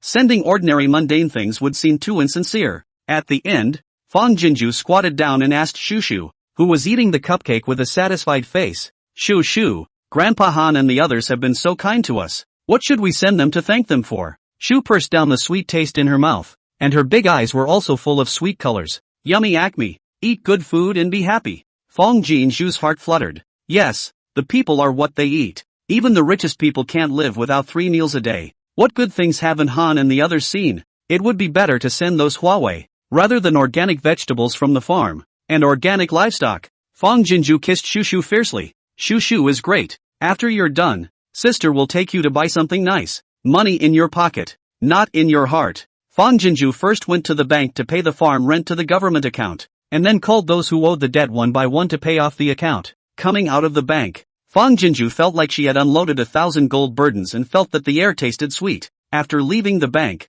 she made another trip to the lawyer's office and handed a flash drive to the admitting attorney. When she came out of the law firm, it was already almost 3 in the afternoon, and Fong Jinju hurriedly took Shu to have a proper meal. Of course it's KFC, which kids love. I had enough to eat and drink, but I didn't forget to pack one for Rue and the general's family to try. It's not over yet. Fong Jinju thought that since she had enough money in her pocket, she should purchase some vegetables for the soldiers and civilians of Bailio and send them over. Otherwise, if you just eat staples, you won't go hungry, but you certainly won't be able to keep up with the nutrition. Arriving at the wholesale vegetable market, Fong Jinju started clicking orders: cabbage, spinach, carrots, potatoes, cucumbers, squash. The flashy Fong Jinju does not look at it, but all the affordable and nutritious ones are bought empty. The dealers in the wholesale market surrounded Fong Jinju. After determining the amount and paying the deposit, Fong Jinju breathed a huge sigh of relief. The business of the day was basically done by this point. Only then did Fong Jinju take Shu Shu and walk into a communication mall. Chapter 29, What Miss Jinju Said. Could it be a 1,000-mile voice transmission? When she went out in the morning and promised Shu Shu that she would let her and Rui talk across time and space, she wasn't just saying that. I've already checked on Cellular Dojo this morning, and it mentions that there are mobile towers and signal boosters. One can boost cell phone call signal and one can boost Wi-Fi signal. So many of Little Sweet Potato's blogger reviews have been very effective, but whether the signal can cross to the general's granary is unknown. The good thing was that the expenses for both were not too expensive, so Fong Jinju planned to try them both. The farm already has broadband. Just need a master to come to the door to walk the network cable to modify the Wi-Fi to the shed door, and then install a Wi-Fi signal booster. Mobile cell towers can also be mounted on shed roofs. At the end of the day, Fong Jinju took her own cell phone number and ran a secondary card, and bought a Huawei $1,000 smartphone. Plug in your card, download and register WeChat, and save your phone number. After completing all the formalities and making an appointment for the approximate time of tomorrow's door-to-door installation, Fong Jinju then took Shu Shu on her return trip. Rui, have a bite first. In the granary, old lady Chu carried a bowl of rice porridge and coaxed Rui. Rui was sitting on a small stool in front of the barn door, resting his cheeks and staring unblinkingly at the time exit. The small, teared-up look was heartbreaking to watch. Rui, Chu old lady shouted again. See, the little man still did not look back. Cannot help but look at the back of the bookcase. Chuyi's eyes flashed slightly as he got up and walked out. The little man's feelings he actually understood. After going to the barracks today to arrange a whole range of military affairs, he couldn't wait to return here. In fact, Miss Jinju had already said in her letter that she was taking Shu Shu into the city on business today and would be back late, but he was just alive with fear that he would miss it. The letter that the Jinju girl had sent over in the first place. Although he had been reading the Book of War behind the bookcase just now, his heart had been a bit restless. Rui, why don't you and Shu Shu rotate around sister and little uncle from now on? Chuyi crouched down, his face also somewhat distressed and helpless. The two children have been inseparable since they were born, and now that they haven't seen Shu Shu for a whole day, it's no wonder that Rui can't think straight. However, the gate of time and space was not to be passed through by either of them, and separating the two little ones was really a matter of necessity. This method was the best solution he could think of. At those words, Rui finally came back to his senses, stunned comprehension for a split second, then shook his head repeatedly. Not good. Shuru, like sister. If I can't see my sister, or Rui, Shu Shu will cry. Then it was to get up the spirit, to stretch out the small hand to take over the rice bowl in the hands of Mrs. Shu Lao. Rui, eat obediently. With that, he took a big gulp of the rice porridge. At the end, as if the little person remembered what was wrong, she wiped her mouth and earnestly commanded Chuyi. Little uncle, no talking to Shu Shu about what she said just now. Oh, and look to old lady Chu. Grandmother, also not allowed to say oh. Shu Shu, so good. If little uncle said that, Shu Shu will definitely agree, but Shu Shu will feel sad in her heart. Old lady Chu and Chuyi looked at each other with more heartache than relief. Chuyi couldn't help but ask, what about you? Aren't you sad? Rui sniffled. Rui in fact, a little sad. But Rui is a man Acme, said the little man. Patted his chest. Didn't Uncle Junior say? Manly man. Mesa can accommodate mountains. Mountains and rivers. Mountains and rivers. Mountains, rivers, lakes and seas. Chuyi prompted softly. The bottom of Rui's eyes lit up. Yes, it can accommodate mountains, rivers, lakes and seas. So, when things are difficult, men have to bravely rush ahead, not only to protect the girls, but also to protect more people. Chuyi touched Rui's head, the corner of his lips hooked up with a touch of pride. Our Rui, in the future, will be someone even more powerful than little uncle. Rui's eyes instantly glowed. Uncle Junior, brother. Just after the words were said, Shu Shu trotted out from the time portal holding up the letter, her little face overwhelmed with excitement. Uncle and nephew popped to their feet in unison. Shuru. Rui Tata came forward and the two little ones hugged each other tightly. Brother Mrs. Shu Shu. It's been a long time. Aha. Today, Shu Shu and Sis Mesa a lot of things nah. Wow. Brother come, Shu Shu give. Brother speech words. Shu Shu pulled Rue Rue to sit on the small stool. Rue Rue hurriedly perked up his ears, his little face serious. Sister said, Shu Shu, brother, that it's okay to not meet, just talk and chat. Yo, ha, brother, didn't understand. It's just, like, yen hashtag asterisk at yen hashtag. Chuyi walked behind the bookcase and couldn't wait to unfold the letter paper. This time the letter was long. Long. The beautiful handwriting spread over the entire paper and silently filled Chuya's heart. Miss Jean Zhu has met a nobleman. The antiques were sold for several $1 million. More than enough to pay off her debts, but also enough to feed the soldiers and civilians of North Liao for a while. Looking at the contents of the letter, the corners of Chuya's mouth involuntarily rose. The smile at the corner of his lips froze again slightly as his eyes moved downward. Miss Jean Zhu's iron horse is broken? You met a scumbag when you bought your new iron horse? Though he had never heard of such a term as scummy and he still understood the meaning at a glance. Seeing that the scummy man betrayed Miss Jean Zhu because of a position, the woman, as Miss Jean Zhu's best friend, was despicable enough to pry her corner, and the two of them even watched her joke at Miss Jean Zhu's parents' funeral. Chuya's brows tightened, and there was a flicker of murderous intent in the bottom of his eyes. A real scumbag and a blind one at that. Miss Jean Zhu, such a good woman, favored him. Not only do not know how to cherish, but also all kinds of humiliation. Simply damned. Subsequently, the letter came with a reversal. The nobleman who bought the antique helped Miss Jean Zhu to hit the face of the scum man and I can see that Miss Jean Zhu was very relieved and happy. Chuya's frown couldn't help but follow suit again. Chu Yi, thank you. If I hadn't met you guys, my whole life, I would probably be living humbly in the cold-eyed jokes of the bystanders. It wasn't me who saved Beiliao, but you guys redeemed me. Thank you really. Chuya's heart suddenly moved, and his eyes unconsciously swooned with a touch of tenderness. At this moment, he began to believe that there really were miracles in the world before Beiliao and the Jean Zhu girl became each other's salvation. Chu Yi. Today Shu Shu recited Rue countless times in my ears. Rue must also miss Shu Shu, although I have no choice but to let the two children be separated all day long. I look at it and feel heartbroken, so I've thought of a method that, properly implemented, might allow the two children, as well as you and I, to talk across the sky, but we'll have to wait until tomorrow to find out if it'll work. Chuya's eyes were shocked. Spaced out conversations? What Miss Jean Zhu said, could it be a 1,000-mile message? Is there really such a magical existence in this world? Chapter 30. I am Chu Yi. I hear you. MS. Phone.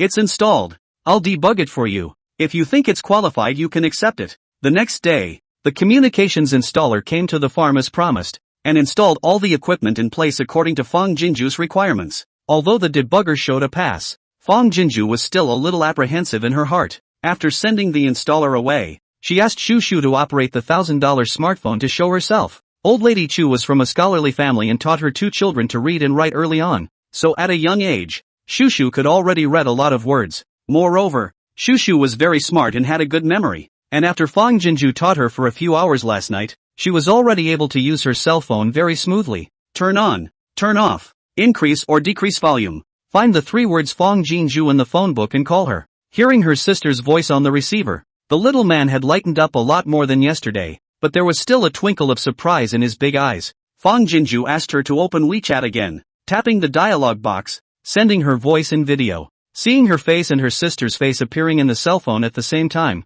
Shu Shu still couldn't hold back her mouth from opening wide, her eyes full of excitement. After letting the little person operate 3 or 4 times, Fang Jinju then let her go back with the letter and cell phone. The general's granary. Chu Yi woke up early, just because Miss Jean Zhu said that perhaps he could send a message by 1,000 miles. He was so excited that he tossed and turned and stayed awake almost the whole night. Anticipation. Apprehension. Although he hadn't seen it with his own eyes, Chu Yi also understood what a 1,000-mile voice transmission meant. If it really came true, not only Shu Shu and Rue could talk to each other across the sky at any time. He can talk to Miss Jean Zhu too, right? Every time he thought of this, Chu Yi's chest felt like he had mistakenly entered a finch, rushing around and wanting to come out. Rue was equally excited, sitting down for a while and getting up for a while. It's like having a thorn in your ass. A pair of eyes stared at the space-time gate for an instant. Brother, Uncle Junior. I don't know how long I waited again, but Shu finally appeared in the doorway as expected by her uncle and nephew, holding up the letter and cell phone in her hands.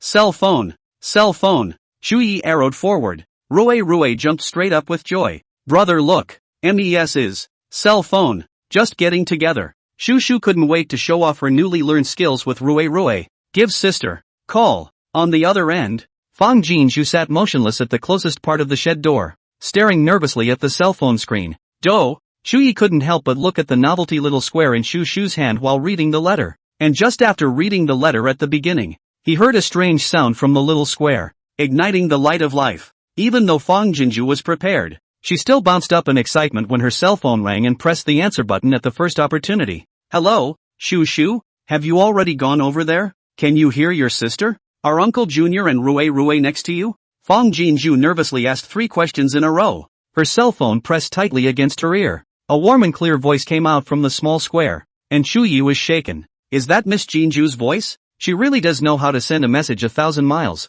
Sister, Shu Shu, I heard you. Little uncle is there. Brother is there too. Shu Shu pointed the phone at the wide-eyed Rui's mouth. Brother, talk to sister. Talk to sister. Rui's excited little tongue went out of control. Sister, I am Rui. On the other end, Fang Jinju was also so excited that she stormed back and forth. Rui, it's really you. It's done.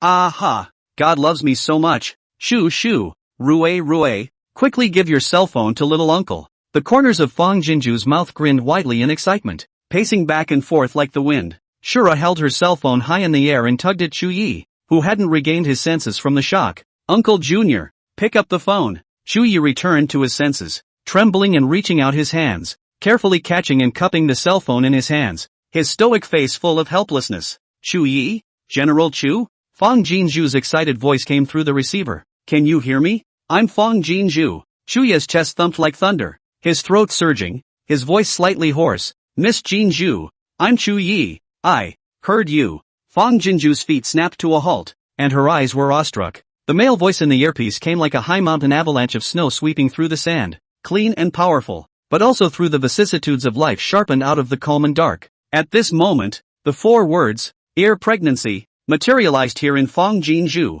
Aha! Who believes it? She, Fang Jinju, has actually connected with a great general from 2,000 years ago. Miss Jinju? Seeing that Miss Jinju's voice was slow to come from the small square, Shu Yi's heart lifted slightly. Fang Jinju returned to her senses, then smiled with her eyebrows flying. I'm in. Shu Yi, your voice is just too good. It took me off my feet. The woman's bright and flinty voice came from the small square, a great generous and frank appreciation, but it colored a touch of red on the tip of Shu Yi's ear. The thin lips opened and closed for a while, and he didn't know what to respond. Shouldn't he also praise Miss Jinju for her nice voice? But is that blasphemy against the goddess? Shu Yi? Reacting to the fact that her words were too explosive for the ancient man on the other end, Fang Jinju pursed her smile and continued. I'm sorry, Shu Yi. There is some exuberance in the speech between our acquaintances over here. I didn't change it for a while. You won't mind, will you? But I'm serious when I say that your voice is really good.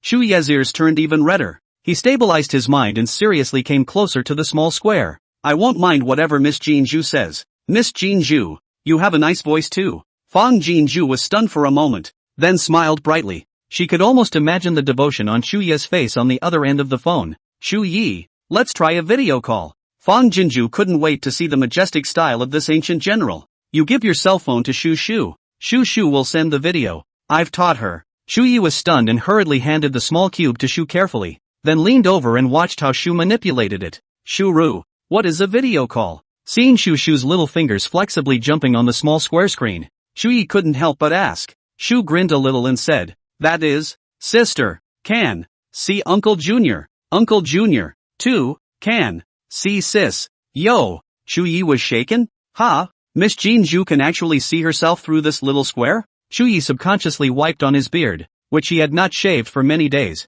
and his armor, which was covered in sword marks, and both ears were completely red. How can you meet a noble person like Miss Jinju with a disheveled dress and unclean face? It's great disrespect. Thinking of this, Shu Yi turned around and was about to leave. Shu Yi, behind her, came Fang Jinju's surprised voice. I saw you. Chapter 31. She will definitely be able to turn all the deserts all over Balio into good hectares. Shu Yi stiffened, and the heart in his chest felt like it was going to burst out. Looking at the tall and thin back figure in armor on the screen, Fang Jinju's pair of almond eyes snapped wide, full of excitement and surprise. Wow, I really saw the ancient great general. It feels like a dream. Shu Yi did not turn around. Fang Jinju did not feel anything wrong. only felt that Chuya's thin armor are somewhat empty. Look heartbreaking, this period of time. You must be very difficult at. It's fine. All the suffering is in the past. With me here, I'll make sure to raise you and Ruerue Shushu, as well as everyone in Baleo, to be strong.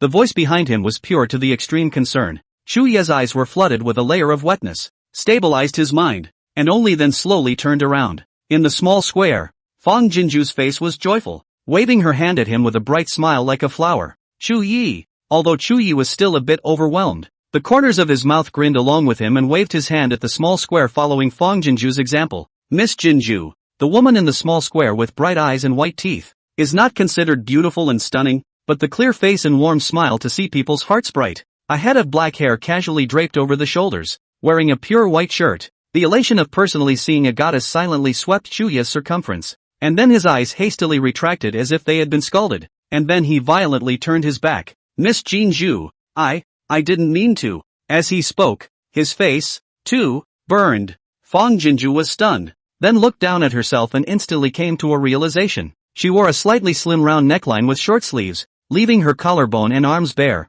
It was normal and conservative wear for her world, but when dealing with the ancients, it was a bit of a non sequitur. Shu Yi, it's okay, our world's culture is very open. Women wear clothes are free and unfettered. My dress is also ordinary and common. Fang Jinju smiled and explained, but still smoothly put on the sunscreen jacket that was casually taken off to the side. However, I know that the civilization of the world you live in is still unenlightened, and since we're friends, I should respect the rules of etiquette of your place as well. Turn around. I'm all dressed up. Only then did Chuyi turn around again, his eyes flickering slightly as he looked at the small square. Seeing that Fang Jinju had put on another tunic and her hair was tied back behind her head before he dared to look at her squarely. Miss Jinju, I'm not trying to constrain your freedom. I know and I understand. Fang Jinju softly and firmly interrupted. The smile on his face did not interrupt. We too but across 2,000 years, representing two different eras of civilization. Thought insights have conflict. More normal but, besides, you're doing it out of polite respect.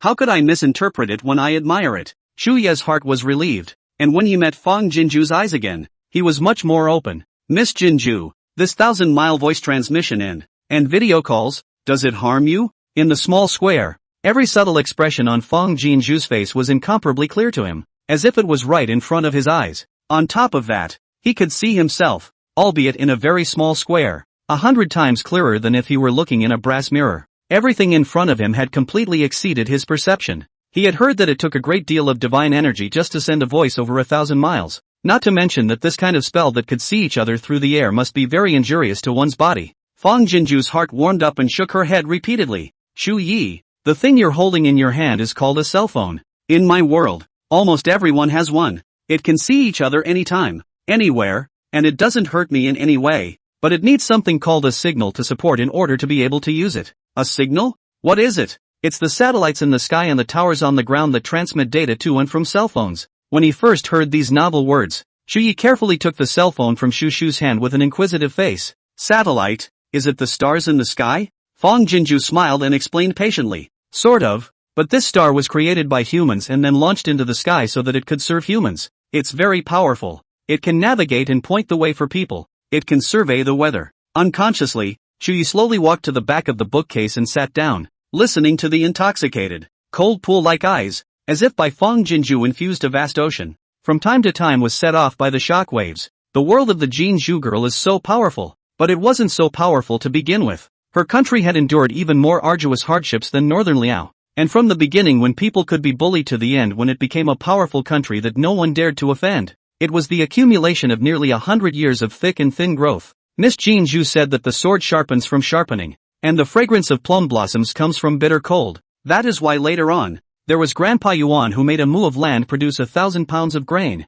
and the whole country did not worry about not having enough to eat. There's also Mama Chen, who developed an antidote that can fight epidemics. There's even something about Deng Dede, who actually created ammunition that could blow up a city in an instant. Miss Jinju spoke with pride, and he listened with shocking envy. If Tangwu Balio can also have so many loyal people who love the people, why worry about not strong? Anyway, don't you worry. At the end, Fang Jinju's eyes became more and more determined. Everything will slowly get better. We not only have to let the people and soldiers of Balio have enough to eat, but also have enough to eat for a long time. It is better to teach a man to fish than to teach him to fish. With Grandpa Yuan's agricultural talents as her backing, she will surely be able to turn all the deserts in Bailio into good hectares. Chu Yi nodded heavily. From the mouth of Miss Jean Zhu, he heard a weak country, step by step towards prosperity and power. His confusion and sadness completely collapsed. Expectations, yearnings, grow like vines breaking through the ground. One day, Northern Liao can definitely become that strong as well.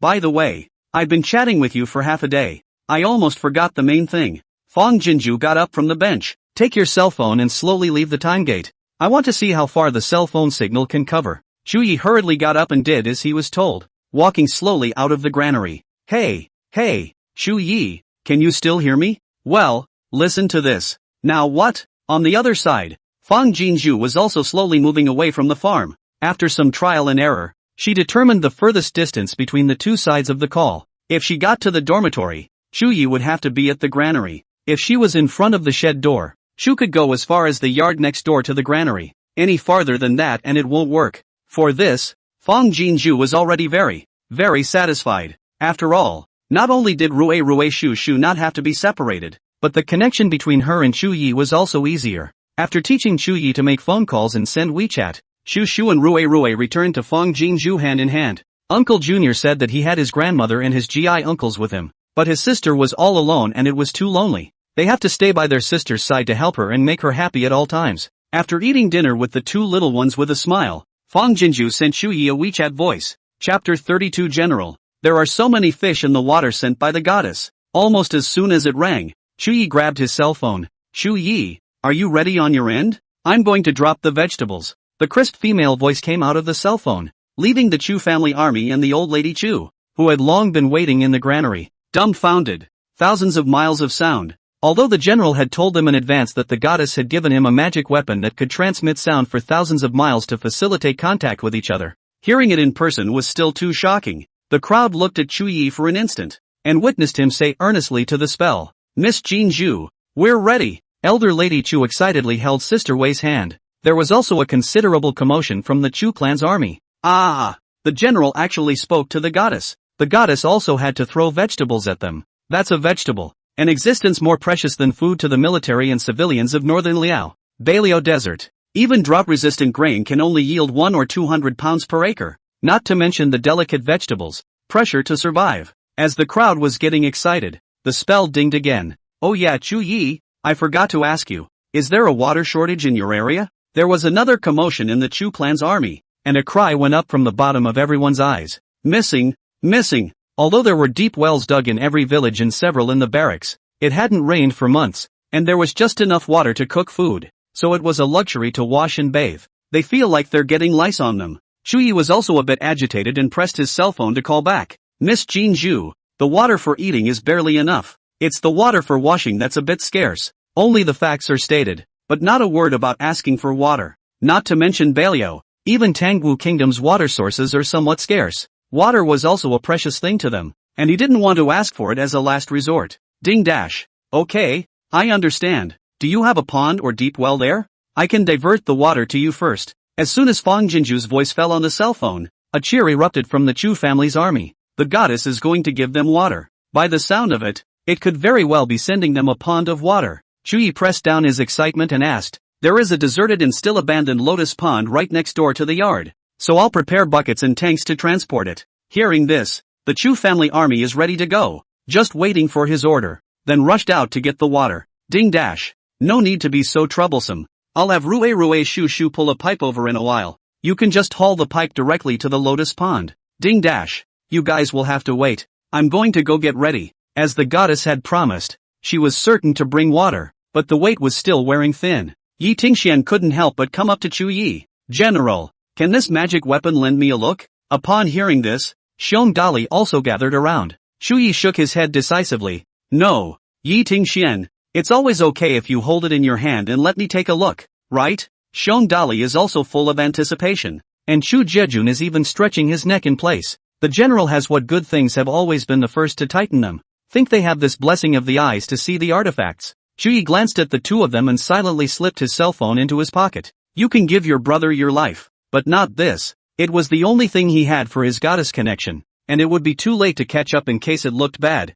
Ding dash. Shu Yi, Rue and Shu Shu have already dragged the tube over. It's a bit heavy. You guys hurry up and guard the door to lend a hand. When Fang Jinju's words came out, Yi Tingxian didn't skin his pants and immediately rushed to the side of the spacetime door. The Chu family's army also stepped forward to stand by. The two little ones fought to emerge humming and puffing as they dragged a long thing thicker than a boa constrictor. The crowd rushed forward with 7 hands to help, dragging the pipe to the next yard and releasing it into the lotus pond. A crowd of Chu family troops could not help but look and touch the bull-thick pipe. Their faces more than marveled. Why don't we just get a tank to catch some first? It's such a big pond and it's been dry for so long. It's a waste of water to go down and eat a lot of it in. Yeah, we'll go now. It won't do any harm. This time, do not allow Chu Yi order. Xiong Yi 2 people with 12 people, roaring to move barrels and tanks. Chu Yi didn't stop it. It's good that the people at the bottom know how to save for a rainy day. After the buckets and tanks were moved over, Chu Yi then said to this cell phone, Miss Jin Zhu, the pipes are already connected. Okay, I'll put the water in right away. You guys send 1 or 2 of you to stand guard there. Just let me know when the pond is full, and the rest of you go to the granary and get ready to move the veggies. After saying that, Fang Jinju slipped her phone into her hip pocket and pulled down the pump skate knife. Her family has 3 fish ponds, the smallest of which takes up dozens of acres, each fed with a different type of fry. As the water pumps through, the fish are sent through quite a bit, although not yet grown, but each also has 8 or 9 tails of weight, just for the Chu family army to open and eat. Chu Yi returned to the granary with the Chu family army, leaving only Xiong Dali with 4 people to watch over this end of the lotus pond. Xiong Dali and the others stared at the mouth of the pipe for an instant, curiously ogling it. It's dry in here. Can water really come out? Put. Wow. Suddenly, a large stream of water jetted out from the mouth of the pipe, directly drenching Xiong Dali's head and face. Ouch. Several fish one after another rushed and fell on the face of Xiong Dali, hurting him and showing his teeth. Fish. It's the fish. Achukka army is so excited that he pounds his hand and fist on the ground. The water was so large and plentiful that it soon wet the bottom of the pond, and the fry jetted out one after the other, alive on the wet bottom. Quick! Get the barrels and tanks ashore. Xiong vigorously excited to speak are trembling. A few people hand and foot to the tank and barrels are back on shore. Things just moved to the shore. The water flooded the Chu family army's feet. They were afraid of staining the water. You support me tugging to climb up. You guys stand guard here.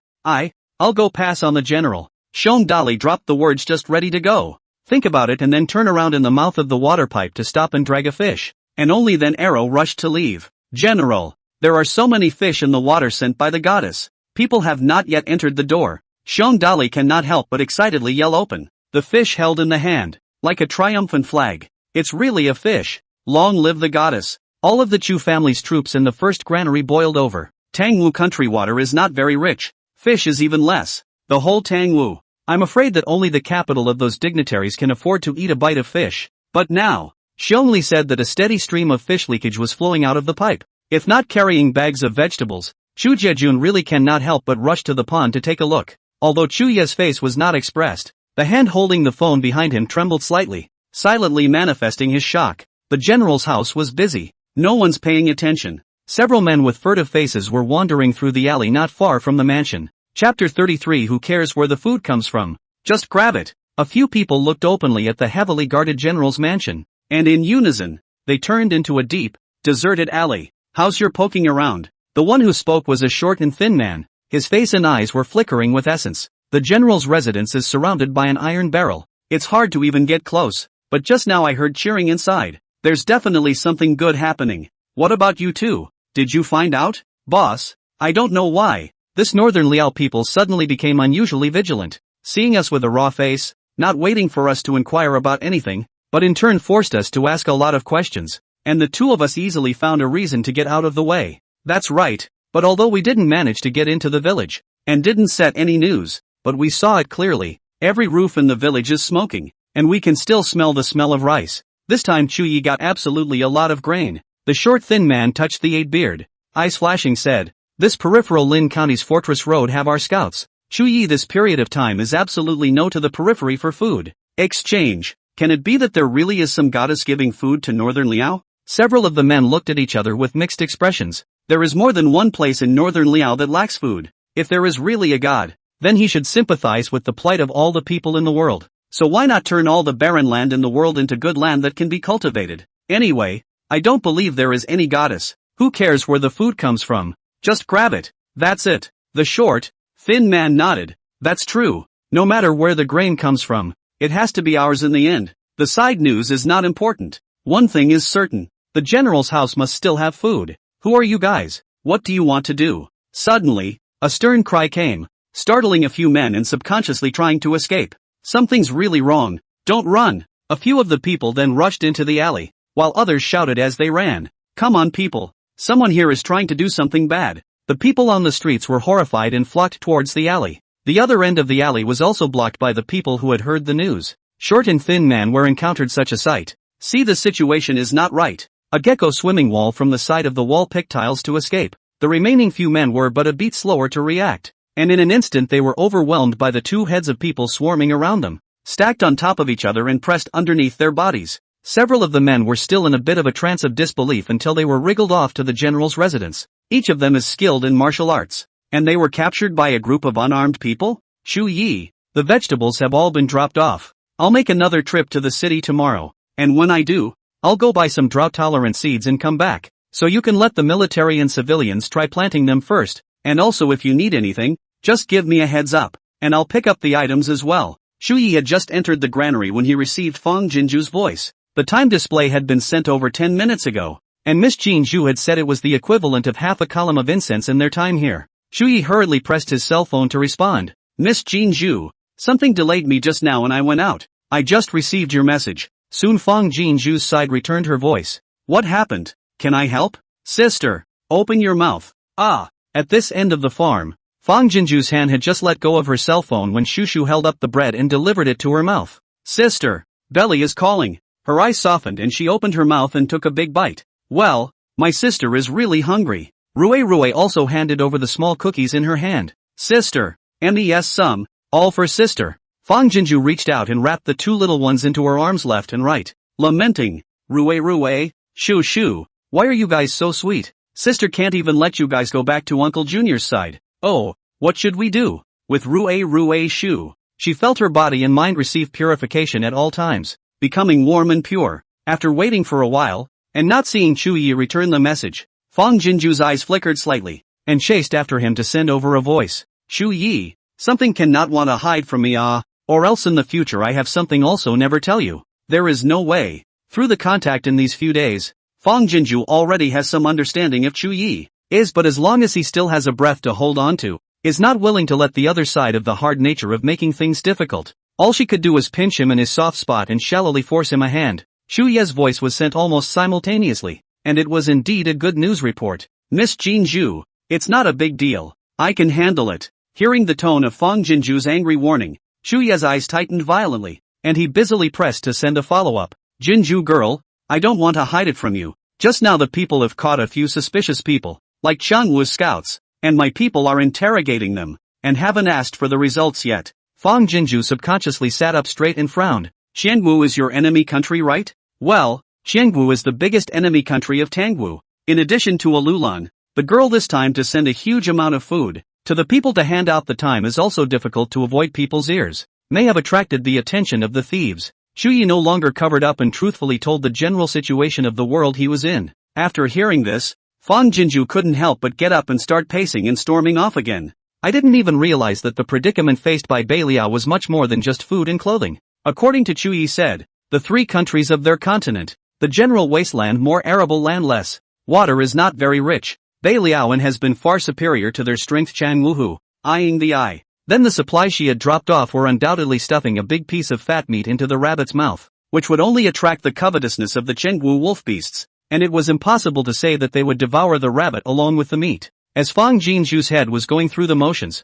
Chu Yi sent another voiceover. Miss Jinju, it's confirmed. Those people are Changwu's scouts. The leading one escaped. I've already sent the Chu family's army to pursue the inspection to go. Fang Jinshu's heart tightened again. The spies that Changwu has planted in northern Liao will not be the only wave. She just sent over 100,000 pounds of vegetables. If it is distributed now, it might be the trigger that catalyzes the war. Thinking of this, Fang Jinju hurriedly sent a voice message, signaling Chu Yi not to rush to distribute the vegetables to the people first, lest he attract trouble. Chu Yi naturally thought of this, but he knows very well that even without distributing vegetables, just based on the fact that everyone in the hands of the people of northern Liao now has food, Changwu will raise his troops to lead the war to loot. A great battle. Unavoidable. After settling the two little ones to sleep, Fang Jinju was already exhausted, but she didn't feel the slightest bit sleepy, and kept scratching her cell phone in an attempt to come up with ways to help Beilio solve the lurking crisis. Xu Yi, on the other end, also gave several military orders within a few breaths. The people were told to hide their grain and not to go out of their homes. Order the frontline scouts to be on the alert for 12 hours, and report in time if there is any wind or grass. Ordered all 20,000 Chu family troops to be on alert and ready to fight at any time. At the end of the day, Chu Yi sat down by the bedside, picked up the lance and gently felt the tired scars on the barrel, the corner of his lips hooked up in steely determination. Thanks to Miss Jin Shu's blessing, this time the Chu family army finally doesn't have to go into battle hungry, and I'll make sure to let you drink your fill with the blood of the enemy as well. Ding dash. The cell phone in his arms vibrated and rang, and Chu Yi hurriedly lowered his lance and tapped on the voice. Xu Yi, I've thought of a method that might deter the Changwu enemy army. Chapter 34, I'll never start a family in a chaotic world of uncertainty. Xu Yi's eyes shook and his grip on the gun tightened violently. Does Miss Jin Zhu still know the art of war? Immediately following, Fang Jinju's phone call came over. Xu Yi, look around for any suspicious characters first, and I'll talk to you in detail. The matter of catching the Changwu scouts made Fang Jinju wary, so naturally she would no longer use WeChat voice out. Even if you are on the phone, it's only prudent to be on guard. Xu Yi did not dare to have slack. Carefully will be granary around the investigation, and only then signaled Fang Jinju continue to say. Fang Jinju told Xu Yi about the method she thought of. Trey. The more Xu Yi heard, the more shocked he felt, and the bottom of his originally deep and wave-free eyes was instantly startled by the clouds. In fact, he was already prepared to take the people and soldiers of northern Liao to the battlefield to die together. If the Changwu enemy army learns the secret of the time gate, they will surely blackmail Miss Jin Zhu with the lives and deaths of the soldiers and civilians of North Liao. To Jin Shu girl good nature, will not tolerate the North Liao soldiers and civilians suffer and die. Su will fall into the Changwu wanton exploitation of the puppet. Therefore, he would rather die in battle with a city of soldiers and civilians. Nor can we put Miss Jin Zhu in a passive and dangerous situation. But Miss Jin Zhu now told her that she had a way to deter 100,000 Changwu enemy troops. Her method was beyond belief to him again. But with her heart for northern Liao, and that powerful country she relied on behind her, Xu Yi had no reason to doubt. The more they came into contact, the more Xu Yi was impressed with Fang Jinju. Obviously a delicate and needy girl, but her heart is in the gutter and she doesn't panic when things go wrong. Right now it is even more immediately came up with a way to deal with it. Even if this method is not useful, but only her mind in a crisis, not to be confused and strategize, is far better than many men. Toward the end, Fang Jinju said, Xu Yi, you go to the barracks and find me a few battle-damaged and useless weapons to send over. Tomorrow morning I'm going to go into the city to find Uncle Han and the others for a trip, and then I'll go and do the thing I just told you about. It'll probably take at least 2 days to get that done. Anyway, I'll do it as soon as I can. Xian Gu sighed. You first wait and see what happens. Oh yeah, do you still have war horses? All of them are easy to eat, so you can imagine that the war horses should be too. Although she hadn't personally experienced the battlefield, Fang Jinju had also watched a lot of ancient costume dramas. When fighting a war, there are scouts who go deep into the enemy to spy on the enemy. And if you want to be the first to learn about the enemy, you must have transportation. Sure enough, Xu Yi shook his head and said, the military camp doesn't even have a single warhorse nowadays. And now spying on the news would take at least a day's effort to go back and forth. If the enemy is fierce, the scouts won't even have a chance to come back and report. Upon hearing this, Fang Jinju pondered for a moment before saying, if I send you some horses, will it catalyze Changwu's desire to attack and rob North Liao? Xu Yi returned. In fact, Changwu is not looking at the barren land of North Liao, and every year will only come to violate during the grain harvest season. So their main force, and not gathered in the territory of Linbei. Even if they want to attack and rob Beiliao this time, it will take time to gather their troops, and it will take 5 or 6 days at the earliest before they can attack and step on the boundaries of Beiliao. Fang Jinju nodded. Alright, we still have time to prepare. Then I'll send you some horses tomorrow. At 6:30 the next day, Fang Jinju woke up in a startled sitting position under the alarm of her cell phone. She had only slept a little over 2 hours. Not caring that her mind was bloated and her feet were weak, she went into the kitchen first and dried a large glass of warm water, chewed a few mouthfuls of bread, and then brewed a strong packet of black coffee and poured it down her gullet. She had a lot on her plate today and had to be on top of her game. Walking out of the kitchen to go back to the house, Fang Jinju's feet were stunned. Surprisingly, Rui had already gotten up and dressed, and was carefully and clumsily dressing Shu Shu. Seeing her come in, Shu Shu, who had just finished yawning, immediately raised a big smile toward her. Sister, let's, quick, be good, as if noticing that something big has happened. Knowing that Fong Jinju will be very busy today, the two little ones played with each other faster and more tacitly. Shu, come on, let's brush our teeth, quick. Without Fong Jinju's urging and reminding, Ruerue pulled Shuru to the bathroom to wash up, scrambling for time in a small manner,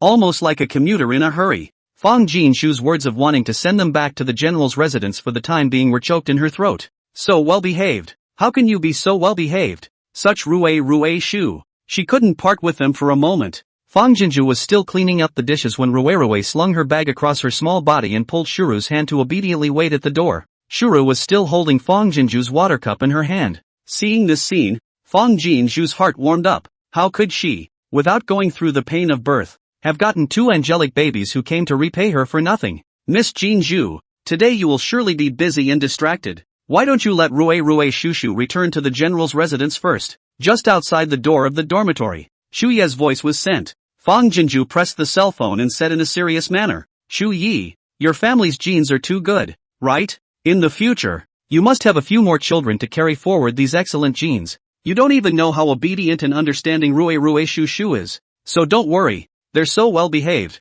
I won't be delayed at all with them. The woman's moving emotion was clearly transmitted from the magic weapon in Chu Ye's hand, and between elder lady Chu and sister Wei's glances, a thick ant smile crept up to the corners of their mouths. Ah Yi, the goddess is right. It's time for you to make early plans and worry about your marriage. Elder lady Chu smiled from ear to ear, practically worshipping Fong Jinju's words as God's will. Her Yi look at the present day on the 28. Beside the man of this age, the child can be negotiated marriage, but a Yi heart only North Liao. Pressure radically not interested in their own affairs. How can you be a parent and not be anxious? Even if he knew that mentioning it was out of place at the moment, he couldn't help it. Mother, I told you, I'll never start a family in a chaotic world. Shu Ye's face was firm, but his heart was rippling. It is true that he had never thought about his affinity before. Tangwu was originally a weak country, and then stationed in northern Liao. More human suffering. If he could not let his future wife and children enjoy the world in peace, he would rather die alone. But it's different now.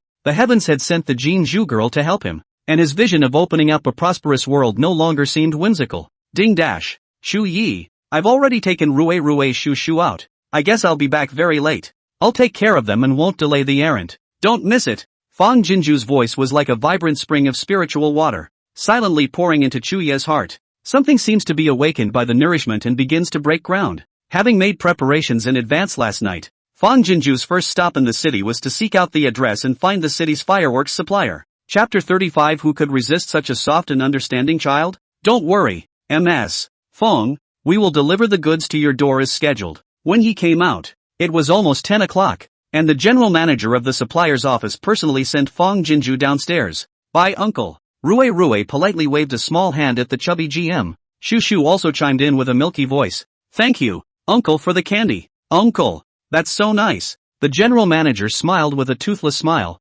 Today uncle didn't know that there were children coming, so he didn't prepare. Next time you guys come, uncle will prepare lots and lots of delicious food for you, okay? Who could resist such soft and understanding children? When talking to Fong Jinju, the two little ones sat obediently on the sofa. Not only did they not run around and touch each other, halfway through, they also held the cup and reminded Fong Jinju to drink water. And they didn't forget to remind him to drink tea to moisten his throat as well. To raise such well-mannered children shows how good the family is. So even his impression of the other side of the Jinju is also particularly good. A business talk down can be said to be the guests and hosts happy na. Rue hurriedly shook his head. Uncle, delicious, leave it for uncle's baby. Shuru nodded along with her, her big eyes sparkling with crystal and friendliness. The general manager smiled from ear to ear and couldn't help but draw a thumbs up towards Fong Jinju.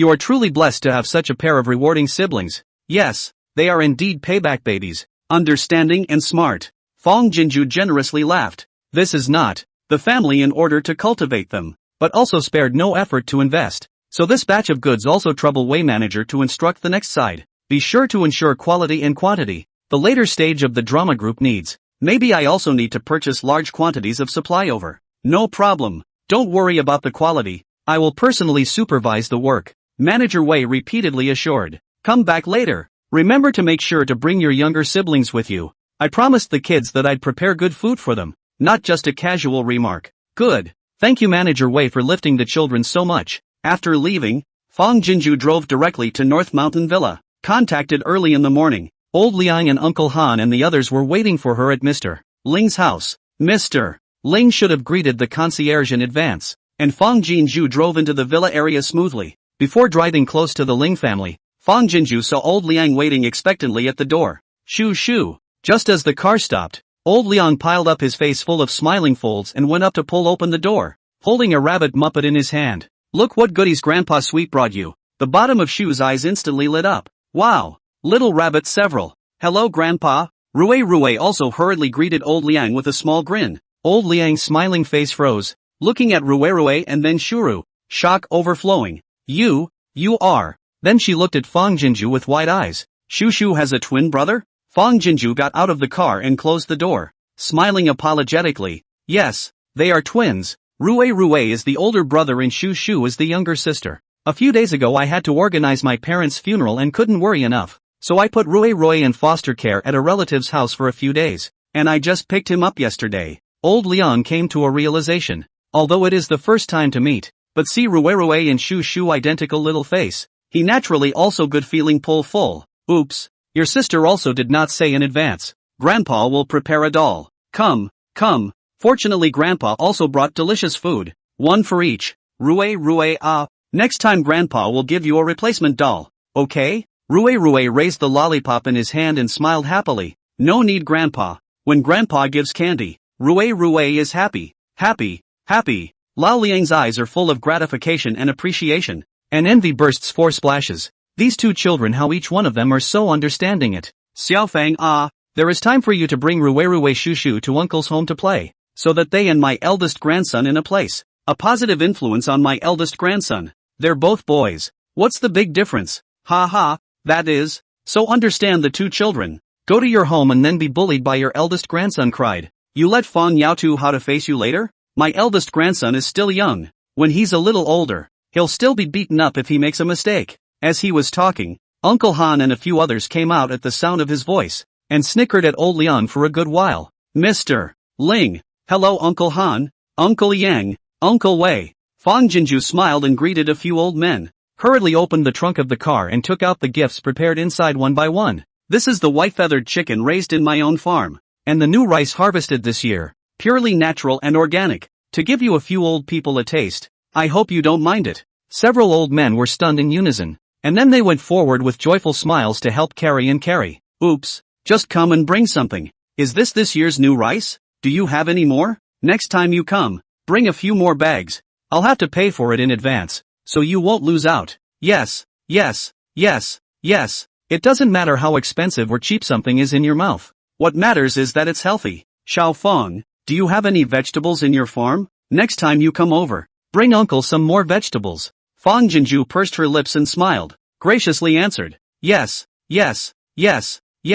There is more than just rice and vegetables on the farm. The chickens, ducks, cows, and sheep are all fed by ourselves, so as long as the uncles look at it, how much do they want? If you have time, you can also go to our farm for fishing and relaxation, with the mountains and the water at the back. The scenery and the air are good. Yo, you can still fish? Then I'm serious. I'll go tomorrow. Don't forget to give me a shout when you go. The tackle my son bought me is getting rusty. Mr. Ling called for the housekeeper and nanny to carry his things, and the group went upstairs with a smile and a laugh. These can be the battle swords of the Tangwu family army. Look, on the hilt of this knife, there's even the word Chu engraved on it. TSK, look at the gaping hole in the blade. It's obviously been through a lot of battle. As soon as they arrived at the collection room, a few old men piled in and began to study the Tangwu war sword that Fang Jinju had brought with him, letting out bursts of exclamations from time to time. Even Mr. Ling, who had always been happy and angry,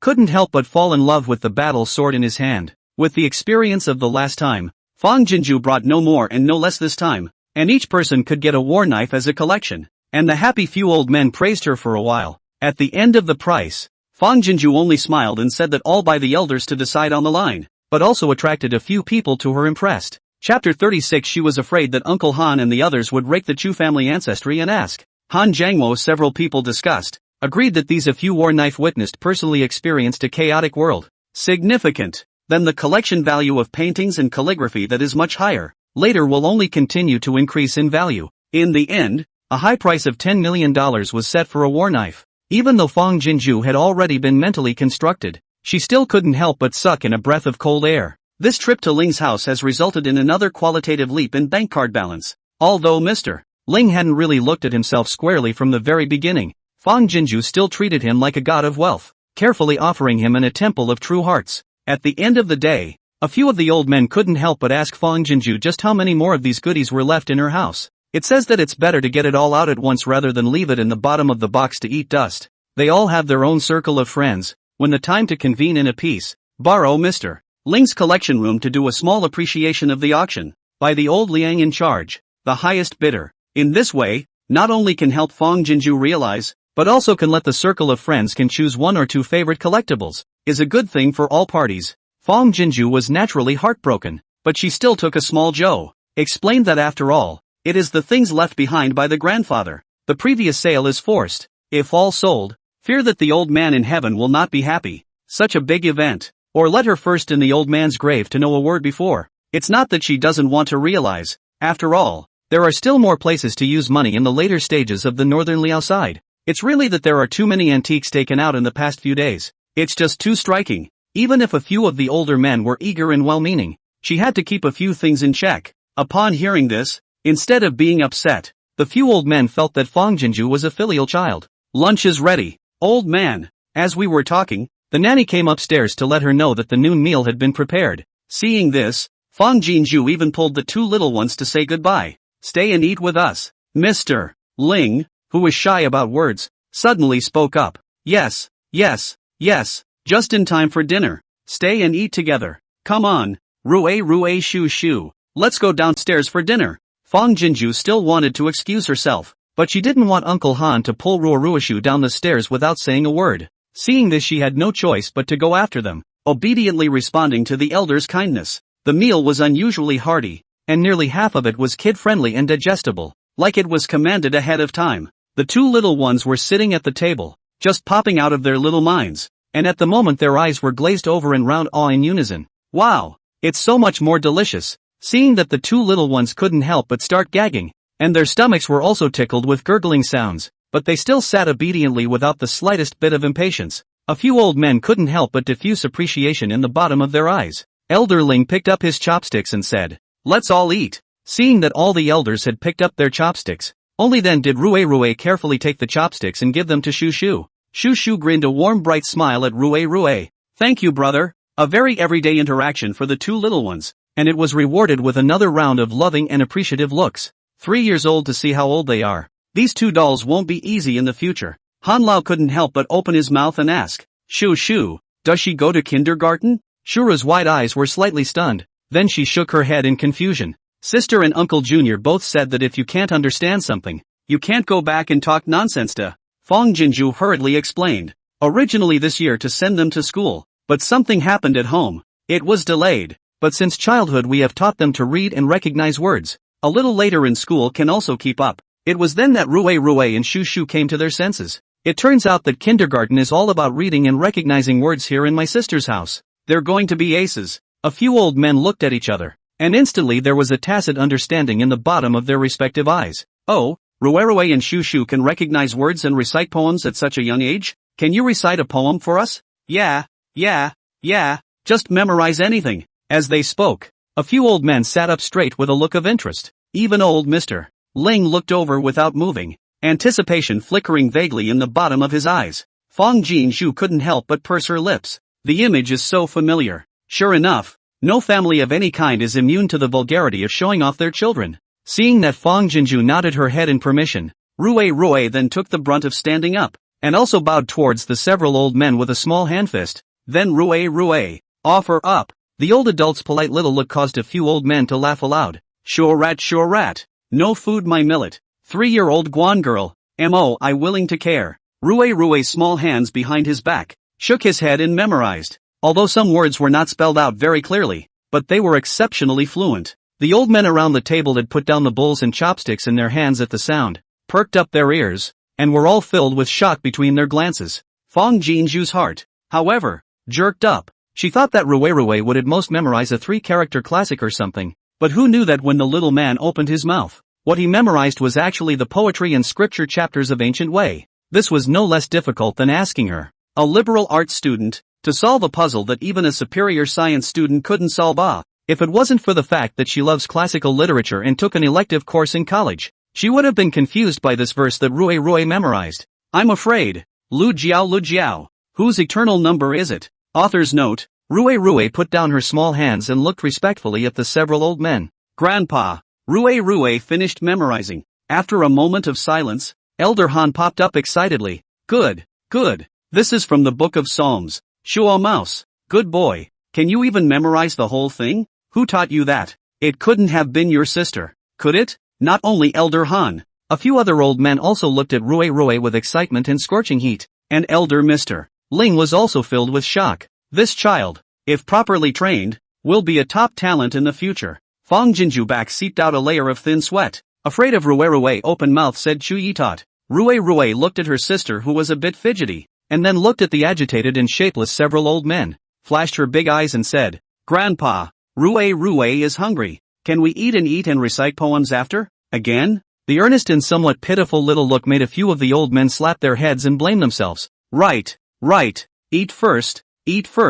Look, it's starving the kids. Fong Jinju's heart fluttered and fell back into her chest. Her eyes spaced out and gave Rue a nod. Once again, she lamented that the Chu family genes were just overly strong. Such a big little person, know how to behave, but also gifted, talented not to mention. The ability to adapt to the scene is also far beyond her, a college student. Aha! So proud and deeply frustrated. After dinner, not caring about the sad eyes of a few old men who still wanted to keep the two children for a good examination, Fong Jinju fled as if leading the two little ones to leave the Ling family. If she stayed any longer, she was afraid that Uncle Han and the others would rake out the Chu family's ancestors. Chapter 37. The entire northern Liao city, along with this general, will listen to the orders of the goddess. Leaving North Mountain Villa, Fong Jinju hoofed it to the only horse breeding farm in city. Before entering the door, Fong Jinju still thought that the money in the bank card was enough to top it off for a while, but when she entered and asked, she instantly felt that it wasn't enough. Not by a long shot.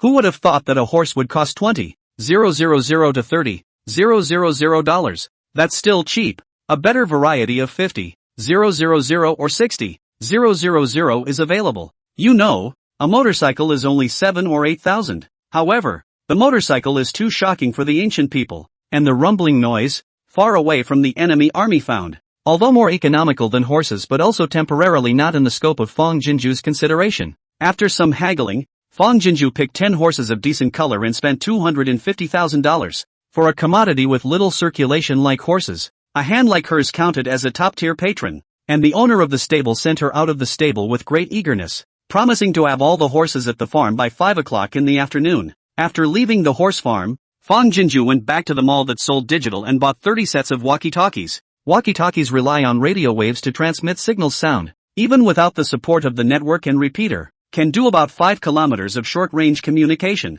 If it's an ancient type of environment without any cover, it should still be possible to have conversations over longer distances. With walkie-talkies and horses, scouts would be much more efficient at spying on the enemy. When the boss taught the method of operation, Fong Jinju asked the shopkeeper to film the process for Chu Yi and the others to learn. After buying the walkie-talkie, Fong Jinju bought another phone watch for Rue Shushu and 2 more subcards. Children are delightful and good things happen. The salesman gradually lost himself in Rue Shushu's beautiful sister after another. Small snacks gifts clicked to send. Send them out the door. The love of the two little ones do not give up simply overflowed the eyes. On the way back to the farm, the two little ones chattered away into their phone watches, happiness fluttering out of the car windows and spreading all the way. The general's granary. General Chang Wu has begun to gather his troops. Just now the scouts ran all the way back furiously from the border of North Liao. Just after reporting the enemy situation, People are gone. Chu Yi, who was sitting dangerously behind the bookcase, his face instantly sank. Yi Tingxian, Xiong Dali, and a group of Chu family army, each face sad and heavy. North Liao border from the barracks, more than 100 miles, even if the horses to make a round trip, but also need an hour. Not to mention people? The scout was a 15-year-old boy, and when he ran wildly back to the barracks, his face was already blue and purple, and just after he had finished talking about the enemy situation, he fell to the ground with a loud bang and swallowed his breath. Concern for Bailia was forever frozen in the bottom of his dead, still slightly childish eyes. Xiongdali clenched his fists and said with red eyes, "Dog, Chang Wu-hu, this time, even if I put my life on the line, I can't let them take away a single grain of rice from us. General, although our troop strength is far inferior to the Qiangwu dog thieves, but my subordinate proposes that all people these days will be sent by the goddess of food, the whole part of the food to eat into their own belly." Yi Tingshuan's eyes are full of the determination of life and death. And then 50,000 soldiers and people on the battlefield, and that Chang Wohi thieves and bandits to the death. Even if the whole army is destroyed, North Liao City death, but also cannot be cheaper than that group of dogs and thieves cannot be fed. The Chu clan's troops also glared red-eyed and shouted in agreement in their hearts, "A duel to the death! A duel to the death!" Chu Yi rose, throat surging between, horse opening. "Well said. This time never let Chang Wu snatch away my North Liao a meter and a corn, but it's not time to lay down our lives yet. The goddess has said that she will help us deter Chengwu, so this time, the entire northern Liao city, along with this general shall listen to the orders of the goddess." Upon hearing this, Yi Tingxian and Xiongdali looked at each other, with shocked elation in their eyes, but more apprehensive disbelief. The same goes for the Chukchans. They were naturally ecstatic that the goddess was willing to come to their aid, but their determination to die did not slacken by half because of it. War is not famine. The Divine Maiden's magical powers might be able to solve the food and drink of the soldiers and civilians, but each and every one of them had come out from the pile of the dead, and had experienced the cruelty of war, and no one knew better than them what a huge disparity in troop strength meant. Ding dash. The ringing of the cell phone suddenly remembered. Shu Yi did not miss a moment to take out the cell phone and answer the call. "Shu Yi, we're back. Good. It's good to be back. Did everything go well today? Don't worry. It's all done properly.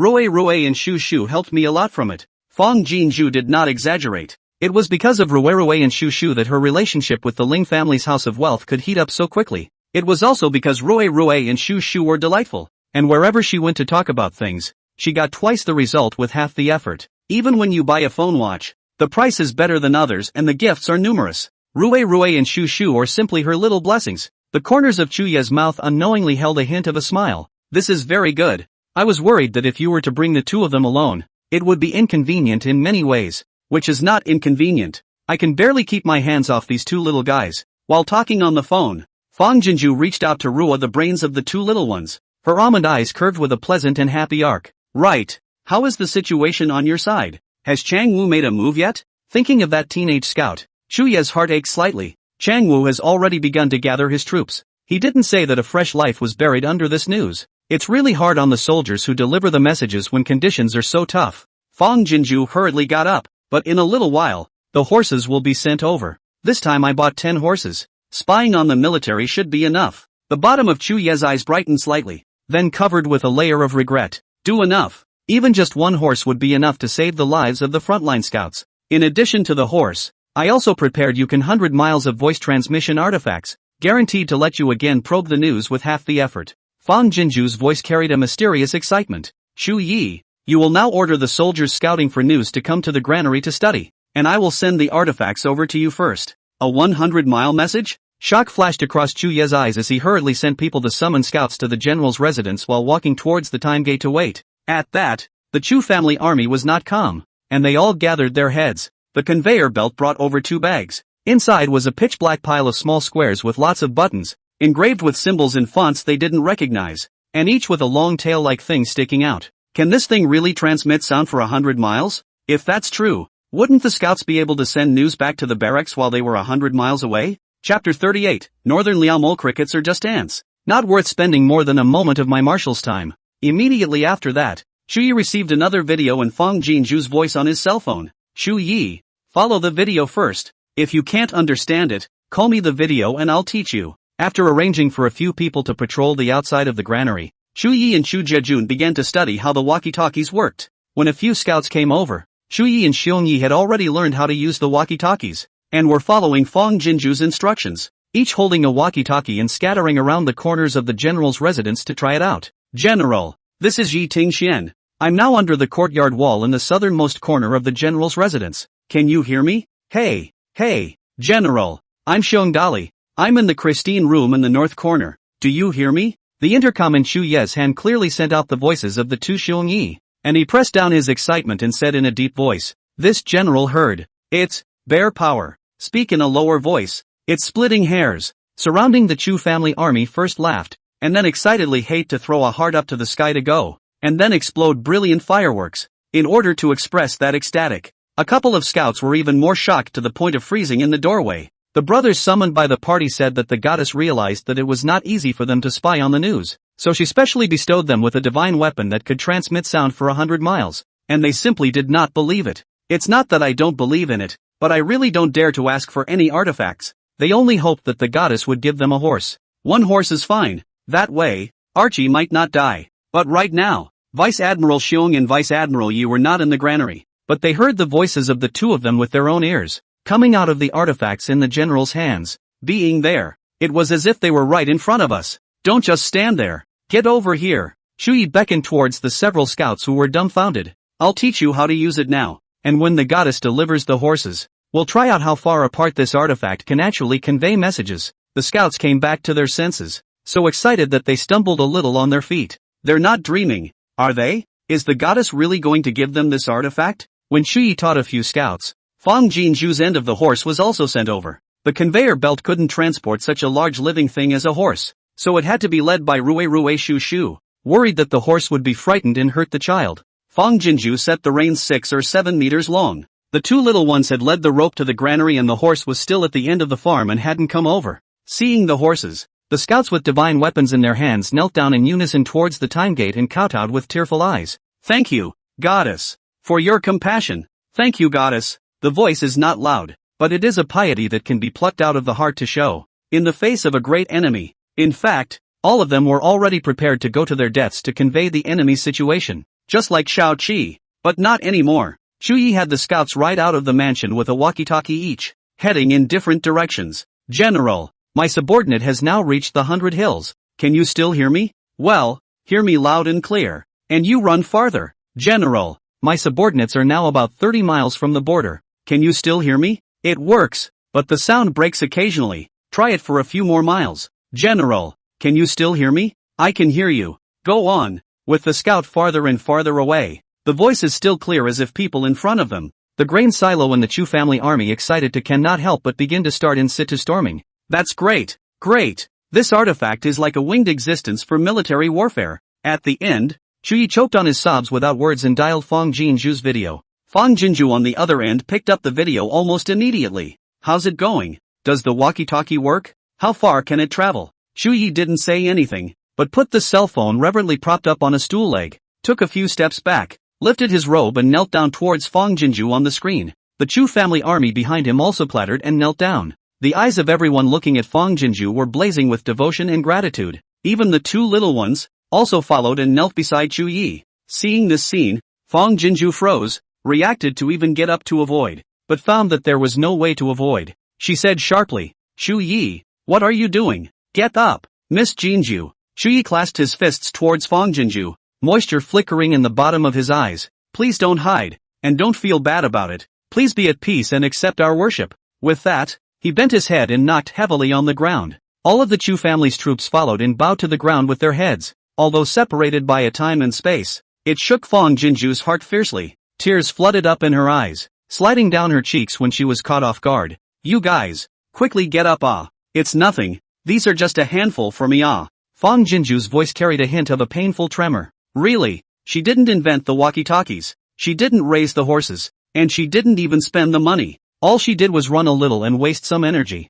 How can you afford to pay such a heavy obeisance? Chu Yi slowly straightened up and shook his head. Miss Jinju, what is a show of hands to you? To us, is perhaps the graciousness of countless lives being preserved, but the girl's favor is as heavy as a mountain, but we can't repay it, and the only thing we can do is to offer a pious heart, so that we can feel slightly more at ease when we receive the girl's gift of help. Fang Jinju quickly wiped away the tears on her cheeks, and for a moment her throat choked to the point that she couldn't say a single word. In the flood of history, these people in armor are silent and nameless pawns, a civilization annihilated. They will also follow the ashes. No one will remember them. But to Fang Jinju, they were alive and famous. Rue, Shu Shu, Chu Yi, even the Chu family army behind them, as well as the 50,000 soldiers and people of northern Liao. Fang Jinju hoped that they would all be well. To that end, she was willing to do her best. Chu Yi, you guys get up quickly. Fang Jinju inhaled her nose and pulled out an easy smile.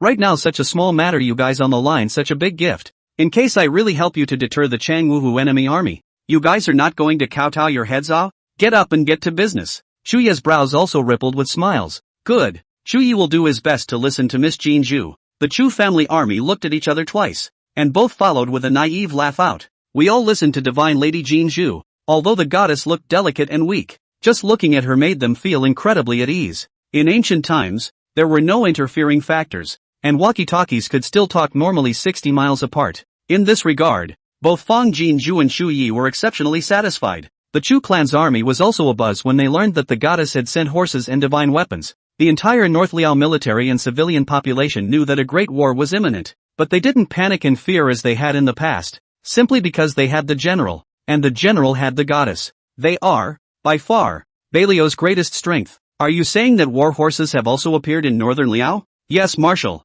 There's more than one. In the military tent of the Qiangwu's camp on the border, a scout was kneeling down and reporting news to the superior general. Full-faced bearded Zhu Haoxi frowned from the upper position down. Gloomy oozing eyes crossed the bottom of the surprised fox. Ha! Chuyi little thief is really a few points of water grinding skills. Our strong end of the crossbow can still get food and horses. It seems that this marshal can't be driven to extinction, and by keeping him, he can still give this marshal a little surprise from time to time. The scout returned. Marshal, my subordinate feels that there is something bizarre this time. The grain and horses seem to have appeared out of nowhere in Beiliao. It's practically untraceable. Yu Haoxi snorted coldly, his fierce face full of disdain. So what? Chuyi little thief again, show mystery. Are not the marshal's opponent, no matter how those grain horses, have to return to this marshal all. Pass the order down. Within 2 days 100,000 troops must be assembled. Quick battle. Northern Liao mole crickets are just that. It's not worth this marshal's time for a moment longer.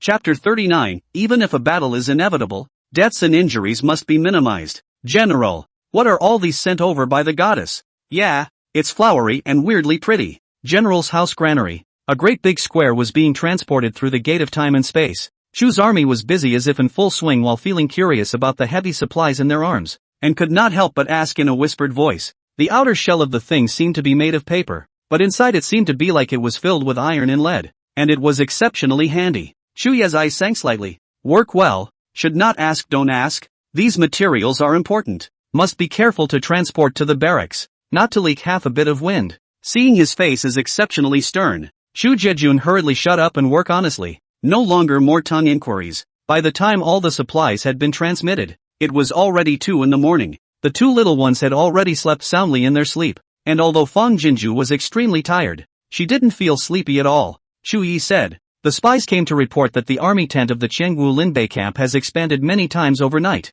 and I am afraid that it will not take 3 or 4 days for the 100,000 strong army to come to violate the border. Her method, and I don't know if it's going to work. In case it doesn't work, Northern Liao is bound to face a cataclysmic war. 20,000 Chu family army against 100,000 Chengwu enemy army. This is an egg against a stone. Besides, with no war horses and weapons all in disrepair, defeat was almost unquestionable. Although Fang Jinju had never experienced war, but on TV and in history books, the war against Japan is a grueling and brutal war that can make you shiver through screen and paper. The thought of Chu Ye's steely, pious eyes would be overthrown under the enemy's machete. There are also videos of naive and loyal soldiers who would die horribly, even limb by limb, under the iron horsemen of Changwu. Her heart felt like it was dead weighted by a boulder, suffocating on the verge of death. Fang Jinju took out her cell phone and dialed Chuya's number. After only half a ring, the phone picked up. Fang Jinju's throat, however, was unable to speak as if it had been strangled. Miss Jinju, are you still not resting? Chuya's voice was light, a calmness that defied the future. This voice was like a pair of large hands with extraordinary strength, not moving, lifting the boulder in Fang Jinju's heart a little higher, which found its voice. Chu Yi, if my method doesn't work, what should you do? There was silence on the receiver for a split second. Then Chuya's voice became more and more gentle. Jin Shu girl, don't be afraid. Fang Jinju's eyelashes trembled slightly as teardrops instantly smashed down, and she hurriedly waved her hand to wipe them away. She was indeed scared. I am afraid that my paper method is just a joke in the eyes of the Chengwu enemy army. I am afraid that these Chu's army, who have no doubt about themselves, will not be able to escape death in battle in the end because of their weakness and incompetence. Don't be afraid, Chu Yi once again said. Dark night, cannot cover the gentle firm light under his eyes. if there is no your appearance, I will lead the North Liao military and civilian rebellion to the capital. A war cannot be avoided, but the rebellion is the tip of the knife inward. Although the intention is only unscrupulous court, but not enough planning will inevitably affect the innocent people. This is not my wish, is really a helpless move. Now it's different. Because of you, my Chu family army's 20,000 heroic souls don't have to go hungry and wield their swords toward their own country, much less carry the name of a rebel for 10,000 years, but can eat well and squarely take on the Qiangwu's evil enemies. This, then, is the way for a soldier to die a good death. So, Miss Jean Zhu, don't be afraid, don't have any self-blame, you've already done enough and good enough for us. The rest, just leave it to me. Shu Yi, the man's voice in the receiver was like a tear-jerking bomb, making Fang Jinju burst into tears, and between openings she was already whimpering and hard to suppress. She covered her mouth and walked out of the dormitory, tilting her head back and breathing heavily before she could barely let her emotions ease a bit. The woman's choking, like a dense needle point piercing Chu Ye's chest. There is heartbreaking blood color from the bottom of his eyes seeped out. Jean Shu girl, don't cry. Facing 100,000 enemies of Qiangwu, he didn't even have the slightest panic, but at this moment, he panicked. He knew that Miss Jean Zhu's heart was focused on the life and death of Northern Liao. That's why she was frightened. But he was at a loss as to how to resolve her worries and fears. All one could do was hold the phone close to her ear, and then close it again, listening with bated breath to her every breath, feeling the changes in her mood. Shu Yi, I don't want you to die well, no matter what. I want all of you to live well. Fang Jinju easily stabilized her emotions, her words carrying a thick nasal tone. There's still time. There's still a method. Speaking here, she took a deep breath, letting her trembling voice stabilize little by little. That law continues to be implemented, but we also have to be ready to fight to the death. Tomorrow I will transmit some war supplies over to you. Even if we can't avoid a battle, we still have to minimize the deaths and injuries. Chuya's heartache under his eyes grew thicker. Good. He began to regret and blame himself for not placing the burden that belonged to him on the Jean Zhu girl. Having come to this point, his life, as it were, was no longer his own. After hanging up the phone, Fang Jinju started searching online for war supplies. The first thing that came to her mind was how to keep the Chu family army alive and protected on the battlefield. Swords and knives are blind on the battlefield, and the vital parts of the body have to be securely protected. E-commerce is really nothing to sneeze at. A few keywords down. What bulletproof undershirt? Anti-knife and gun stabbing and cutting undershirt, a variety of. It's basically about 700 or 800 apiece, which is not exactly cheap, but in the face of human life, it's a drop in the ocean. Not worth mentioning. There are quite a few of these businesses, and they are the kind where you can just get a refund if the results are not guaranteed. But it was the wee hours of the morning at the moment, and her messages to several merchants' customer service were stone cold silent. Fang Jinju did not die, still asking from merchant to merchant. It also really let her find 2 stores that had customer service sitting around 24 hours a day.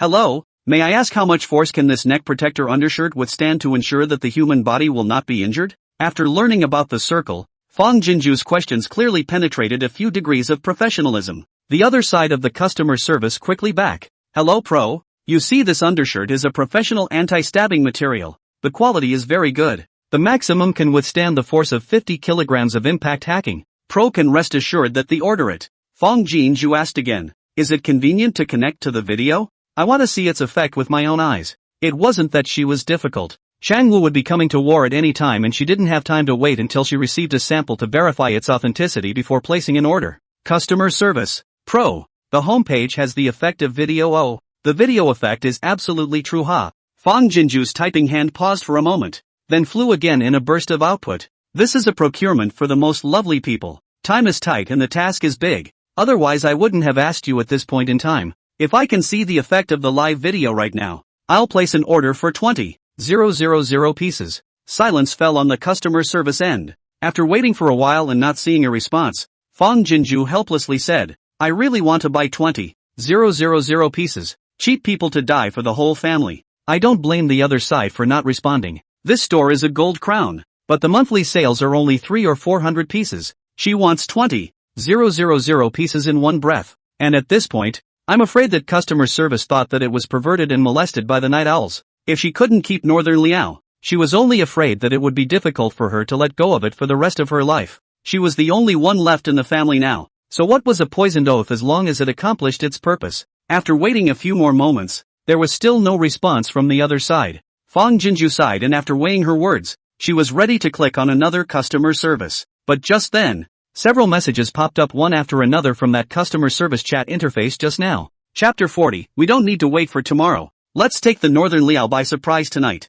Hello, ma'am. It's been a long time. I am the owner of this store. And the reason the customer service girl didn't get back to you in a timely manner is that she was calling to let me know. Do you really want 20,000 pieces? Fong Jinju hurriedly responded. Yes, no kidding. If the effect is fidelity, I will immediately place an order for 20,000 pieces. Omega. Okay, then I'll get ready and immediately connect with you on video. The boss himself was just as efficient, and soon sent over a video link to a young man with a slate. For privacy, Fong Jinju's camera was not pointed at herself. The boss didn't mind personally wearing an undershirt, letting the young guest take all kinds of sharp objects to demonstrate to Fong Jinju with extra effort. Fruit knife stabbing, chopping with kitchen knives, and even stabbing with spears. The degree gradually escalated, watching Fong Jinju's heart trembling with fear. But then came the solid peace of mind. This undershirt wear inside, outside and then put on the armor. As long as it is not shelling the stone array. How to keep the Chu family army life without worry. After ensuring that the 20,000 pieces shipped later were also all of the same quality as in the video, Fong Jinju began to grind the price. What was supposed to be a $720 undershirt was finalized at $550. Fong Jinju did not know that the young boss, who was still feeling a little bit untruthful, saw her stalker grinding price and smiled all over the computer side. If the customer was not buying in good faith, how could he grind the price with him? The new customer service girl brings wealth.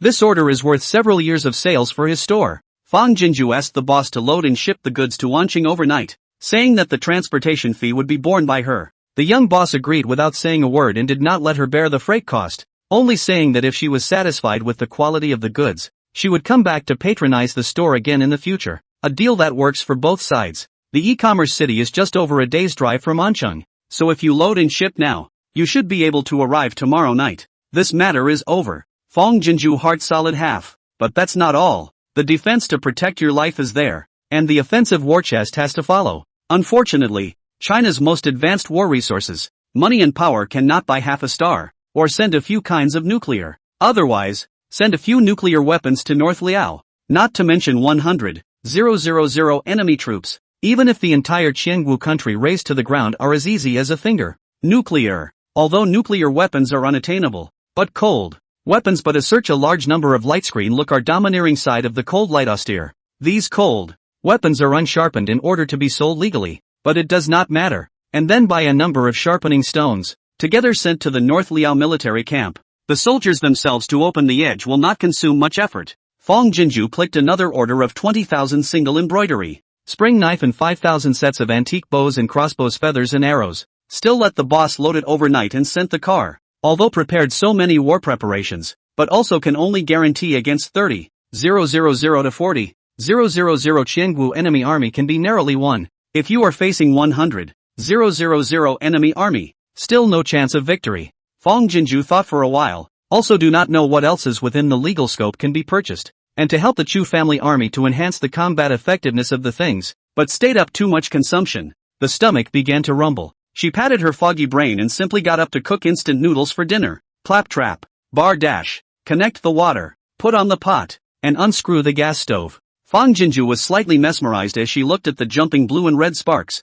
and the sound of gas drainage coming from the gas tank. Suddenly, her brain felt like it had been hit by something and she was instantly awake. Yeah, nuclear weapons are out of reach, but there are alternatives. Thinking of this, not caring about being hungry, Fong Jinju directly turned off the gas stove and reopened her cell phone. By the time everything was mashed up, it was dawn. Fong Jinju stretched as if relieved with large dark circles under her eyes. She can think of all, have already prepared all. Fighting things she does not understand. The next, really can only look at Chu Yi how to apply. But what has been scoped out again? In the Qiangwu military camp, in the marshal's military tent, Yu Haoxi had one arm around a military girl and asked the scout who was kneeling down to report carelessly. The scout frowned and bowed. Marshal, I don't know why. These days Beiliao City is under martial law in all directions. The Chu family army patrols the perimeter of the city day and night, especially the general's mansion in a 10-mile radius, with 3 steps for a post and 5 steps for a sentry, and it's impossible to even get close to them.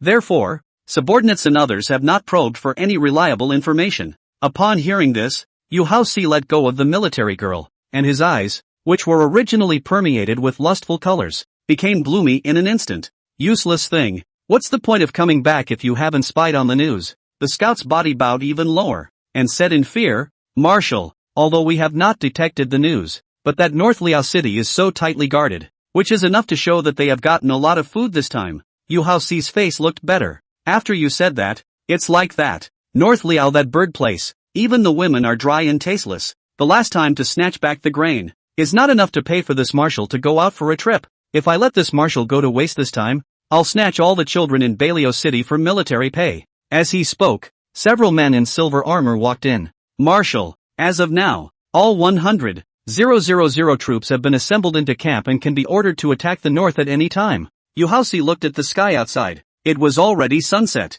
Cook all the women that we captured from Beilio last time for the three armies as a pre-war meal. We don't have to wait for tomorrow. We'll attack Beilio tonight and take them by surprise, and gather our troops and return to camp before dawn. Subordinate, lead the way. The general's house. Yi Tingxian ran furiously all the way to the granary. Shu Yi behind the bookcase seems to have a sense of raising his head. Between the two people's eyes met, without having to report. Has been clear. Go out and wait for a few moments. I'll come as soon as I've informed the goddess. Shu Yi's eyes were as usual, without any waves. Yi Tingxian nodded and hurriedly turned around to go out. Shu Yi took out his cell phone from his arms and was silent for a moment before dialing Fang Jinzhu's number. Fang Jinzhu was frying vegetables in the kitchen. The two little ones were sitting not far from the garbage can. Rui carefully peeling potatoes. Shu Shu bent her eyes and watched attentively, every now and then coming forward to milky voice to instruct her brother to be careful. The first 2 days of the whole day and night busy transmission of supplies to the North Liao. A large 2 small 3 almost all deal with the food. Today rare slack. Fang Jinzhu ready to make a good 4 dishes and a soup to make up for the good behavior of the 2 small. In the meantime, to soothe their own tired body, honey glazed chicken wings, stir-fried pork with peppers, chicken casserole with potatoes, and a stir-fry of freshly picked and washed seasonal veggies from the garden, plus a purple cabbage and egg drop soup. It's perfect. Just after serving the honey chicken wings, the cell phone in Fang Jinzhu's pants pocket vibrated. For no reason at all. Her heart hung in her chest and she hurriedly turned off the fire and answered the phone. Shu Yi, I've made a lot of delicious food. I'll have Rui send one over to you in a while. Although her tone was loose, Fang Jinzhu's voice trembled unknowingly. The corners of Chu Ye's lips lifted into a smile. Good. Looks like I'm in for a treat. Then Miss Jinzhu will warm it first and eat it when I return. Chapter 41. If the battle is lost to the last man, burn the general's house with fire. Fang Jinzhu's eyelashes twitched. It won't taste good if it's warmed for a long time. When you come back, I'll make a new one for you.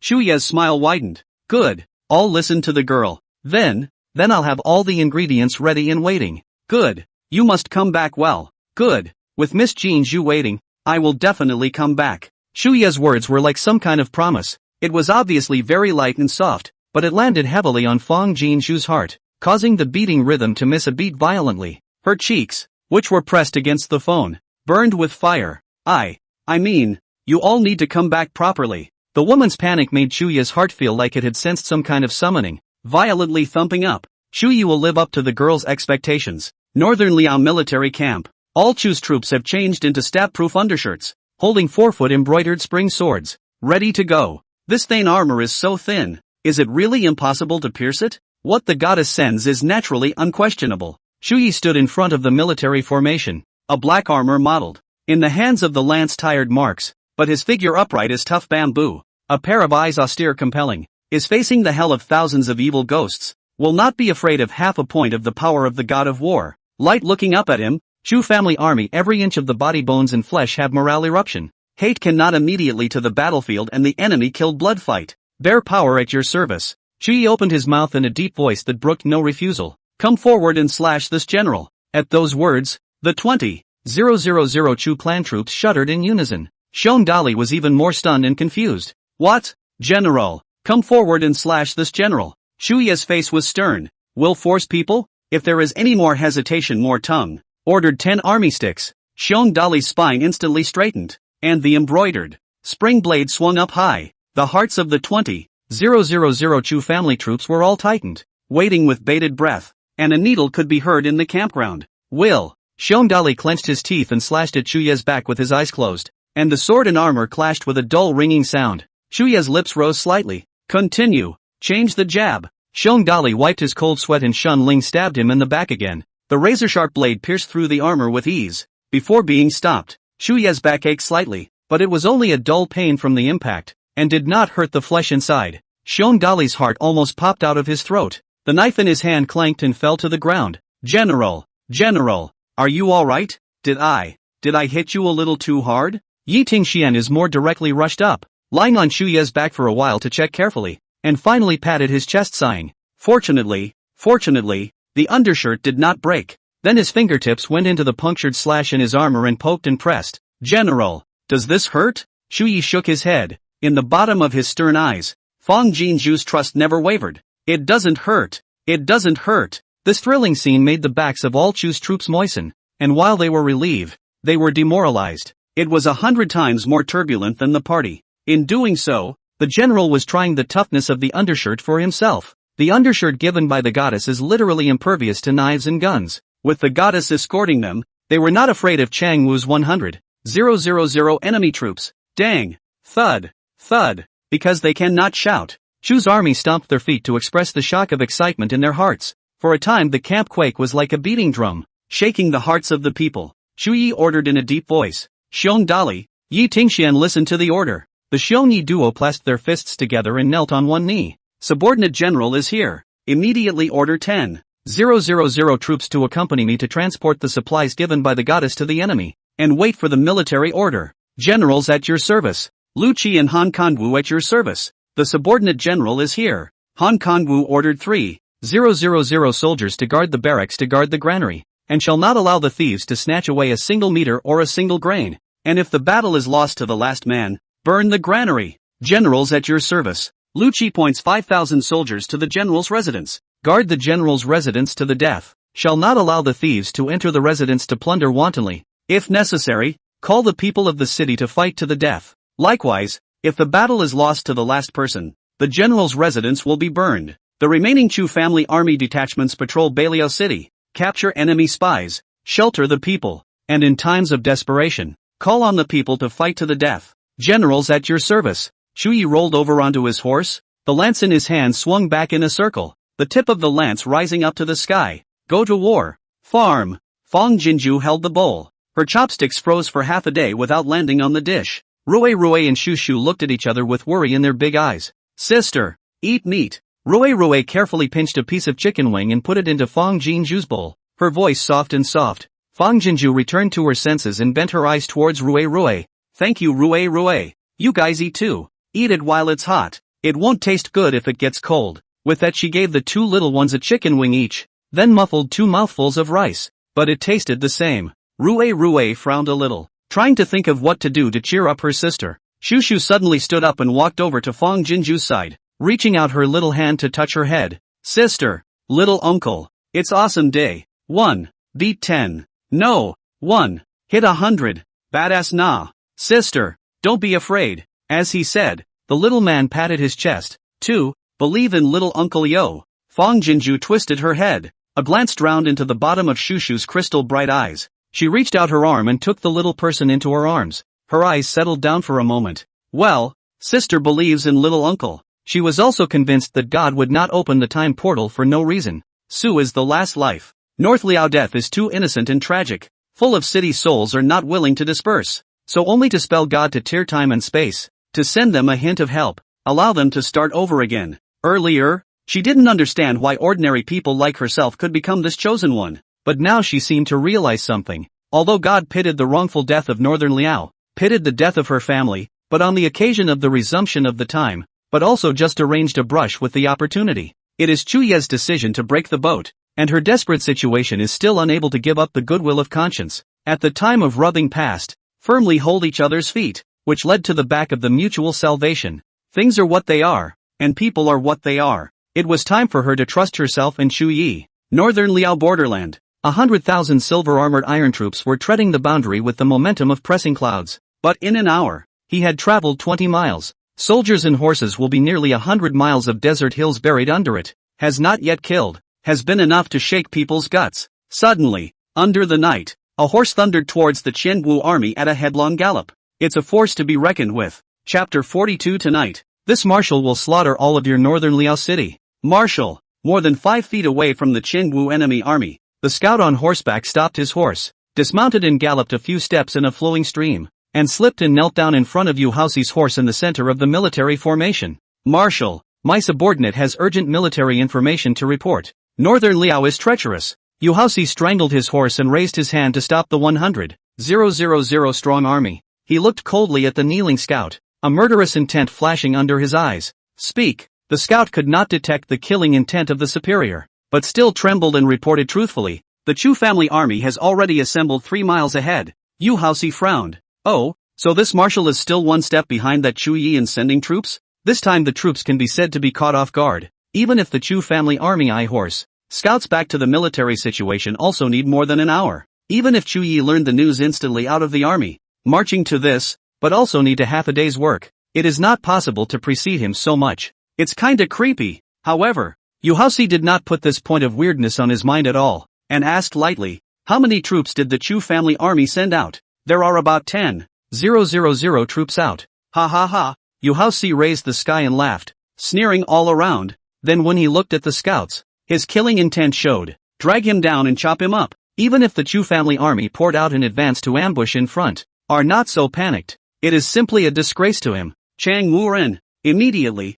some Chang Wu soldiers stepped out and dragged the scout down, and with their hands and swords, their heads rolled on the ground. Yohas waved idly. Keep marching. Boom. Suddenly, a thunderbolt rang out in the sky ahead. The Chang Wu army that was about to march was stopped in its tracks in unison. Yu Haoxi's face suddenly changed, and he hurriedly raised his hand to order a stop. He looked up at the sky. Although the silver moon is weak and the stars are sparse, it is a sunny scene, without the slightest sign of a thunderstorm. Why is there sudden thunder in the sky? In the meantime, 3 miles away, the entire Chu Jejun, who was holding the detonator in his hand, was stunned into a statue. He actually released a heavenly thunderbolt with his bare hands? All of the Chu clan's troops were filled with astonishment. This thunderbolt also exploded in the bottom of Chu Ye's eyes. Miss Jean Zhu said that this object must be carefully preserved, not visible to water or fire, or else it will be a lost cause. It also said that it must be applied within 3 miles of the enemy army of Changwu in order to have a deterrent effect,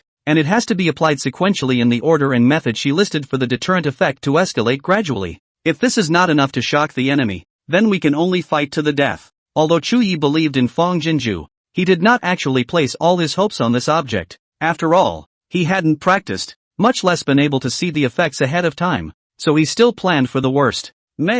I didn't realize that the man-made rushing thunder described in Miss Jean Shu's mouth could really be comparable to heavenly thunder. Chu Yi pressed down the shock that surged wildly and pressed the intercom to ask, can the Chengwu army stop? Behind the hills about 300 meters away from the Chengwu army, 3 Chujia army scouts were pressing their ears to the ground to detect the enemy. The scout who received Chu Yi's question excitedly returned. General, Changwu has stopped marching. The general said that the goddess had given the punching thunder to deter the enemy army of Changwu, but it required them to go deep into the enemy's front and work closely together before they could do so. This was the first time they had been so deep in front of the enemy to detect news, so they were ready to die before they came. But just now they really heard the thunder from the sky, and the Changwu army was really shaken to a halt. A glimmer of hope for life surged inexorably in their hearts. Good. Continue to keep an eye on the movements of the Chengwu army. As long as they dare to move, report back immediately. Subordinate at your service. On the other end, the Chengwu army camp. Marshal, the adjutant general beside Yu Haoxi asked in disbelief.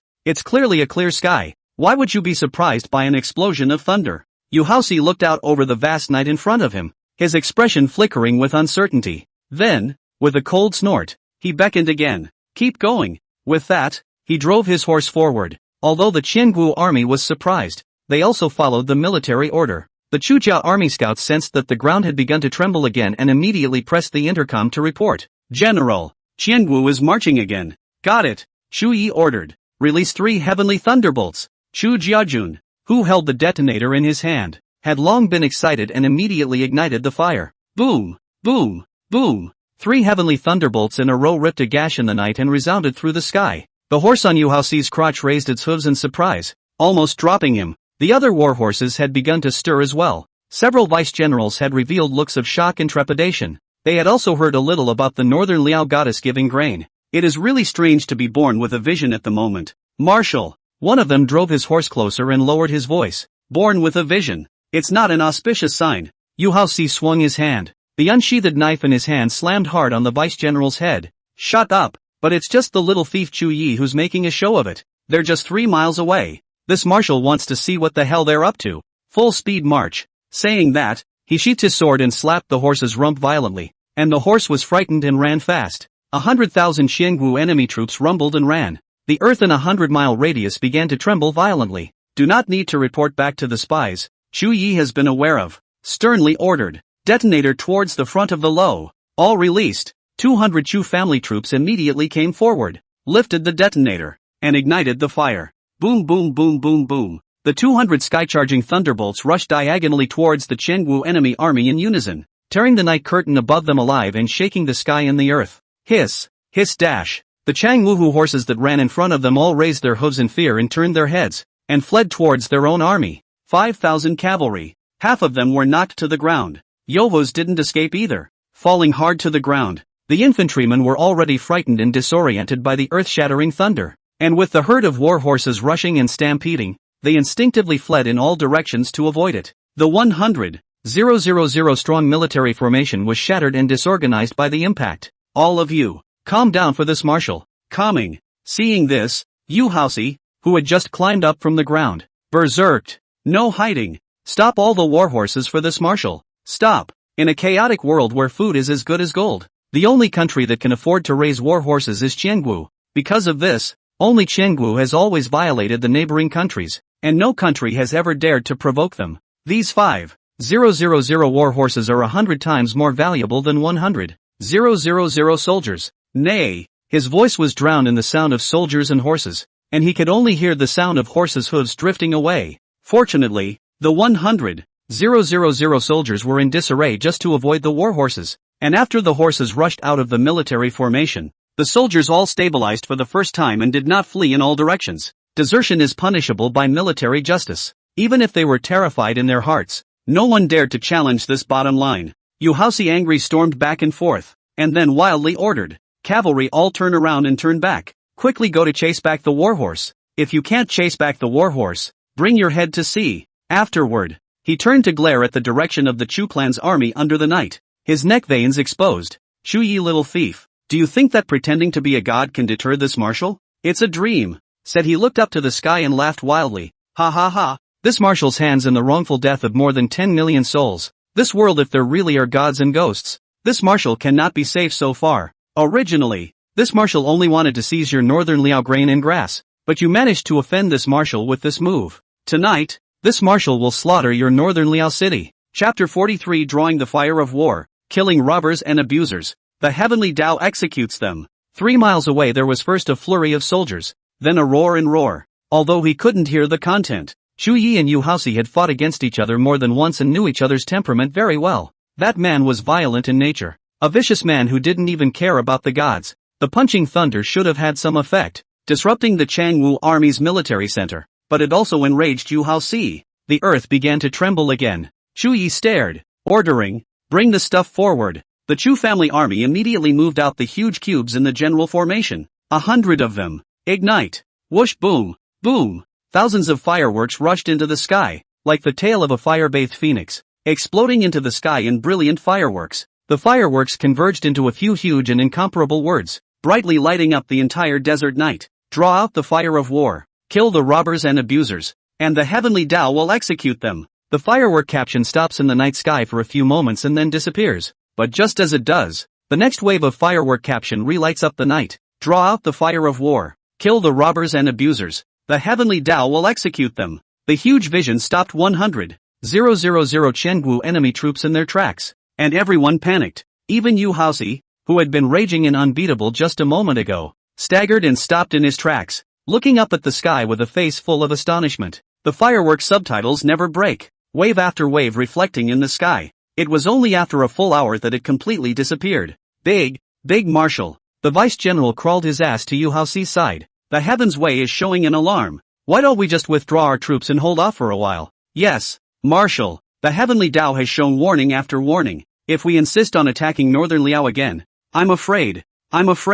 Several other vice generals also stepped forward and echoed in fear. Yu Haoxi didn't make a sound, grimacing and not knowing what he was thinking. 3 miles out, Chu Yi's face was solemn and concentrated. but the shock in his heart was like an appalling wave sweeping over him. How strong is the country that Miss Jean Zhu lives in? If she hadn't made it clear in advance, this scene today would have been held up as a miracle and he would have been convinced. Yu Haoxi is, after all, a general. The courage is different from ordinary people. What he thinks Chu Yi do not know, but he knows. Changwu 100,000 army now must have been scared to the heart and soul. The enemy's military was in great disarray, and even if they were to fight hard at the moment, they would still have many chances of winning. Not to mention that the boost given by Miss Jean Zhu has yet to be used up. The silence of the 10,000 Chu family troops was even more deafening. Goddess is so strong. The goddess is simply strong and scary. Such a strong goddess, but the guardian god of their northern Liao. What a virtue! Marshal. At Chang Wu's end, the vice-general was still rambling and persuading in his ear. Yu Haoxi rose unexpectedly, reached out and drew his sword, swinging it at the adjutant general who had advised him. The vice-admiral's head had rolled off his neck in an open-mouthed stare. Ha ha ha ha ha. Yohos raised his sword to the sky and laughed maniacally. Dog God, come on. This marshal has now killed someone in front of you. If you have the ability to send down a heavenly thunderbolt to strike this marshal to death. Ha ha ha. The madness was like a hellish ghost. The tumultuous Changwu army behind them was instantly as quiet as a chicken. The Lord would at least have warned them, but the marshal would have taken their heads in a heartbeat. Yohu's, in their opinion, is more frightening than God. The bottom of the eyes of the Chu family army scout sank, hurriedly pressing the intercom, reporting Yu Haoxi's behavioral initiatives back to Chu Yi. Upon hearing this, Chu Ye's eyes roiled with a stern color. Bring the voice transmitter given by the goddess forward. Immediately, someone brought out a huge, unbelievable stereo. Chu Yi snapped into the microphone.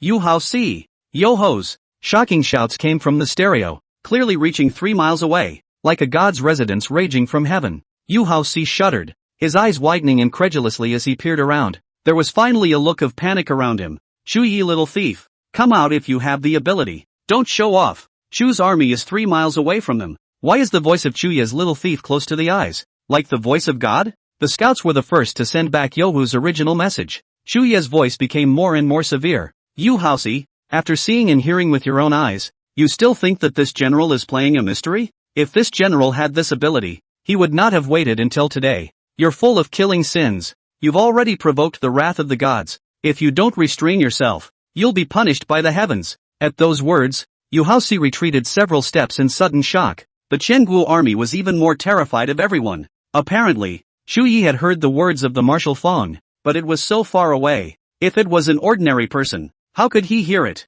Moreover, Chu Yi's voice was still crystal clear from so far away. So how could he have done it if he didn't have the help of a god? Chu Yi, little thief. You don't want to scare this marshal. Although Yu Haoxi's words were as hard as ever, the hand holding the sword had stopped trembling. This marshal doesn't believe. And this marshal isn't afraid. Chu Yi laughed coldly. You can disbelieve, or you can waste your life in death. But, as the commander of an army, do you also want to jeopardize the lives of the 100,000 troops behind you? He doesn't want to go to war if he can help it. Not out of fear, but unwillingness to see killing and death. With this voice transmission artifact of Miss Jean Zhu, it might be possible to give up without a fight. Chu Ye's words caused the Changwu army to fall silent in enlightenment. Beiliao City was abandoned. But as a city general, Chu Yi did not abandon the army and people, but chose to live and die with the army and people. Therefore, he was helped by divine salvation and found a chance to live. And their commander-in-chief has never regarded human life as a piece of grass, no matter whether it is the life of the Beiliao people or the Chenggu people. It is all the same to him. Kill if he wants to, abuse if he wants to. So the offender provokes the wrath of God or incurs heavenly punishment. Yu Haoxi's eyes flickered as he hysterically said, Chu Yi, little thief. Don't think that this marshal doesn't know what you're playing at. If you're a man, come out and fight to the death in a bloodbath. Don't try to stir up the military like a pussy. If you let Chu Yi, little thief, say further, the army heart is different. No longer listen to his orders, is not to lose without a fight? Then he's done for as a commander-in-chief. Chu Yi hooked his lips, the lance in his hand heavily pestled on the ground. Whether this general is stirring up the military's heart, or whether what he said is true, the soldiers and generals behind you should know it well. If you and I are both the head general of an army, we must shoulder the responsibilities of the position, rather than treating the lives of the soldiers and generals under our command as grass. Even if I don't move a single soldier, you won't be able to break through this 3-mile distance today, if you disregard the god's warning and insist on sticking to your own way. The 100,000 strong army behind you will surely be wiped out. His certainty and bottom line penetrated through the sound transmitter. slamming the last shred of war thoughts in the hearts of the Chang Wuhu army to smithereens. Who would be willing to die if they could live? The Chu clan's army had the help of the gods, so how could their mere mortal flesh be able to fight against the gods? As a general, Yu Haoxi could naturally detect the changes in the soldiers and generals behind him, and his face changed greatly. After quickly weighing some, he drank high. Chu Yi child, this martial and you singles do bet. You can have the courage to answer the war? Chapter 44, as long as I can make you die. What's wrong with winning? If you lose, you will offer all the grain and horses of northern Liao to this marshal. If this marshal loses, he will retreat immediately, and will also guarantee that he will not violate the north again for 2 years. Do you have the guts to make a bet with this marshal? Regardless of whether there really is a god or Chu Yi is playing a trick. Right now the other party has successfully attacked the heart of the army under his command. Obviously, at this moment and then order the 3 armies to attack will be like holding scattered sand. Counterproductive. But if he retreats without a fight, Changwu will become the laughingstock of the 3 kingdoms, and the lord of the country will surely dismantle him to vent his anger. So the only way to undo this is for the radical Chu Yi to fight him one-on-one. He and Chu Yi had fought against each other several times, and although the other party was not weak, after all, he had been starved for a few months and was definitely not his opponent. If we can get Chu Yi's head, not only will he be able to wrestle back his prestige in the hearts of his soldiers and generals, but the northern Liao will also be leaderless. At that time, he will slaughter the city as soon as possible. As for the gods? Oh, also coaxed the gutless generation just? He Yu Haoxi is not so good to fool. General must not be provoked by him. Yi Tingxian stepped forward sharply. We have the war preparations given by the goddess. Why are we afraid of him? We'll just raise our troops and attack directly. The Chu family army also looked at Chu Yi nervously, all worried that he would respond. Chu Yi raised his hand to signal the Chu family army not to worry, and immediately responded. Good. There was a commotion and unrest in the Chu family's army. Yu Haoxi's heart snapped with joy, and a bloodthirsty sardonic smile appeared on his face. However, I didn't want to see Chu Yi's thunderous voice coming from 3 miles away again. If I can save 100,000 innocent lives behind you, I will answer your battle. Chu Yi is not that great and selfless. In the face of the Chang Wuhu army, which had burned and looted the soldiers and civilians of Beilio, it would be a cruel injustice to his brothers who had died in battle for him to show compassion. But with all the miracles created by the goddess today, he would make sure to maximize its value. The more he shows mercy, the more he contrasts with the brutality of Yu Haoxi and Chang Wu's superiors. Previously, there was a huge difference in power, and even if the weak soldiers and generals were no longer willing, they did not dare to disobey the higher-ups. But now it is different. Chang Wu 100,000 army personally saw the wrath of God. The theory of the gods have been convinced. They will be in the heart of God as a backbone. And in the future, the superior to do brutal things, their years of grudges will certainly explode. Qiangu civil unrest, so that northern Liao can be able to recuperate. How could Yu Haoxi not guess Chu Yi's mind? His chest shook violently with anger. Joke. I, Chang Wu, have been bullying you for years, and you would be so kind? Cut the crap. Since you've answered the battle, hurry up. With that he waved his hand, and the nearest cavalry rushed to bring the horses over. Yu Haoxi rolled onto his horse, seized the Guangong sword in the vice-general's hand, and drove his horse to attack. Chu Yi, on the other hand, turned around and took a hanging thing and hitched it to his horse's back. Then he flew onto his horse and went to meet the battle with his spear. Chu family army all clenched their fists. Hate can't stare at this night curtain, so as to see the general's safety. Bam! In a matter of moments, however, the 2 warhorses met face to face, the Guangong blade and the silver spear clashing in the air with such force that sparks shot out in all directions. Yu Haoxi estimated right. Starved for months, Chu Yi force is indeed unbeatable him. The silver gun was ruthlessly shaken back. The first move Chu Yi fell down. Ha ha ha. Yu Haoxi let out a burst of smug sardonic laughter. Chu Yi little thief, today is your time to die. At the sound of the voice, the Chu family army's hearts clogged in their throats in unison. As he spoke, Yu Haoxi turned his horse's head, and his Guangong sword came after Chu Yi again. Chu Yi leaned back and narrowly avoided it, and the lance in his hand swooped down and stabbed forward, ruthlessly stabbing at Yu Haoxi's horse's front leg. With that, he flung the horses back again. The horse in Yohu's crotch raised its hooves in pain and stood up. He grabbed the reins with one hand and nearly fell backward onto the horse. Before he could steady his horse, something flung itself at him and hung all over him, startling him. Chu Yi hooked his lips, quickly fished out the lighter given by Miss Jean Zhu from his boots, and lit the firecracker fuse in his hand. Crackle dash. Dense loud bangs and sparks exploded on Yu Haoxi's body, and on the horse's back, and the horse jumped wildly in shock and pain, dropping Yu Haoxi hard to the ground. The flying sparks and medicine stones also startled Chuye's crotch horse to neigh and raise its hooves.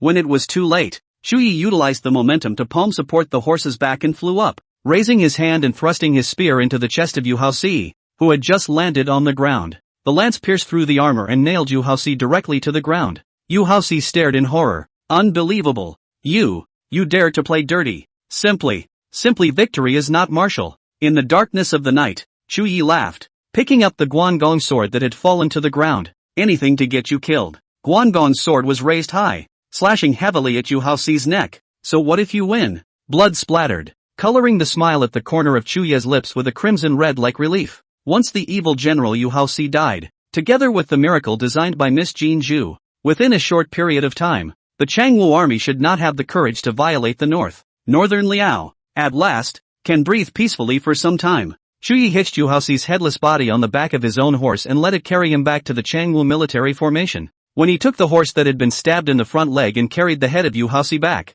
the Chu family army instantly erupted in earth-shaking cheers. The general has won. The general has won. Expectedly, the group of dragons without a leader, the gods blocked the way. 100,000 Changwu army no longer have the will to fight. The tide retreated. General took the head of the enemy commander. My Chu family army has not injured a single soldier and has won a great victory. In the barracks, the walkie-talkie in Han Songwu's hand, the scout's excited voice was coming out clearly and loudly, boiling the military's heart. We won! We won! General mighty! The goddess is mighty! The cheers of the Chu family troops stationed at the barracks instantly shook the heavens. It didn't take long. Lu Qi and the city's general's residence also received a shortcut, and the general's residence instantly exploded into flames. The general has won. We won. General mighty. The Chu family army is mighty. Long live the goddess. Hearing the earth-shattering cheers of the Chu family army, the people poured out, and the otherwise empty streets were instantly swarming with people. At this moment,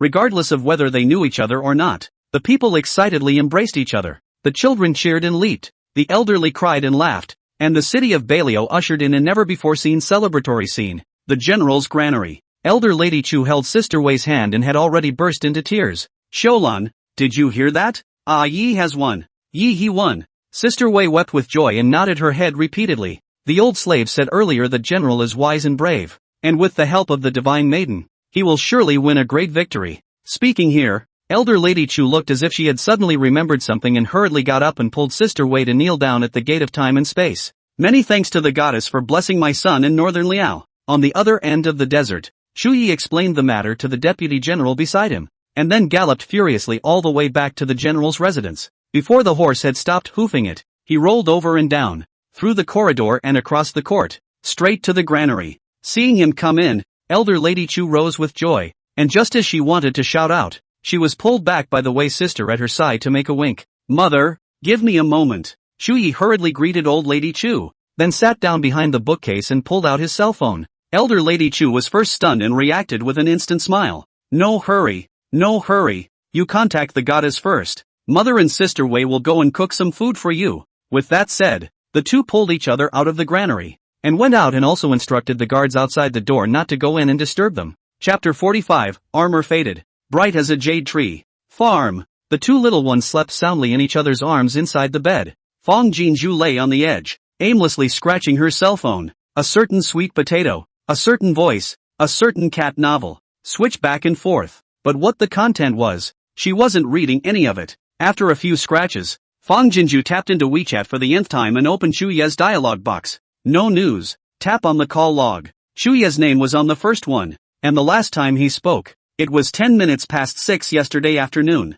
It's 2 in the morning. Almost 8 hours have passed. Bang! Bang bang! Bang! The leaping in his chest was a chaotic mess, and even his breathing was a little stifled and uncomfortable. Fang Jinju sat up, blankly stared at the darkness for a moment, and went to the kitchen in her slippers. After the two little ones fell asleep, she re-prepared 4 more dishes, all washed and cut neatly on the stovetop, just waiting to be cooked. There's nothing to do. Fang Jinju stared at the side dishes for a while, and at the end of the day, she sat down on the sofa in the outer hall, staring at her cell phone screen with her legs crossed and continuing to walk away. Buzz dash. The cell phone in his hand vibrated violently. It was Chuye's call. Fang Jinju was jolted and hurriedly pressed the answer button. Hey, Chuye, Miss Jinju, have you been up all this time? Chuye's voice came from the earpiece.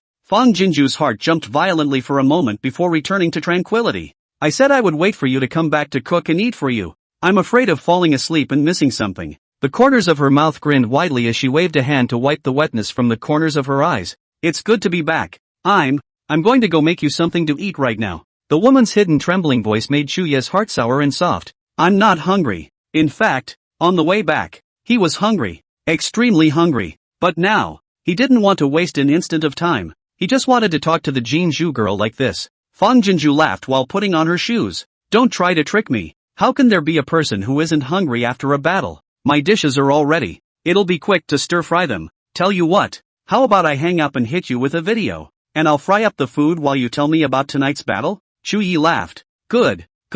Soon the video was sent and he rushed to connect. The woman in the small square was smiling and waving at herself, wearing a knee-length pink dress, her long hair draped over her shoulders, with a few strands snaking down her chest in a gentle manner. Chuye's heart was in uncontrollable disarray. His eyes flickered slightly, hiding his flustered feelings and pulling the corners of his mouth towards Fang Jinju. Just do a little bit at random. Don't work so hard. Fang Jinju put her cell phone on the stovetop. It's not hard. Fighting is hard. Saying that, she couldn't help but come closer to the cell phone screen, her eyes showing concern. Chuyi, are you hurt? Chuyi was stunned, then reacted by hurriedly shaking his head. No, this is the enemy's blood. I haven't had time to clean it yet. You wait, I'll go wash my face. Soon, withdrawing from the battlefield, he only thought of the first time to report to her that he was safe, forgetting that he was full of blood and murder. He's like this, he'll scare Miss Jinju. As he spoke, Chuyi leaned his phone carefully against the inkstone, took off his armor and helmet quickly, and rushed to the next yard. The fast-moving Fang Jinju didn't even react. The realization came to her, and a flash of something different rippled through her heart. She couldn't tell what it was, but it was sweet and pleasantly throbbing. Stir-fried pork with vegetables and peppers in the pot, the spatula loosely and pleasantly jumping and stirring in the pot. Fang Jinju's lips smiled endlessly and couldn't help but start humming. Ignite the light of life. Meeting you is the answer. While rehashing and humming, he glanced at his cell phone screen every now and then. In the video, Chuye's sighed. There are pens and paper reflected in the eyes. It should be on top of the bookcase. Behind the bookcase was an antique bedstead with bedding that was old and thin. Beiliao's eyes are already going into winter. How can such a thin quilt withstand the cold? There are also those military and civilian people, who must also be without warm clothing in winter quilts. She'll set it up for the next 2 days. Miss Jinju. Chuye's face was already clean when he sat back down in front of the bookcase. Eyebrows bone clear handsome, face outline thin hard, forehead a few strands of wet hair in front of the eyes, such as Rin sword break ice meet water. Under the fortitude is soft spring back. Underneath the armor was a tattered basalt green shirt, thin and bony and crisp, but erect and vigorous. Armor on armor, clanking general's bones. The armor is off, bright as a jade tree. Fang Jinju looked slightly dumbfounded, and the spatula in her hand was raised for half a day without shoveling down. What star fresh meat double door? In this moment, by the ancient great general in front of the wonderful dregs are not left. Now that's a real man of steel. The woman's blazingly stunning gaze caused Chuye's ears to turn slightly red, and the hand resting on his leg subconsciously tightened. Miss Jinju, what kind of dish did you fry? It sounds very fragrant. Fang Jinju returned to her senses. Ha, oh, stir-fried pork with vegetables and peppers. It does smell good and goes down well. You'll know it when you try it later. The movement in her hand resumed as before. Chuyi, tell me about the battlefield. Is anyone injured? Although his face returned to calmness in a moment, astonishment was still rampant across his heart. Chuyi shook his head and grinned. With the blessing of Miss Jinju, the Chu family army did not hurt a single soldier and won a great victory. Really? Fang Jinju's face was pleasantly surprised, and she obediently served the small fried meat on a plate. Great! Jinju girl sends over the rushing thunder. Not only shocked the Changwu who, together with me and the Chu family army are shocked beyond belief. To tell you the truth, this thing in our place is in fact the New Year's festivals, or in the event of joy and mourning, put to add to the atmosphere. I did not expect that this flower shelf actually tops so great use. By the way, did you use that gas canister? That one is more than 100 times more powerful than the punching thunder. Chuye's eyes were shocked. 100 times? How can this be so powerful? Still I have not been used. A lone rushing thunder has broken the heart of 100,000 troops defense. Then I'm relieved. With this gas canister, even if Chengwu makes a comeback, I'm not afraid. Hey, Chuyi, I'll show you something, said Fang Jinju. pointing her cell phone video at the gas canister under the stovetop, and then at the fire and frying pan on the gas stove. She couldn't help but laugh. Actually, this gas canister is used for frying in our place, ha. Shuya's shocked eyes and shocked lips. Ah, stir fry? It's a little too big for its britches, isn't it? Chapter 46, Jin Shu girl, who is good at everything, is the best in the world. As we speak, 4 dishes come out of the pot. After portioning out a small portion for herself, Fang Jinju put them in the vegetable basket, and thoughtfully took a can of beer from the refrigerator and put it in. Shu Yi, guard the door. I'm going to teleport the food. Starting the conveyor belt and watching the vegetable basket disappear, during which Fang Jinju's smile did not stop. Miss Jinju, I received the meal. Shu Yi carried the vegetable basket and showed it to Fang Jinju in the video,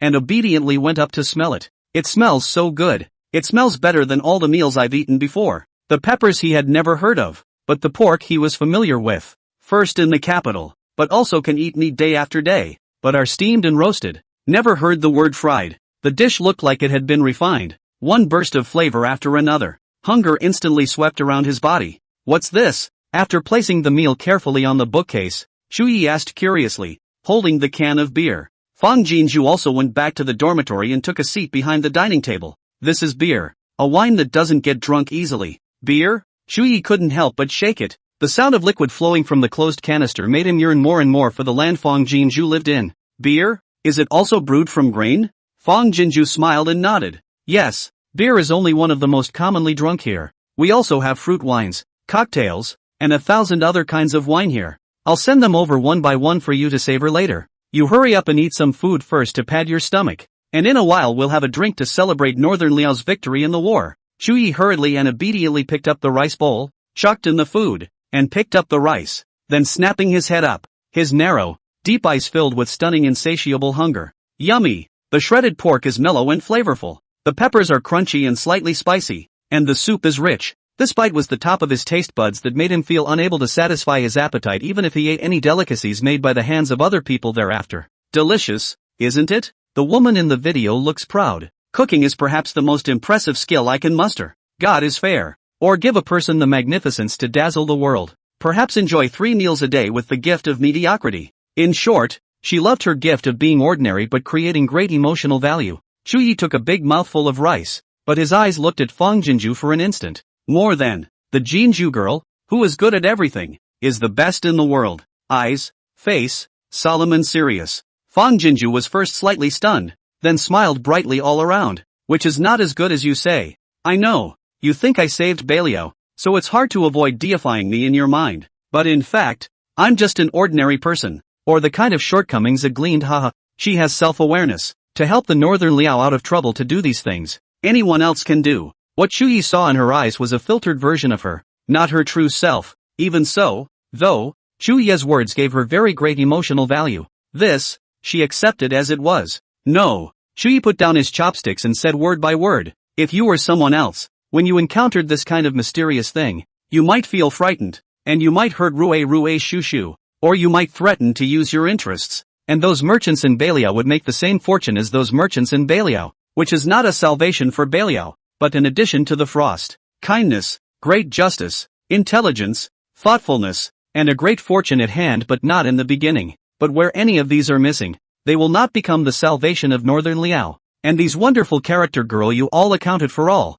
so that there is today my triumphant return. If this is not the best, then Shu Yi do not know. Who else in this world can be worthy of a good word? Miss Jinju, if you are good and don't know it, do you know how precious this is? Fang Jinju was silent, and underneath the silence, shock tumbled over. She'll get a nice word from you in return for fetching food for her housemates. Helping your tutor organize your materials will be rewarded with a comment that you're quite meticulous in your work. Blah, blah, blah, blah, blah, blah, blah, blah, blah, blah, blah. But there is no other person who would judge her with such pure earnestness, who would recognize her wholeheartedly.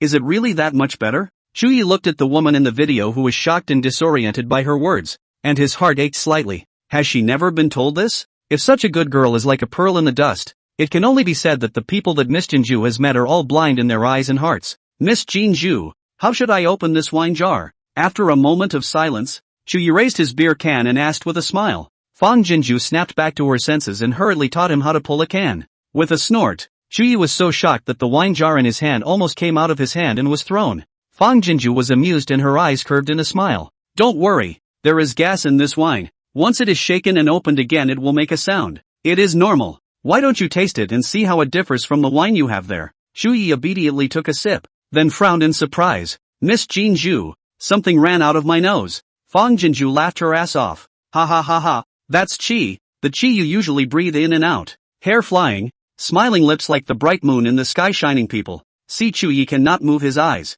The woman does not check the occasion. His eyes full of affection. Lifting the can to send a cup to the cell phone screen. Although you cannot drink at the same table, but Chuyi still want to pay tribute to the girl a cup of wine. When the woman's eyes looked over, Chuyi's eyes cleared to nothing but devotion again. Thank you for showing up. Fang Jinju also raised his cup and touched the cell phone screen, smiling but solemn, and thank you for appearing. At the entrance of the granary, old lady Chu leaned over the door and listened to the talking inside, smiling with the corners of her mouth grinning up to her ears. Sister Wei also had an anti-smile on her face, but some concern flashed under her eyes. Old madam, then this meal. Elder lady Chu made a silent comparison. Chu, can't you hear that Ai Yi has already eaten a meal made by the goddess herself? Saying this, she took the food box in Sister Wei's hand and stuffed it into the hands of Chu Jiajun who was guarding the doorway. Children, all of you have worked hard. This meal is for you to share as a night snack. Remember to keep your voice down. Don't disturb the general from talking to the goddess. It's old lady. Thank you old lady. A few Chu family army happy to see the teeth and eyes, answered in a row. Hard work. You can't find a more beautiful errand than listening to the general and the goddess talk. Laugh and chat while having a late night snack. A can of wine to the end. Still do not feel very happy. Fang Jinju sent over a few cans of beer. Later, I don't remember how much I drank, how long I talked, and even when I fell asleep on the sofa, Fang Jinju couldn't remember. Just know that it was a long, long dream. In the dream, Grandpa Yuan appeared in Bailio and taught the people to grow rice with a yield of thousands of acres of gold. And no one went hungry because of the grain real estate. And Deng Dada brought scientific researchers to build an arsenal in the Bailio barracks to build airplanes and cannons. And no one dared to invade Bailio anymore. In the hearts of Northern Liao's soldiers and civilians, they became the gods who saved all the people. Ha! In her dream, Fang Jinju was smiling happily and proudly. Sister, someone's coming. Sister? Sister wake up. Rue and Shu Shu's voices were indistinct and dreamy, little by little coming closer to their ears. Fang Jinju sat up with a jolt of surprise. Chapter 47 Great! The goddess is actually going to send us seeds. The concerned little faces of the two little ones appeared. Rue, Shu, I'm sorry. Sister overslept. Fang Jinju rubbed her throbbing temples and smiled at the two little ones. Hungry, right? Sister will get up and make food for you. Rue hurriedly waved her little hand. Sister, there is a sister, looking for you outside now. Manager Feng, are you up? As soon as the little man's words were finished, a clear female voice came from outside. At the sound, Fang Jinju slapped her head violently. Oops, she'd forgotten that today was the day the two girls were to report to work. Okay, you guys hold on, I'll be right out. After giving a greeting towards the outside, Fang Jinju hurriedly rushed into the bathroom to wash up. Sister, towel. Sister, your head flower. Fang Jinju just finished brushing her teeth. Shushu hitching a ride on the small bench to fetch a towel for her, and Rue Baba handed over the headband that she usually uses the most. The two little ones cooperated well, not panicking, causing Fang Jinju's doting tenderness in the bottom of her eyes to gurgle and gurgle outward. It was clearly her turn to take care of the two little ones, but in the past few days, apart from cooking and washing the dishes, it was the two little ones who were taking care of her. Okay, they are intelligent and near demon. They know things exceptionally well, but in just a day or two, they have memorized Fang Jinju's habits of life and rest and even her preferences, and they are especially attentive to everything she does, so that Fang Jinju's heart is warmed up every moment. Oh, hugging and kissing Rue Shushu 800 times a day is not enough. After washing up, she led the two little ones out the door on her left and right. Manager Fang, seeing her come out, the two girls greeted her politely in unison, both with a bit of coyness on their faces. A tall, thin and tall, looks like 1.7 meters, tied a high ponytail, single eyelid, lips slightly thick. Bone phase is very advanced sense,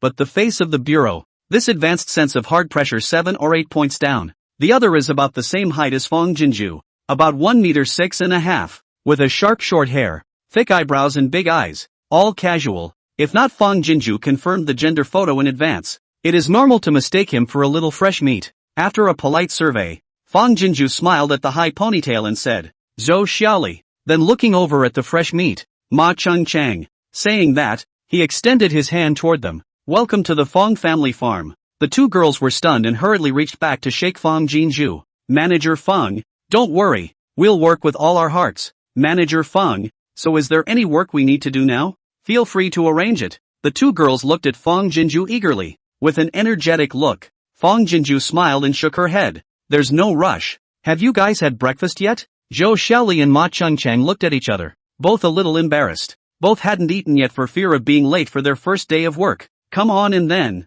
It just so happens that we haven't eaten yet either. So I'll make some random stuff, and we'll fill our bellies before we get to work." Fang Jinju understood at a glance and hurriedly greeted the two girls as they entered the house. By the end of the meal, the two girls were noticeably less restrained. Fang Jinju was very kind. "The two little ones are more like little masters and give them water. And take chopsticks to take the bowl, but also a mouthful of a sister. Soft, sweet, so that they quickly have a sense of belonging to this place." After dinner, Fang Jinju first took the two girls to familiarize themselves with the farm and taught them how to feed the livestock. The two girls were very receptive and worked very carefully, which made Fang Jinju's heart much more solid. She won't have to worry about this end of the farm in the future when she's out running errands again. Northern Liao City. "What? The general is going to give us vegetables and water?" "Yes, it says clearly in the notice that it was the goddess who sent the vegetables and water." "Gosh, vegetables. I've been born and raised in Baliao for half my life, and I can count the vegetables I've eaten on one hand. And the water. I haven't had a shower in over a month and I'm covered in lice. Go, go, go, go. Hurry up with the household register carrying a bucket to the general's residence." The general's office posted a notice in the city early in the morning, saying that the goddess had earlier sent 50,000 pounds of vegetables and a pool of water to the general's office because of the delay in the war. So the pressure in the general's office didn't have time to distribute, and notified the people to come to the general's office to line up to receive it today. For a while, the people poured out and gathered towards the general's residence. Compared to the last time, the unbelievable and eager. This time everyone's eyes are full of trust, faces more happy, although the foot is in a hurry. But do not fight, not crowded. If it is not the goddess to help the battle, the general in danger. The Chenggu enemy army has already stepped through the North Liao city. One of them cannot live. But anyone who has the slightest doubt about the general and the goddess, it's all they are heartless. General house entrance. Chu family army is moving out vegetables. Lime green translucent fishing net bag. Cabbage, radish, pumpkin, cucumber. Various colors of vegetables scrambled into the eyes of the crowd. Look at the big guy happy. As for the water, Fang Jinju sent over a hand pressure pump. The end of the end connected to the water pipe into the pool. The outlet connected to the long water pipe pulled to the general's house outside the door. The 4-Chu Jejun rotating pressure water. You can be a constant supply of water out of the people carrying buckets to pick up on it. Is that a cabbage? Such a big one?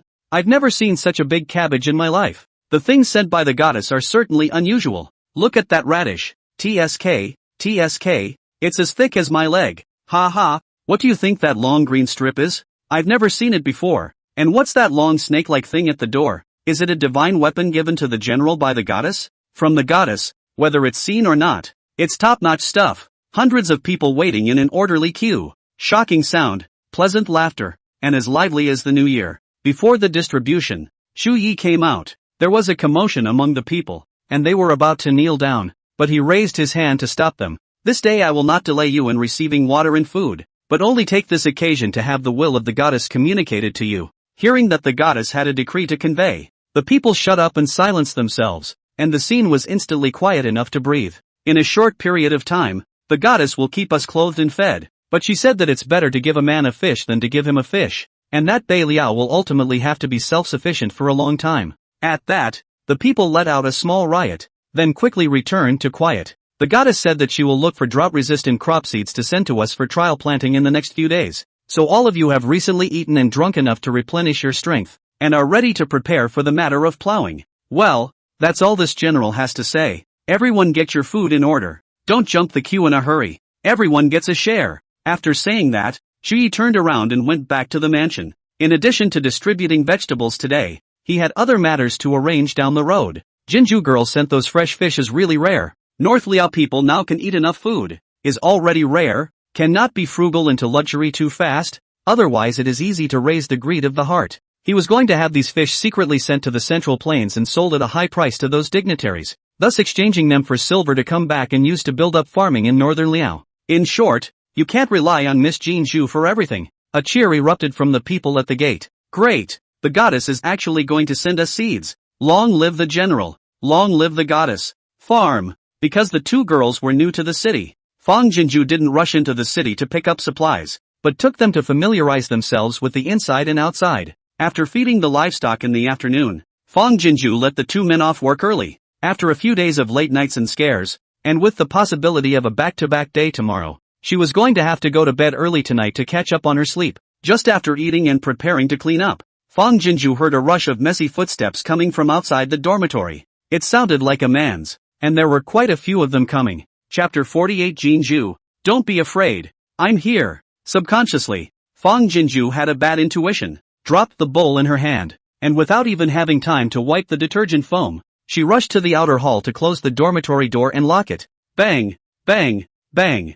Almost as soon as she'd closed the door, someone pounded on it with a clunk and a force as if they were trying to break in. Fang Jinju, open the door. Yang Jihuai's furious roar came from outside. You had the guts to call the police, but now you're wimpy? Little. I thought of breaking the bank to help you out for the sake of your parents, but you're good. You dared to call the police to harm me. With that, Yang Jihuai's fat head appeared at the window and said menacingly, open the door, otherwise I'll bang the door in. Wow. The gangster beside him shattered the window with a blow, and it was a good thing that the windows in the farm dormitories were the old-fashioned kind with iron bars, spaced just far enough for a grown man to reach in with one arm. Sister. The two little ones hugged Fang Jinju's legs left and right, obviously frightened by the sudden gesture. But even so, Shu Shu held back a socket of tears and deflated her little mouth without crying out. After Rui slowed down, she bravely stopped in front of Fang Jinju, and yelled at Yang Jihuai with her deflated little mouth. Bad guy, don't allow to come in, don't bully sister.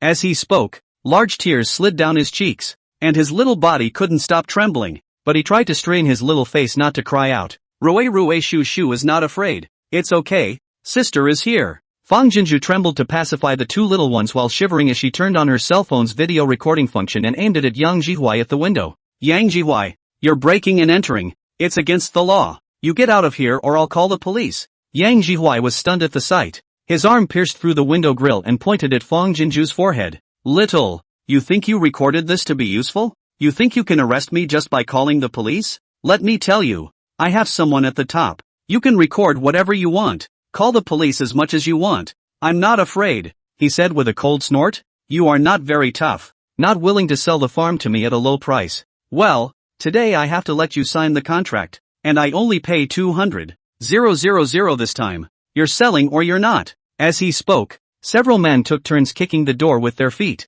and it was a good thing the dormitory door was a burglar-proof door that was still sturdy, or it wouldn't have withstood a few kicks. Fang Jinju knew that it was useless to say more, and with trembling fingertips, she sent the video to Chu Yi. After thinking about it, she sent it to old Liang and Uncle Han as well, although she knew that sending it to them at this moment wouldn't be of much use. Fang Jinju didn't have much else to do to save herself. Fang Jinju then turned her cell phone screen towards Yang Jihuai and tried to make her voice seem calm. Yang Jihuai, I've already sent the video to my boyfriend. You have someone on top. My boyfriend's identity background is also not simple. His father is the richest man in city, black and white. He himself is a popular star. If you dare to be unfavorable to me, you won't be able to mix in city in the future. Shu Yi, Mr. Ling, I'm sorry, I'm sorry, I'm sorry, I'm sorry, I'm sorry, I'm sorry, I'm sorry, I'm sorry, I'm sorry, I'm sorry, I'm sorry, I'm sorry, I'm sorry, I'm sorry, I'm sorry. Upon hearing this,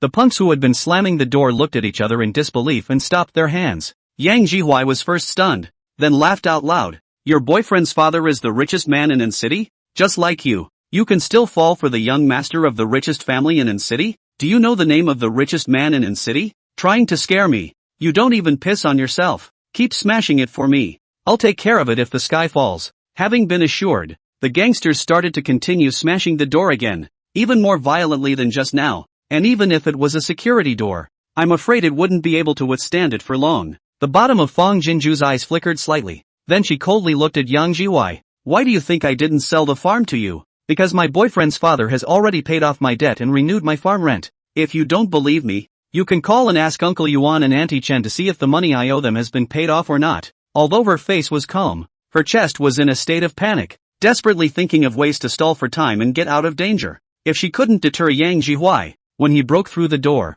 not only her, but also the two little ones would surely be implicated and harmed. Although she sent a message to Uncle Han and the others, Fong Jinju didn't expect too much. After all, she had no relatives with them, and the last time Uncle Han helped her was only because he felt pity for her and Shu Shu, and the matter was relatively simple. But it was different now. Messing with a villain like Yang Jihuai was likely to be a mess. No one would get themselves into trouble for a stranger they had only met a few times. Yang Jihuai's eyes turned suspicious, and he actually called to inquire about it. Taking advantage of this moment, Fong Jinju scrambled to send a few text messages to Chu Yi, but Yang Jihuai only made one call before returning to the window again. So what if the debt is paid off? Who knows if it was you who sold your body to get the money? You think I'm going to believe your bull asterisk asterisk asterisk asterisk? Hurry up and smash it. I have to make her suffer today. Fong Jinju's heart tightened, knowing that today the probability was that she wouldn't be able to avoid a fleshly pain. She didn't expect Yang Jihuai to hide such lawless and evil bones under his seemingly kind face. Rue, Shu Shu, you guys go into the room. Fong Jinju reached out and pushed Rue and Shu Shu into the room. Rue hugged her leg tightly. Sister, Rue won't leave. Rue stay with sister. Shu Shu also finally sobbed out, her teardrops slamming down in big drops. Shu Shu wants to protect sister. Fong Jinju held back her heartache and boarded up her face. Get inside. Seeing that she was angry, the two little ones finally couldn't restrain themselves from wailing. Sister is not angry. Oh, Rue good boy. Rue into. Shu Shu is good. Brother pull. You have to listen to your sister. Oh, Fong Jinju's heart ached densely, but she closed the door of the room without hesitation. Seeing this, Yang Jihuai snorted in triumph. It's useless today even if you dig a hole and hide. Fong Jinju ignored it and dialed the police, calmly explaining her current situation. Unexpectedly, just after she hung up the phone, Yang Jihuai coldly grunted and dialed a phone as well.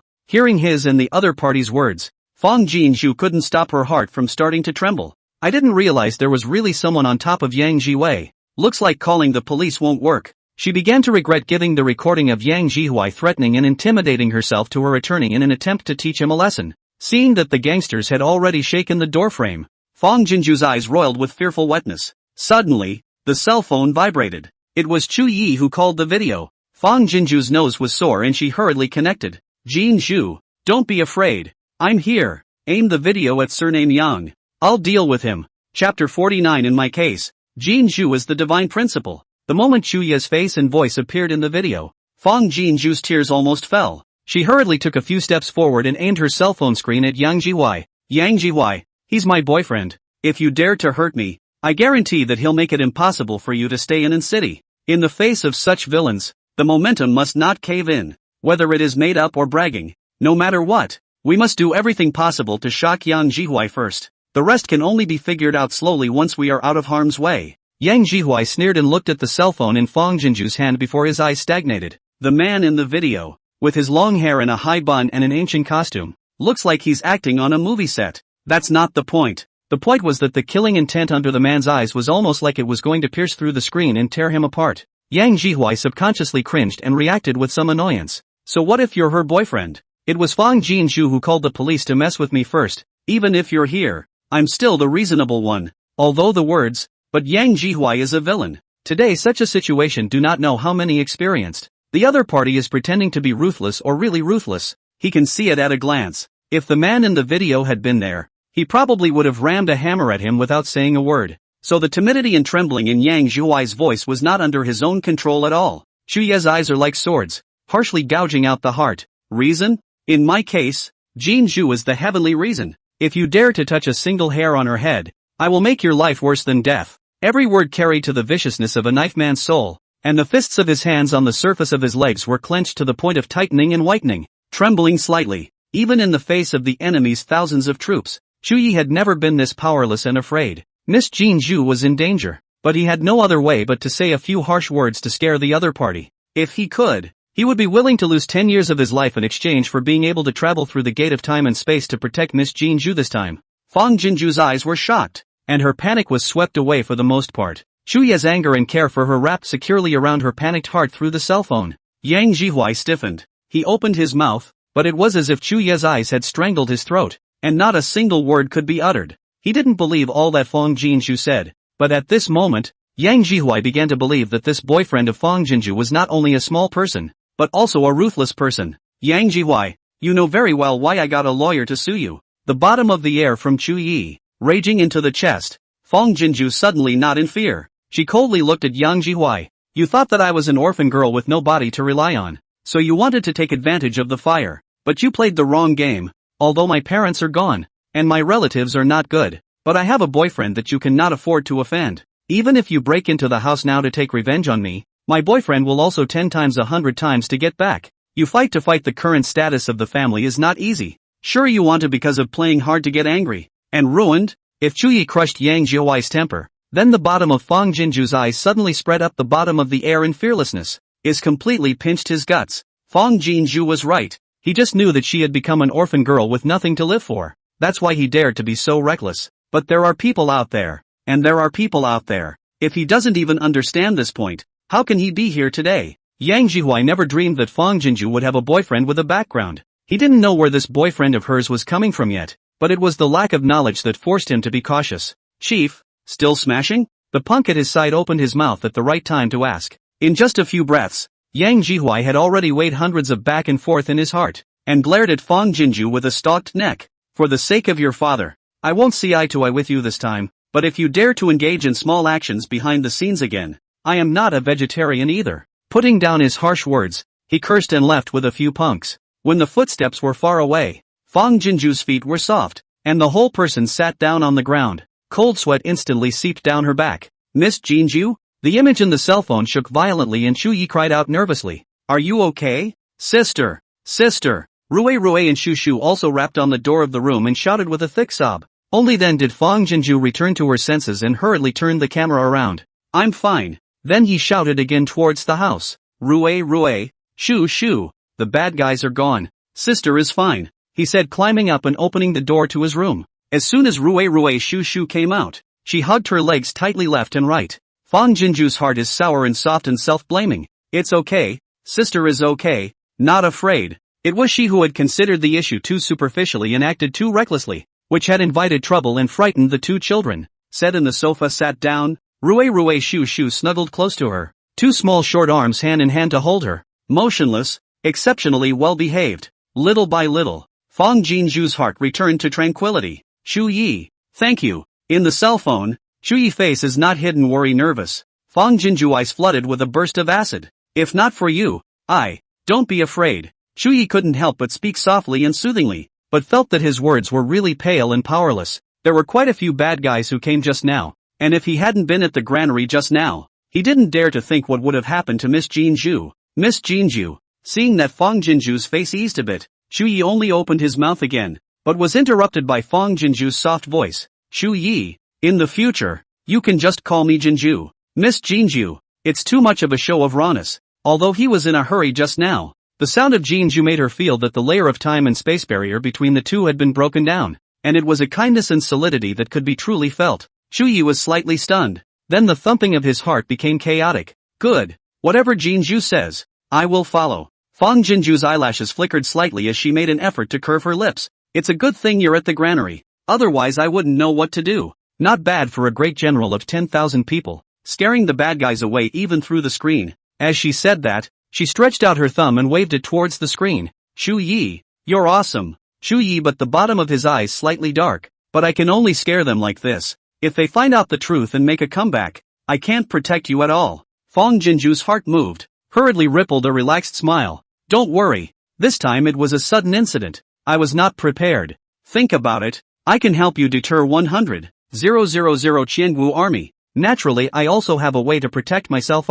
Tomorrow I'll go prepare my defense. Even if they make a comeback, I'm not afraid. As he spoke, a call paged in. Chapter 50. Grandpa Ling. Hug. It's Uncle Liang. Fang Jinju hurriedly greeted Chu Yi and picked up the phone. Hey, Uncle Liang. Fang girl, are you and Rue Shu Shu alright? Uncle Liang's voice on the other end of the phone was worried and anxious. Oops, just now I didn't take my cell phone at dinner. Old Han called me and I realized the situation. Don't be afraid. Your Uncle Han has already brought people up to your place. You give the phone to the people who are looking for trouble. If they dare to bully our Fang girl, a few of us old guys won't be able to spare them. Fang Jinju was first stunned. Then a warm wetness flooded the bottom of her eyes. Uncle Liang, I'm fine. They've already left. Gone? Uncle Liang was a bit surprised. I saw them being fierce in the video. It doesn't look like they're going to let up. Fong girl, did they threaten you to keep you from telling the truth? Suddenly Uncle Liang began to curse.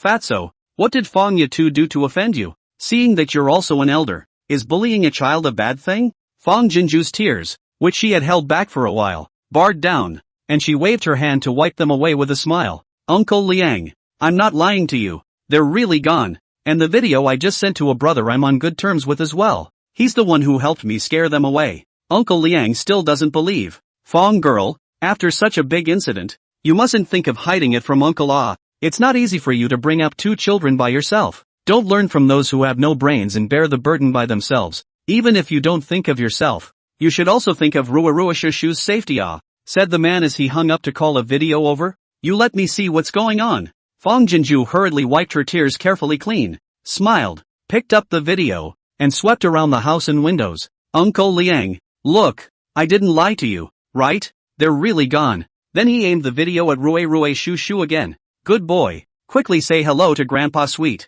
Ruarua pulled at the corners of his mouth wanly. Sweet Grandpa, Shu just shouted out, but she couldn't help deflating her little mouth and hurriedly buried her little face into Fong Jinju's arms to hide. Looking at the little man's shaking little shoulders, Uncle Liang on the other end of the video frowned in pain. Aya, look at the 2 children scared. What's the name of the troublemaker? You've got to tell me. This can't just go away. Fong Jinju thought about it and truthfully told Uncle Liang about the farm. Shu Yi was right. Yang Jihuai would never let up, and when he realized that they were making up nonsense to scare him, he would definitely make a comeback, and it would only be more violent than this time. When the time came, even if she had something to defend herself with, it was clearly a case of her being a woman fighting against a group of large men. After hearing this, Uncle Liang jumped in anger on the other end of the video and scolded Yang Jihuai for swearing dirty and filthy. Fong Jinju, however, found these words very appealing and had the illusion that her grandfather was still alive. Of the several grandchildren, her grandfather loved her the most,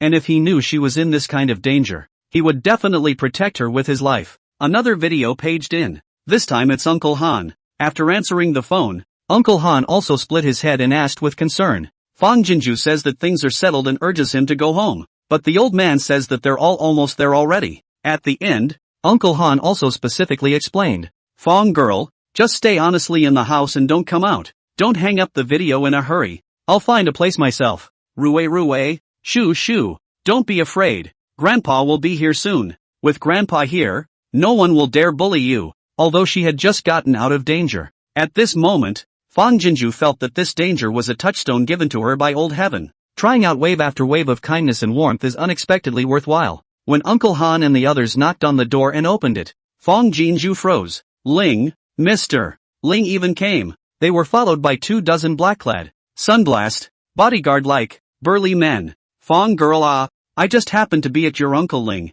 heard that you have an accident, so I rushed to come together. These people are your Uncle Ling's men. As soon as he entered the house, Uncle Han couldn't wait to squat down and embrace the 2 little ones into his arms. Aya, Ruerue Shushu, don't be afraid. Grandpa Han is here. Look at the kid. He's wilted from fear. Seeing that the 2 children were safe and sound, Ling Jinghua's tightly clenched face suddenly loosened up, and then a touch of heartache colored it. Uncle Han's concern was like flipping a switch on the 2 little ones' aggression, and they wailed and cried out. Grandpa Han, the bad guy, is so mean. Sister is scared, and Shushu is scared too. Grandpa Han, the bad guy, will come again. Oh, the 2 little ones were crying and hiccuping, and it hurt to see them. Uncle Han was heartbroken and angry. No, Grandpa Han guarantees that the bad guys will never dare to bully you again. As he said that, he looked at Ling Jinghua with a grave expression on his face. Ling Jinghua naturally understood, and in the effort of twisting his head, his men came forward. Little Fong,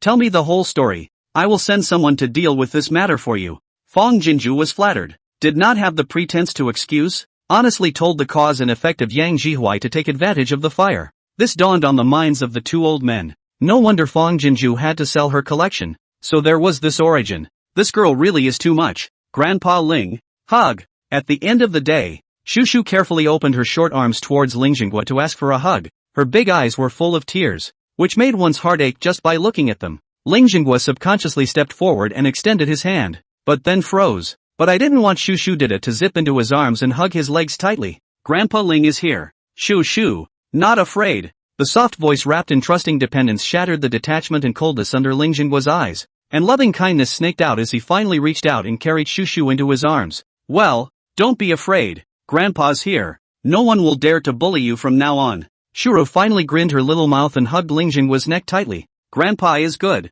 Shuru. Like Grandpa. Seeing his sister laugh, Rue followed suit and laughed out a big snot bubble. Ha ha ha. Uncle Han couldn't help but laugh aloud. And Fang Jinju wiped the corners of her moist eyes and raised the corners of her mouth. She knew very well that to be so sheltered by a few old men, Rue Shu was the key. What virtue and what ability. What a virtue. When Mr. Ling left, he left 8 strong men to keep watch and patrol the farm. And they didn't leave until the next day when a few other bodyguards came over with those who repaired the door and installed surveillance and security. These were all arranged by Mr. Ling. Zhou Feng. 2 girls came to work. See the farm, a lot of unfamiliar workers back and forth busy. Although curious but did not ask more questions. Only thought that Fang Jinju was for the farm and the safety of the personnel to do the deployment, but instead feel at ease. After all, the farm was remote, and with just the 3 girls and 2 children, safety really had to be taken seriously. After explaining to the 2 girls, Fang Jinju drove into the city with Rue Shu Shu.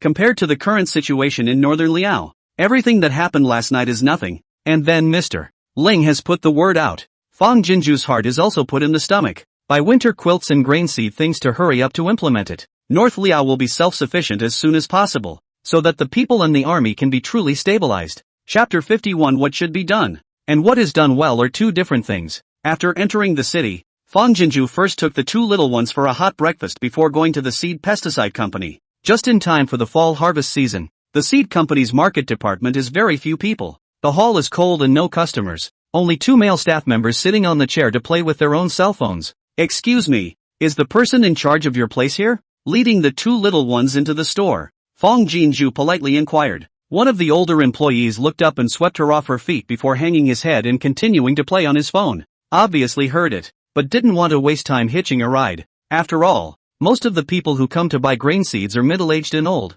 and the young woman with 2 children is not a serious buyer at first glance. Another young man in his early 20s saw the situation, and hurriedly stood up to welcome the front. Hello beautiful, our responsible person is on vacation today. What do you need? Can give me first. I cannot solve it, and then give a call to the person in charge. Do you think it is okay? With a smile on her face and speaking politely and properly, Fang Jinju smiled and nodded her head. Good, then I'll consult you first. May I ask if you have any Hang My 30? A grain seed. For sale here? The boy's eyes bugged out. Hang My 30? This is a 17-year-old development. Super drought-tolerant grain seed. But Anqing is the land of fish and rice. And farmers in the suburbs generally grow rice, oil and vegetables and other grains. So how could anyone come to the door to buy drought-tolerant seeds? Fang Jinju had already done her homework and was not surprised to see his expression. We don't have this grain seed for sale in city, right? That's why I was thinking of looking for your person in charge to see if there are any import channels to buy this grain seed.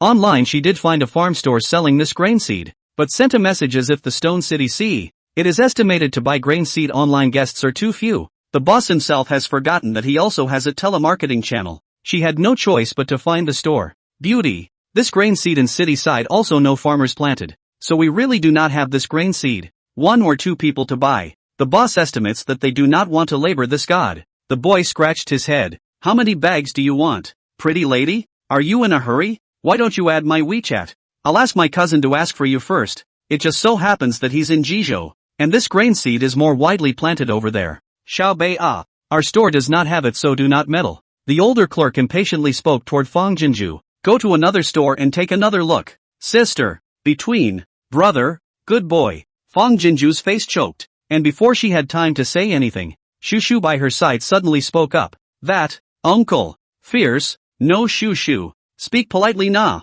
The little face was in a serious mood, and the little hand waved along with it. It's rude, it's not right ACA. Rue chimed in, wagging his thumb at the lad named Xiaobei. Brother, good boy. The older clerk's face instantly turned a little red, and she was just about to open her mouth to dislike something back, but was cut off by Fang Jinju's soft voice. Shu Shu is awesome. She can distinguish between right and wrong and good and bad at such a young age. So who are we going to learn from? Shu pointed at Xiaobei, her little face firm as if she wanted to join the party. Learn from brother. Rue also nodded in the same breath. Right. Learn from your brother. Sudden praise, or from 2-3-year-old little treasures. Xiaobei instantly reddened his face, waving his hands repeatedly. No, no. You are guests. This is all what elder brother should do. Instead of speaking, the two little ones grinned big grins at him, not mincing words about how much they liked him. Fang Jinju laughed. Handsome. What should be done, and what is done well are two different things. My sibling is right.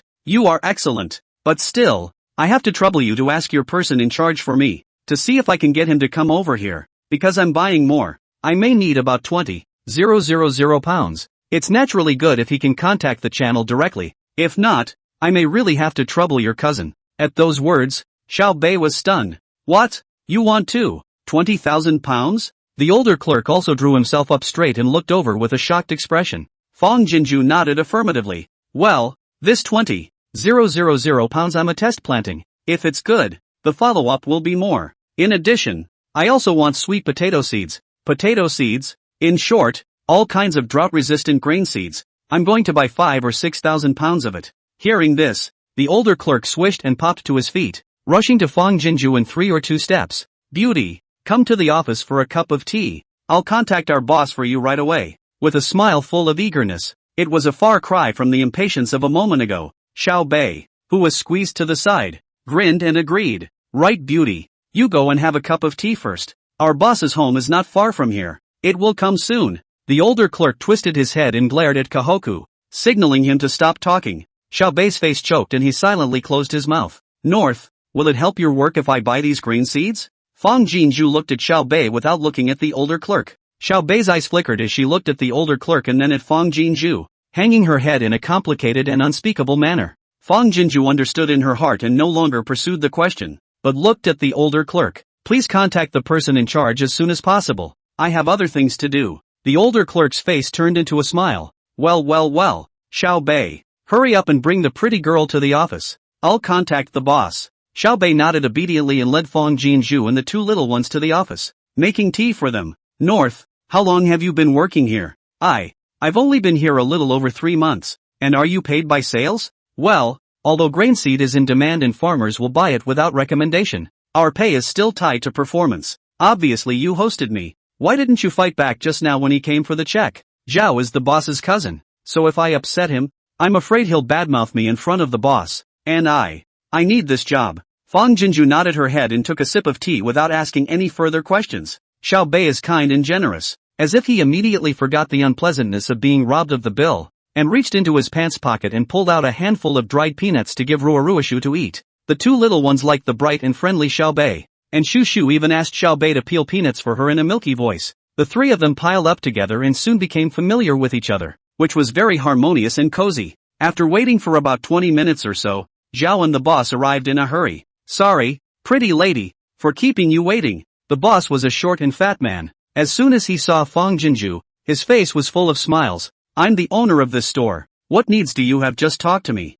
Xiaobei, you go outside and watch the store. Here my brother and I will be fine again. Zhao hurriedly gave Xiaobei a wink and supported him out. Kahoku stood up and was about to go out. Wait, Fang Jinju hurriedly said. It's better for Xiaobei to stay. The child likes him, just so he can help me look after the child. And it's also convenient for us to talk about business. Chapter 52, Chuyi, do you have time to spare? I have something good for you. Zhao's face stiffened and then gloomed. He didn't say anything and didn't go out. Looking at Xiaobei with a less than friendly look, the bottom of Xiaobei's eyes flickered slightly, and he continuously rounded up. Beauty, why don't I lead the children out? Don't worry, I'll take good care of them. Fang Jinju shook her head decisively. The child cannot leave my sight. You were the one who greeted me when I walked in the door. You were warm and patient. I was willing to stay and wait for the owner to come because I trusted you. If you can't greet me from the beginning to the end, then I'd better go to another store and ask again. As she spoke, she stood up. The boss, who was still observing the situation, immediately became anxious and hurriedly reached out to push Xiao. You go out and watch the store first. Let Xiaobei stay behind to watch the child. Everything is based on the guest's request. Zhao gave Fang Jinju a gloomy look and walked out full of resentment. Come, pretty girl, let's sit down and talk. The boss greeted Fang Jinju eagerly and pulled out a chair to sit across from her. Only then did Fang Jinju say what she wanted one by one. The more the boss listened, the wider the corners of his mouth grinned, eventually reaching the back of his head. At the end of the day, He made several phone calls in front of Fong Jinju and contacted a channel for wholesale Hangmai 30, determined the number of categories of grain seed, discussed the price, in the boss to ensure that the grain in the desert dry land sowing, Hangmai if the acre yield is less than 800 pounds, potato grain acre yield is less than 900 pounds, will be returned half of the money for the grain seed under the premise of Fong Jinju decisively clapped to order, because the amount is large, paid a deposit. Fong Jinju let the boss immediately draft a purchase contract out, said a while after the business will come back, then signed the contract to pay the full amount. The owner eagerly escorted her out of the store. Xiao Bei. After going out, Fong Jinju smiled and said to Xiao Bei, "Add a WeChat. I'll have to contact you again if I need it later." Xiao Bei glanced at the boss with fear and trepidation, and only after seeing him nod, did he hurriedly open the QR code. After adding WeChat, Fong Jinju looked at the store's resentful Zhao, and then looked at the boss. The staff is the store's signboard. If it is not Xiao Bei, we definitely have no chance to work together today. If you can give him a fair deal, the business will definitely get better in the future. The boss seemed to have checked and looked back at Zhao, solemnly nodding his head in response. Don't worry, beautiful, as long as it's your order, I'll count it on Xiao Bei's performance. Fong Jinju nodded her head gratefully and left the seed company amidst Xiao Bei's pious gratitude. Then it was a non-stop search for a small quilt processing plant. After asking for a quote, she ordered 10 8-pound quilts and prepared to send them to Chu Ye's family first. As for the 50,000 military and civilian, the amount is too large, and the small processing plant in Anqing definitely can't eat her order, so Fong Jinju is ready to buy it online. Last night she selected a self-produced and self-sold quilt processing factory in Xinjiang and has already talked about it. Today the boss has sent her a dozen messages. Fong Jinju has not bothered to reply, but the boss on the other end of the network should have brainstormed countless times, during which he actually took the initiative to let the price twice. When Fong Jinju saw it, the corners of her mouth were grinning behind her ears. Through this period of non-stop shopping and buying, she seemed to have summarized some self-interested techniques for talking business. While waiting for the quilt, she sent a message back to the shopkeeper in Xinjiang, and on the basis of his last offer to cover all shipping costs, she immediately placed the order. 20,000 Chu family army, one person to get a bed quilt. 1 meter 3 specifications on the line. 30,000 people, allocated on the basis of 2 people to a bed, would have to be made to the specification of 1 meter 8. That works out to at least 35,000 quilts. That order cost $3 million. More than $4 million was also spent on food seeds. There's a lot of spending money back there. Fong Jinju instantly felt that the small antique auction that Uncle Han had proposed still had to be organized. Not only that, the farm also has to be revitalized and profitable in a hurry, or else relying on a steady stream of antique sales to help put Beiliao on the right track will surely arouse suspicion from the outside world. Before signing the grain seed contract and returning to the city, Fong Jinju took the 2 little ones to the supermarket. The farm was still well stocked with daily necessities and food, and on this trip she mainly wanted to buy some toys for the 2 little ones, and on the way, buy some daily necessities for Chu Yi and the others to make their lives easier. As soon as they entered the supermarket, Rui's eyes went round, and Shura took his hand and Tata to the place where Fong Jinju bought her dolls last time. Bunny kitty, puppy dog, Mesa by da. The 2 little ones tilted their heads back and looked at the shelf of dolls, their eyes all starry-eyed and twinkling. Rue shoo. Whatever you like, just pick it. The 2 little ones' eyes are all dolls. Fong Jinju's eyes are all 2 little ones. Smiling eyebrows seem to be dyed with honey. Sister is now rich. Buy up. Shu and Rue looked at each other and grinned their little mouths, smiling 2 happy crescents. Then but shook their heads in unison. Don't, Shu, there are 2 of them. That's enough. Rue, have a puppy, and don't. At the end, Shu tilted her head to look at Fong Jinju, and pinched out a finger egg with her small hand. Sister, Shu, look at it more and mediate for a while. Can you ba? Rue also echoed. Sister, don't buy. Save your money. Next time, just bring us to see it, okay? The 2 little ones were milky and knowledgeable, causing the passing guests to turn around. Everyone's eyes conveyed the same sentence to Fong Jinju. What understanding children. Buy them. Fong Jinju reached down and yanked 2 large dolls down, 1 for each of them, and stuffed them into the arms of the 2 little ones. All today you have to listen to your sister. Then without any further ado, he pushed the shopping cart and started choosing toys for the 2 little ones. A whole lot of forced love. Building blocks, dolls, toy guns, motorized toy cars, story illustrated books. What other children have, for Rue Shushu must have. Besides, how nice to have these to greatly reduce the amount of time Rue Shushu spends looking at electronics. Sister, I'm not buying. we're running out of money. Sister, that's enough. Shoo. Don't. Then there was a different kind of phenomenon in the supermarket. A young girl grabbing a toy for her child. 2 milk donuts holding dolls bigger than their bodies. Fighting to stop her from spending money. But any adult leading a child shed tears of envy. In which direction do you worship to give birth to a child of this type? Pretending to be deaf and dumb clunked for a while to buy, and finally bought a good number of things for Chuya's family. And only then did Fong Jinju give up. The good thing about pickup trucks is that they can pack 10 quilts and 4 large packages of supermarket fruits. Easy to hold in no time. When I bought it, I was heartbroken. And when I went back to the farm dormitory, the 2 little ones dove headfirst into the pile of toys. Too happy to find the north. They were happy. And Fong Jinju's happiness was multiplied by 10. After checking the farm's surveillance and security equipment and seeing the 2 female workers leave, Fong Jinju then happily carried a large bag of things towards the shed door. Shu Yi, will this be free? I have something good for you. The voice was sent for several moments with no response. Chapter 53, How could he think ill of the goddess? Fong Jinju pulled a stool and sat down in front of the conveyor belt and dialed up the video again. None of the ringing finished and none of them connected. She frowned, an inexplicable twinge of unease growing in the back of her mind. It's not Chang Wu making a comeback, is it? Just as the thought popped up, Fong Jinju shook her head to herself. If that was the case, Shu Yi would have sent her a voicemail message before he went out to battle, and wouldn't have kept her out of reach without a word. As he was thinking about it, Shu Yi's video came back. Fong Jinju hurriedly connected. Seeing Shu Yi in his regular clothes, her heart was slightly relieved. Shu Yi, there's nothing wrong on your side, right? Jinju, I just came back from the barracks. It's no big deal. Shu Yi smiled away at her, but his brow was furrowed with a hint of imperceptible gravity. Have you been waiting for me? The words came out of his mouth and he suddenly felt bad, but I couldn't say what was wrong. So I felt my face burn inexplicably as the words fell out of my mouth. Fong Jinju, however, directly grasped the point of his words. Nothing major?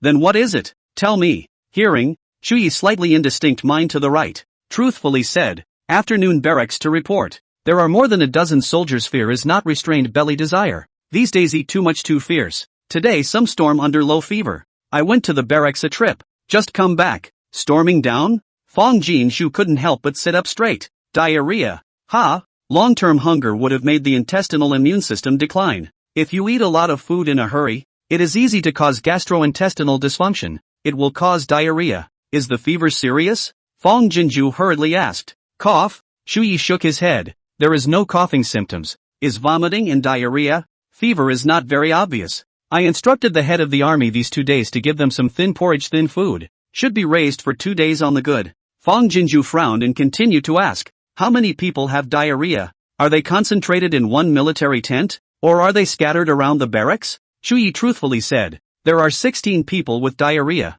and only 2 with low fever. All from one camp. Do you ask if you've been eating anything other than the food I've been sending over lately? Fong Jinju asked carefully. Like bugs, gophers, grass roots and such? I didn't ask this one. Shu Yi marveled at Fong Jinju on the North Liao on the heart. The heart more than pleased moved. But the military doctors have been diagnosed. Is hungry after fierce food injuries to the belly caused by? You do not worry. By the way, did everything go well in the city today? After last night, the image of Jinju in danger would always come to his mind involuntarily, and his heart could never be at peace. Hearing that there was a military doctor, Fong Jinju was relieved and re-smiled. It went well. I picked up tens of thousands of pounds of grain seeds, all of which are particularly drought resistant, and even if you don't water a single drop of it, you can produce 800 pounds per acre. And if you watered once during the period, 1,000 pounds per acre would not be a problem. At those words, Shu Yi was shocked. 1,000 pounds per acre? Are you sure it can be realized in a place as barren and gravelly as Beiliao?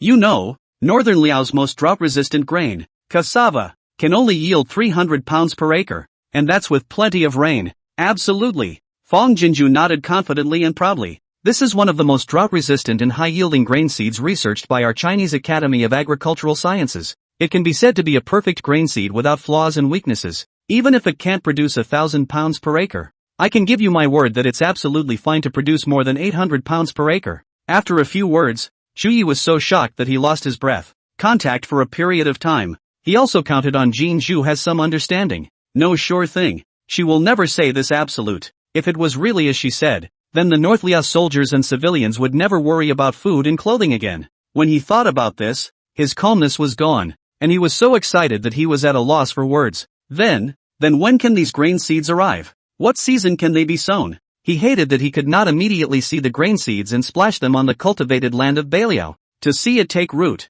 to see it pull up seedlings, and to see it become fruitful. If there really is that day, North Liao really have the foundation of the bottom. The excited shock of the man in the video made Fang Jinju's sense of accomplishment burst, smiling brightly like a flower. The grain seeds will arrive in about 3 days or so. This grain seed is almost perfect, so it has an exceptionally long seeding period and is superbly adapted to the environment. It can be sown in almost all seasons, and you can harvest 2 crops a year. Chu Yi swished and stood up. Every inch and every centimeter of his face was shocked and unbelievable. Seasons can be broadcast. You can harvest twice a year. His heart felt like it was about to burst through his chest and leap out. Each breath a ragged, eager thrill of ecstasy. Calm down. Calm down. You are a great general. If you can't even stabilize your mind, how can you lead the people and army to farm? Having said that, Fang Jinju watched Chu Yi in the video so excited that he was pacing around. And in the middle of her bright smile, she was all pain. Only those who have starved know how precious food is. She empathized with Chu Yi's feelings. Also, I picked up 35,000 quilts. Fang Jinju pointed to the bed behind Chu Yi. Your covers are just too thin. Chu Yi feet a beat, re-sitting back in front of the bookcase. The bottom of the eyes of the moving gratitude overflowed out. Jin Zhu. His thin lips opened and closed, but he didn't know what to say. Jin Zhu has done so much for Beiliao. A thank you is really light and feeble. Fang Jinju's face suddenly came closer with some good-natured teasing. I can see that you're touched, right? Chu Yi's ears burned and he nodded solemnly. More than touched. It's enough to pluck out a heart and give thanks. So if you look at all these goodies I bought you, won't you put on a beautiful man in tears for me? Ha ha. Fang Jinju's brows were dyed with happiness. Wait, I'll pass you a packet over. Chu Yi hurriedly got up and walked over to the conveyor belt, his deep eyes tumbling with anticipation. These are for me? Looking at the wide array of unseen items in the bag, Chu Yi was puzzled amidst his joy. Fang Jinju nodded. There is also a part for Elder Lady Chu and Granny Wei. I have prepared notes. In a moment I will send you all the methods of using everything you learn from the video, and you will soon be able to use it with ease. Do your own research first. I've bought 10 quilts for the general's house first. I'm going to bring them and pass them on to you. The video didn't hang up, the picture shaking rhythmically from the woman's trotting movements, her face flashing occasionally as she rambled instructions to him about something from time to time. Tenderness wrapped in unknown feelings. Little by little from Chu Yi a pair of deep pools welled up. He did not realize that he reached out, wanting to touch the woman's face near at hand, but then in the touch of the cold screen, shuddered and shrunk back to the hand. How could he think ill of the goddess? Chapter 54, Goddess. Your divine artifacts have caused another shocker. Chu Yi, on second thought, you might want to give the order to isolate those soldiers with diarrhea. For some reason, Fang Jinju slept uneasily all night, and the first thing she did when she opened her eyes in the morning, she sent Chu Yi a voice. It's best to assign a military doctor to help them alone, and the military doctors should be isolated together as well. Don't dispose of the fecal filth casually. It's best to dig a pit and burn it and then bury it deep, and don't come into face-to-face contact when you send food or drink. It's best to find an intermediate shelving point for easy delivery and pickup, and don't ever let them come into contact with anyone until they're better. I'll be back today with some medicines and protective supplies for you, just in case. Anyway, it's better to be careful. Listening to the woman's concerned ramblings, Chu Yi's heart has never been more solid, full of promise, and immediately sent people to do. At one time, he was the sky of northern Liao. No matter how difficult it was, he was able to hold on to the sky with his own strength. But now, Jin Zhu, a soft girl, helped him hold up half the sky. Fang Jinju did not go into the city, but directly placed the same city express delivery in a certain group. Masks, diarrhea medicine, thermometers, disinfectant powder, alcohol, etc. She bought all of them, and also bought 50 boxes of cold spirit in case of emergencies. After experiencing an epidemic, not only her, but I believe that all adults in the entire country of China can be comparable to half a pharmacist, and all these preventive preparations have become engraved in the bones of the base drill. Fast delivery lived up to its name, and 2 hours after placing the order, a staff member delivered it to my door. A full 2 snakeskin bags of supplies. There isn't much in the way of medicine. 90% of it is sterilized supplies. Fang Jinju sent the item over in the first place, sending the method of use to Chu Yi in the meantime. Seeing that she was cautious, Chu Yi did not dare to take it lightly and personally sent the things to the barracks. In the southwest corner of the barracks, 2 military tents had been erected, 30 or 40 feet from the main camp, one for soldiers with ailments, and a military tent for doctors. According to Fang Jinju's explanation, The two of them, Chu Yi and Yi Xiong, wearing masks and rubber gloves, delivered the stuff to the military doctor. The soldiers were a bit weak, but their spirits were still good, and when they heard that the goddess was concerned and had sent medicines, there was nothing but gratitude in their eyes, but only solidity. Military doctors do their best to diagnose and treat. General Goddess Concern Blessing. This is not a disease. Simply enjoy the blessings of all people, okay? This is all from the goddess? Dr. Huang, the military doctor, saw the gloves on Chu Yi's hands at a glance and was shocked and delighted. I've never seen such thin and transparent gloves. Chu Yi nodded. This kind of gloves and masks have 100 sets each. The goddess explained. As long as you and the soldiers suffering from the disease after contact, all the masks and gloves should be thrown into the incineration pit. 10,000 must not be used again. Upon hearing this, the military doctor looked distressed. Such a good glove. Using it once and then throwing it away. It's really too bad. Although I have the help of the goddess now, I still need to be more frugal. These gloves can be washed and used again. Chu Yi said seriously. Dr. Huang, this is a military order. Absolutely cannot hide the selfishness of their own judgment. The goddess said, as long as the few soldiers cured, more than these supplies, what you need. Despite the opening, Dr. Huang's eyes shone. Really? The goddess will give you anything you want? Goddess is so strong. What they could not hope for, she had at her fingertips, and it was generally easy to take. With the divine feminine as their backing, they no longer needed a clever daughter-in-law to cook without rice. After some explanation, Chu Yi took Yi Xiong and the two of them back to the house and started posting notices. What? The general wants us to get ready for farming now? That's what it says on the notice. But it's already early winter, so no matter what kind of grain seeds are sown, they'll all freeze to death. Yes, farming in this season is just a waste of grain seeds. Blah blah blah. What are you talking about? We'll do whatever the general and the goddess arrange, and even if it doesn't work out, we mustn't say a word about it. Yes, you're right. We're just heartbroken about the grain seeds. We definitely don't mean to criticize general and goddess. You're upset about the grain? Is it your family's? If you have the energy to worry about it, why don't you use it on farming? Well, is we wrong? Beat mouth.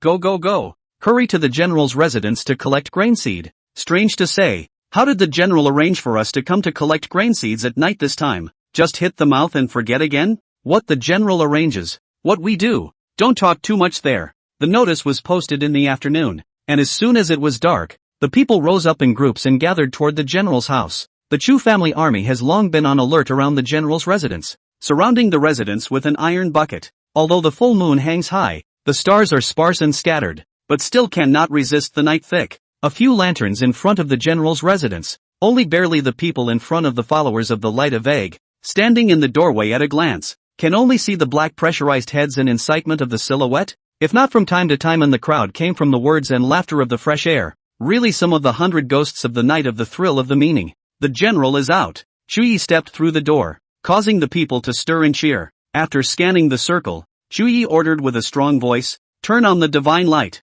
As his voice fell, above the high gate of the general's residence, a strong light suddenly shot out, instantly forcing back the night sky in front of the residence. 100 feet in circumference, bright as day. The people in the front row raised their wrists in unison to cover their eyes in fear. Chu Yi was also shocked. The divine lamp was naturally given by Miss Jean Zhu. It took a long line through the time portal to deliver it to the door of the house. Miss Jean Zhu said that the people gather at night and are prone to stampedes, so with this lamp, they can act as carefree as during the day. At the time, he wondered how even the brightest lights could compete with daylight, but he also counted on following Miss Jean Zhu to grow a lot of insight and prepared his heart in advance. But I didn't want to avoid being shocked on the spot. Divine light. It's really the divine lantern. No thanks to the goddess's belongings. It is really extraordinary. It even illuminates this place like daytime. When they reacted, the people boiled over and cheered in unison at the dazzling, piercing searchlights. What they had seen and heard during this period of time had completely exceeded their common sense perceptions. They became more and more convinced that as long as they had a good heart, the goddess would always bless Baliao, and the abandoned city of Baliao would sooner or later turn into the immortal realm that everyone longed for. Let the distribution of grain seeds begin. Don't be in a hurry to leave after receiving your grain seed. The goddess has something even better to hand out to the big guys. After Chu Yi gave his orders, he turned around and went back to his house, and couldn't wait to come to the granary. He smiled and sent a voice message to Feng Jinju. Goddess, your artifact has caused another shock. Receiving the news, Feng Jinju curled her lips and smiled. Great general, did that shock you? Chu Yi smiled brightly. Of course, very shocking. The Chu clan troops guarding the granary couldn't help but exchange words for a while. The goddess and the general look like this. It's very pleasant to look at. Great general, do some heart building for your people in advance? I'm about to send over some tough stuff. Chapter 55 would love to have powerful golden fingers or 3 heads and 6 arms. Chuyi put away his cell phone and barked. All get ready. The Chu clan's army stepped forward in unison and guarded in front of the time gate. In a short while, Rue Shu Shu came out with a rope each. Aside from Chu Yi, no one knew what the goddess was giving away, and the crowd of Chu family troops stared nervously and expectantly at the other end of the rope. Moo dash, moo moo dash. Suddenly, 2 large yellow cows came out of the door, mooing in a naive manner. Chu Yi laughed. The Chu family's army was shocked. Yi Xiong and his duo were the first to react and hurriedly took the rope in the hands of the 2 little ones. Uncle Bear, brother, pull. So many big cows nah. Yes, sister give day. Lots and lots. Rue Shu Shu tugged Xiong Dali and Yi Tingxian forward. The 2 stared at each other in shocked glares while hurriedly pulling the rope towards the outside. Moo dash, moo moo dash. 1 head, 2 heads, 10 heads, 100 heads. A long string of large yellow oxen were strung together by ropes, following behind Xiong Dali and Yi Tingshuan's asses, walking from the farm to the general's residence. Because I don't know how much more behind. Xiong Dali and Yi Tingxian didn't dare to stop. All the way holding the cow walked the main courtyard of the general's residence. The Chu's army in the back also rushed to help, diverting the Ox River a few strands out. Seeing the last cow disappearing into the time portal, Fang Jinju let out a huge sigh of relief and hurriedly took out her cell phone. Chu Yi, that's a total of 200 cows, so count them and get back to me with a message. The farm originally had 50 cows, but sending them to Baliao farming was far from enough. So Fang Jinju contacted 2 more small farms and bought 150 cows in a hurry at $2 above the market price. It was only after the 2 girls had finished work that Fang Jinju had someone rub the darkness to deliver it to the farm. It wasn't that she hadn't thought of sending a land turning machine over there, but first of all, not to mention that the time portal was too small to be feasible. Even if she could send it over there, Fang Jinju felt that it would be too shocking for the ancients. On the one hand, it is not allowed to attract unnecessary trouble, and on the other hand, there is no guarantee that it will not make the people who are simple and hardworking to develop inertia. All things must still be done in an itinerant and gradual manner, so as not to depart from the way of balance. As for the Feng Zhou to ask up is not afraid. She can say that this 50 head of cattle earlier on a buyer on the fixed last night to want to urgent pull away during the night. It just so happens that she has other plans and arrangements for the farm's animal husbandry, and with the cattle farm emptied, the farm's subsequent operations can begin to move forward immediately. There is a time in the end for antique trading, and the only way to make the farm profitable is to make it stand up better later. I think I heard a cow mooing. I heard that too. It seems like a lot. Strange. There was no sound just now. It came out of thin air like. What's so strange? The general's residence is dedicated to the goddess. It must be the yellow ox given by the goddess to plow the land. The sound of cows bellowing in the general's mansion was loud and clear, causing the people outside the mansion to stretch their necks and look inside, all with excited faces. Within a short time, Chuyi arrived at the door, and the people closed their voices for an instant, waiting with bated breath. The goddess has given us 200 plowing oxen in Baliao. Just halfway through Chuya's words, some of the people at the bottom couldn't help but let out a scream. 200 plowing oxen. Long live the goddess. Long live the goddess. Long live the general. One opens the way, and the thrill of excitement among the nations instantly shoots out of the roof and up into the clouds. Everyone would have been ready to turn the ground with their bare hands. After all, being able to have enough to eat and not having to worry about war breaking out at any time was already the best of days for them, so how could they dare to ask for more? But the goddess took pity on them and even sent them oxen for plowing. Goddess of mercy. The Chu family army had just taken a step forward when Chuyi raised his hand to stop it. What the people call for is also his heart. Jin Zhu has done her best for Bei Liao and deserves everyone's admiration. Northern Liao has 30,000 people, over 9,000 households, and more than 50 villages. Evenly, each village gets a share of 4 cows. The ox sent by the goddess is a farming helper. It must be carefully fed, and it needs to be allowed to labor and rest in moderation, not to mention not to be abused and slaughtered. After distributing the oxen, Chuyi sternly ordered, "If the oxen die for no reason, I will cut off that village's food and water supply and leave it to its own devices." The people nodded in unison. Even if the general doesn't order it, they'll take good care of the cows. If anyone dares to treat the plowed oxen poorly, they will be the first to refuse to forgive. After the plowing oxen were sent over, it wasn't finished. There were still several hundred sets of farming tools to be passed over, and as soon as she saw these big things, Fang Jinju's muscles trembled all over her body. Grain can be conveyed by robotic conveyor belts, and oxen can be led there. But these ding-dong and sharp plows and harrows have to rely purely on manpower. Jinju, you use a rope to lasso those farming tools. Let Rurua Shushu haul the rope over. We'll take over the tugging and pulling on this side. You just grasp the orientation. It was a good thing that both she and Shuyi were smart, and after a clash of ideas, they quickly came up with a way to save her energy. Spara thought. Several hundred sets of farm implements were transported over and still tossed around most of the night.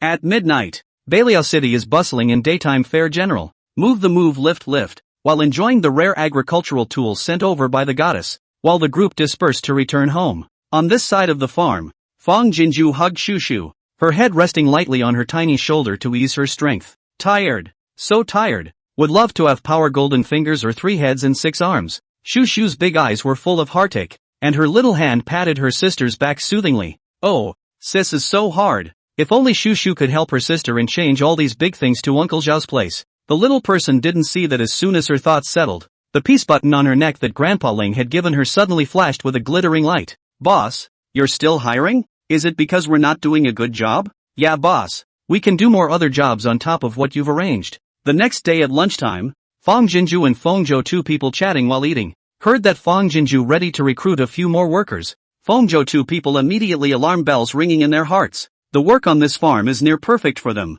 The boss is kind. The work is easy to get started. Even the 2 dolls are exceptionally understanding. They work. The 2 little ones will also Baba give them water and snacks. The most important thing is that the salary is also the upper level of Ansheng. We must know when they're classmates. A lot of students have not yet found a job. Why does the boss want to hire people when it's obvious that the 2 of them can do the work on the farm? Did they think there was too little work in their eyes so they wanted to replace them? Fang Jinju swallowed the rice in her mouth and laughed. Chang, I remember that you studied computer applications in college, right? Feng Chang nodded her head repeatedly. Xiaoli, you're studying marketing, right? Although she didn't know the meaning of her words, Zhou Xiaoli nodded her head repeatedly. Chapter 56, is it troublesome to organize that small auction show you mentioned last time? That's right. Fang Jinju continued. After working so hard to go to college, are you still comfortable staying on the farm doing odd jobs for the rest of your lives? Feng Chang and Zhou Xiaoli looked at each other with complicated and apprehensive eyes. Of course they want to do glamorous jobs,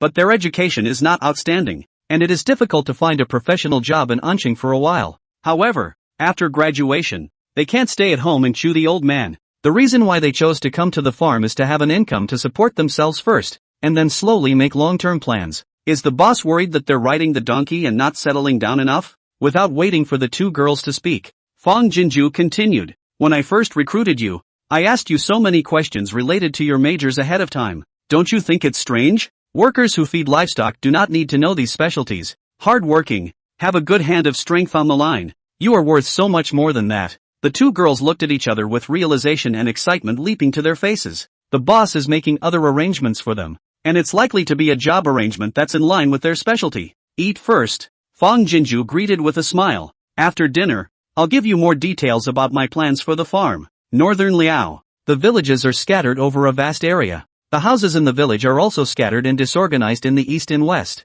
The only thing orderly about it was that the houses were mostly concentrated in one place, with a vast expanse of barren arable land stretching away around the periphery. At a glance, the eyes are gray and yellow desolate. Not a bit of green, even hard to find a tuft of grass roots. As of yesterday, people were rare on the ground for 100 miles around. But right now, farmers hoo-hoo sound strong and bright, plowing oxen humming and panting, a vibrant and fresh field. The yellow oxen are in their prime and are working hard and fast under the farmer's control. Not only that, in addition to the elderly children, the village men and women are not idle, or waving hoe digging, or 3 or 4 people together. You pull me to help, pure manpower plowing. When all people are united, their strength is broken. In one day, however, dozens of acres of surrounding land were turned over. The color of new mud, little by little, the desolation of Beliao overturned and covered, is the trend of changing the face. Sister, the bad guys are at it again. On the farm, Fang Jinju was talking to the 2 girls about the blueprints for future planning when Rui Shushu,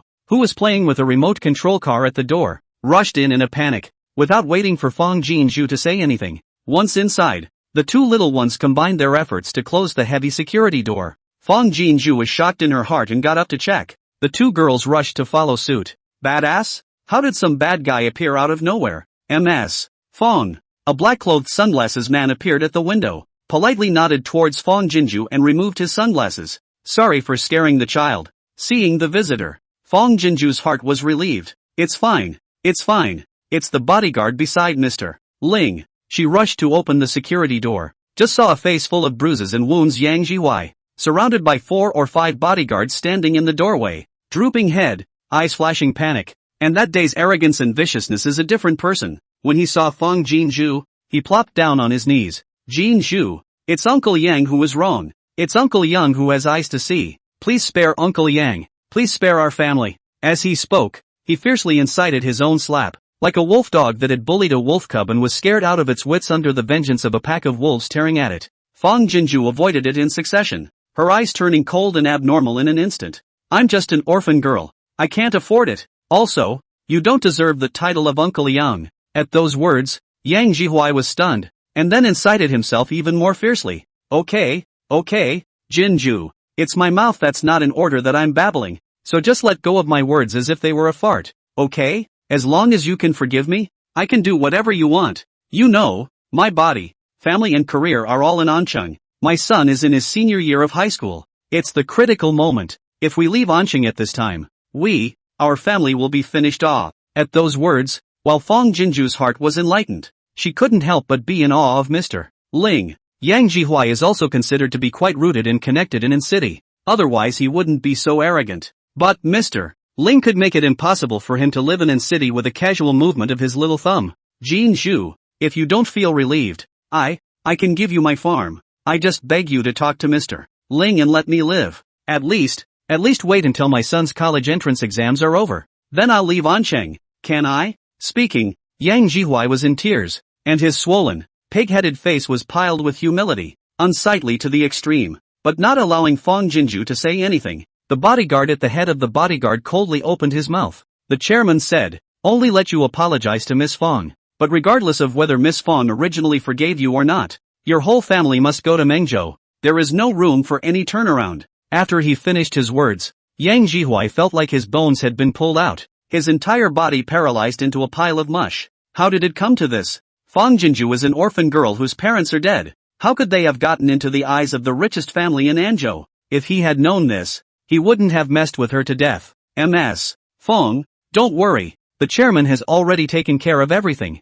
The bodyguard in the lead respectfully said to Fong Jinju, their family will leave in city tomorrow, and there are also our Ling family's industrial connections in Mengzhou. Once they leave Mengzhou, his son's future will be completely ruined, so they don't have a chance and don't dare to come back to disturb your life. Fong Jinju's heart was moved and her face was grateful. Thank you, Mr. Ling. Of course she wouldn't forgive Yang Jihuai, because she knew very well that if it wasn't Chuyi that day, if it wasn't Mr. Ling's few elders backing her up, no matter how much she begged for forgiveness, a person like Yang Jihuai wouldn't show the slightest bit of compassion. But if she just had a strong attitude and didn't let go, and Yang Jihuai was forced to get angry, she might do something like kill someone to vent her anger. By the fact that Mr. Ling helped her to take care of all the aftermaths, it was enough for her to give up her whole heart. Even if this hot true heart might get cold water thrown on it, she would give it a steady stream of warmth. Fong Jinju didn't know that this scene, which caught her off guard, caused the two girls to look at her with eyes roiling with awe. Their boss, his identity seems to be quite something. Knowing this, the two feel more and more that they have chosen the right job with the right person. Originally Fong Jinju on the farm's future planning let them sigh of admiration. Now even more confident. High morale. Wait for the bodyguard to leave with Yang Jihuai. Fong Jinju told the two girls to go feed the livestock, then dialed Uncle Han's number. Hey, little Fong, don't be afraid. Your Uncle Ling has already taken care of things. In the future you just get down to earth. And when you encounter things again, you must remember to squeal with us. Before Fong Jinju had a chance to speak, the old man on the opposite side of the table had a flurry of soothing words that warmed his heart. Uncle Han, with you guys around, I'm very solid in my heart. Opening her mouth again, her respectful voice was tinted with the intimacy and gentleness of a grandchild. Uncle Han, is it troublesome to organize that small auction exhibition you mentioned last time? Chapter 57. This time, she was ready to do it once and for all. Although the money on the bank card is still more than 20 million,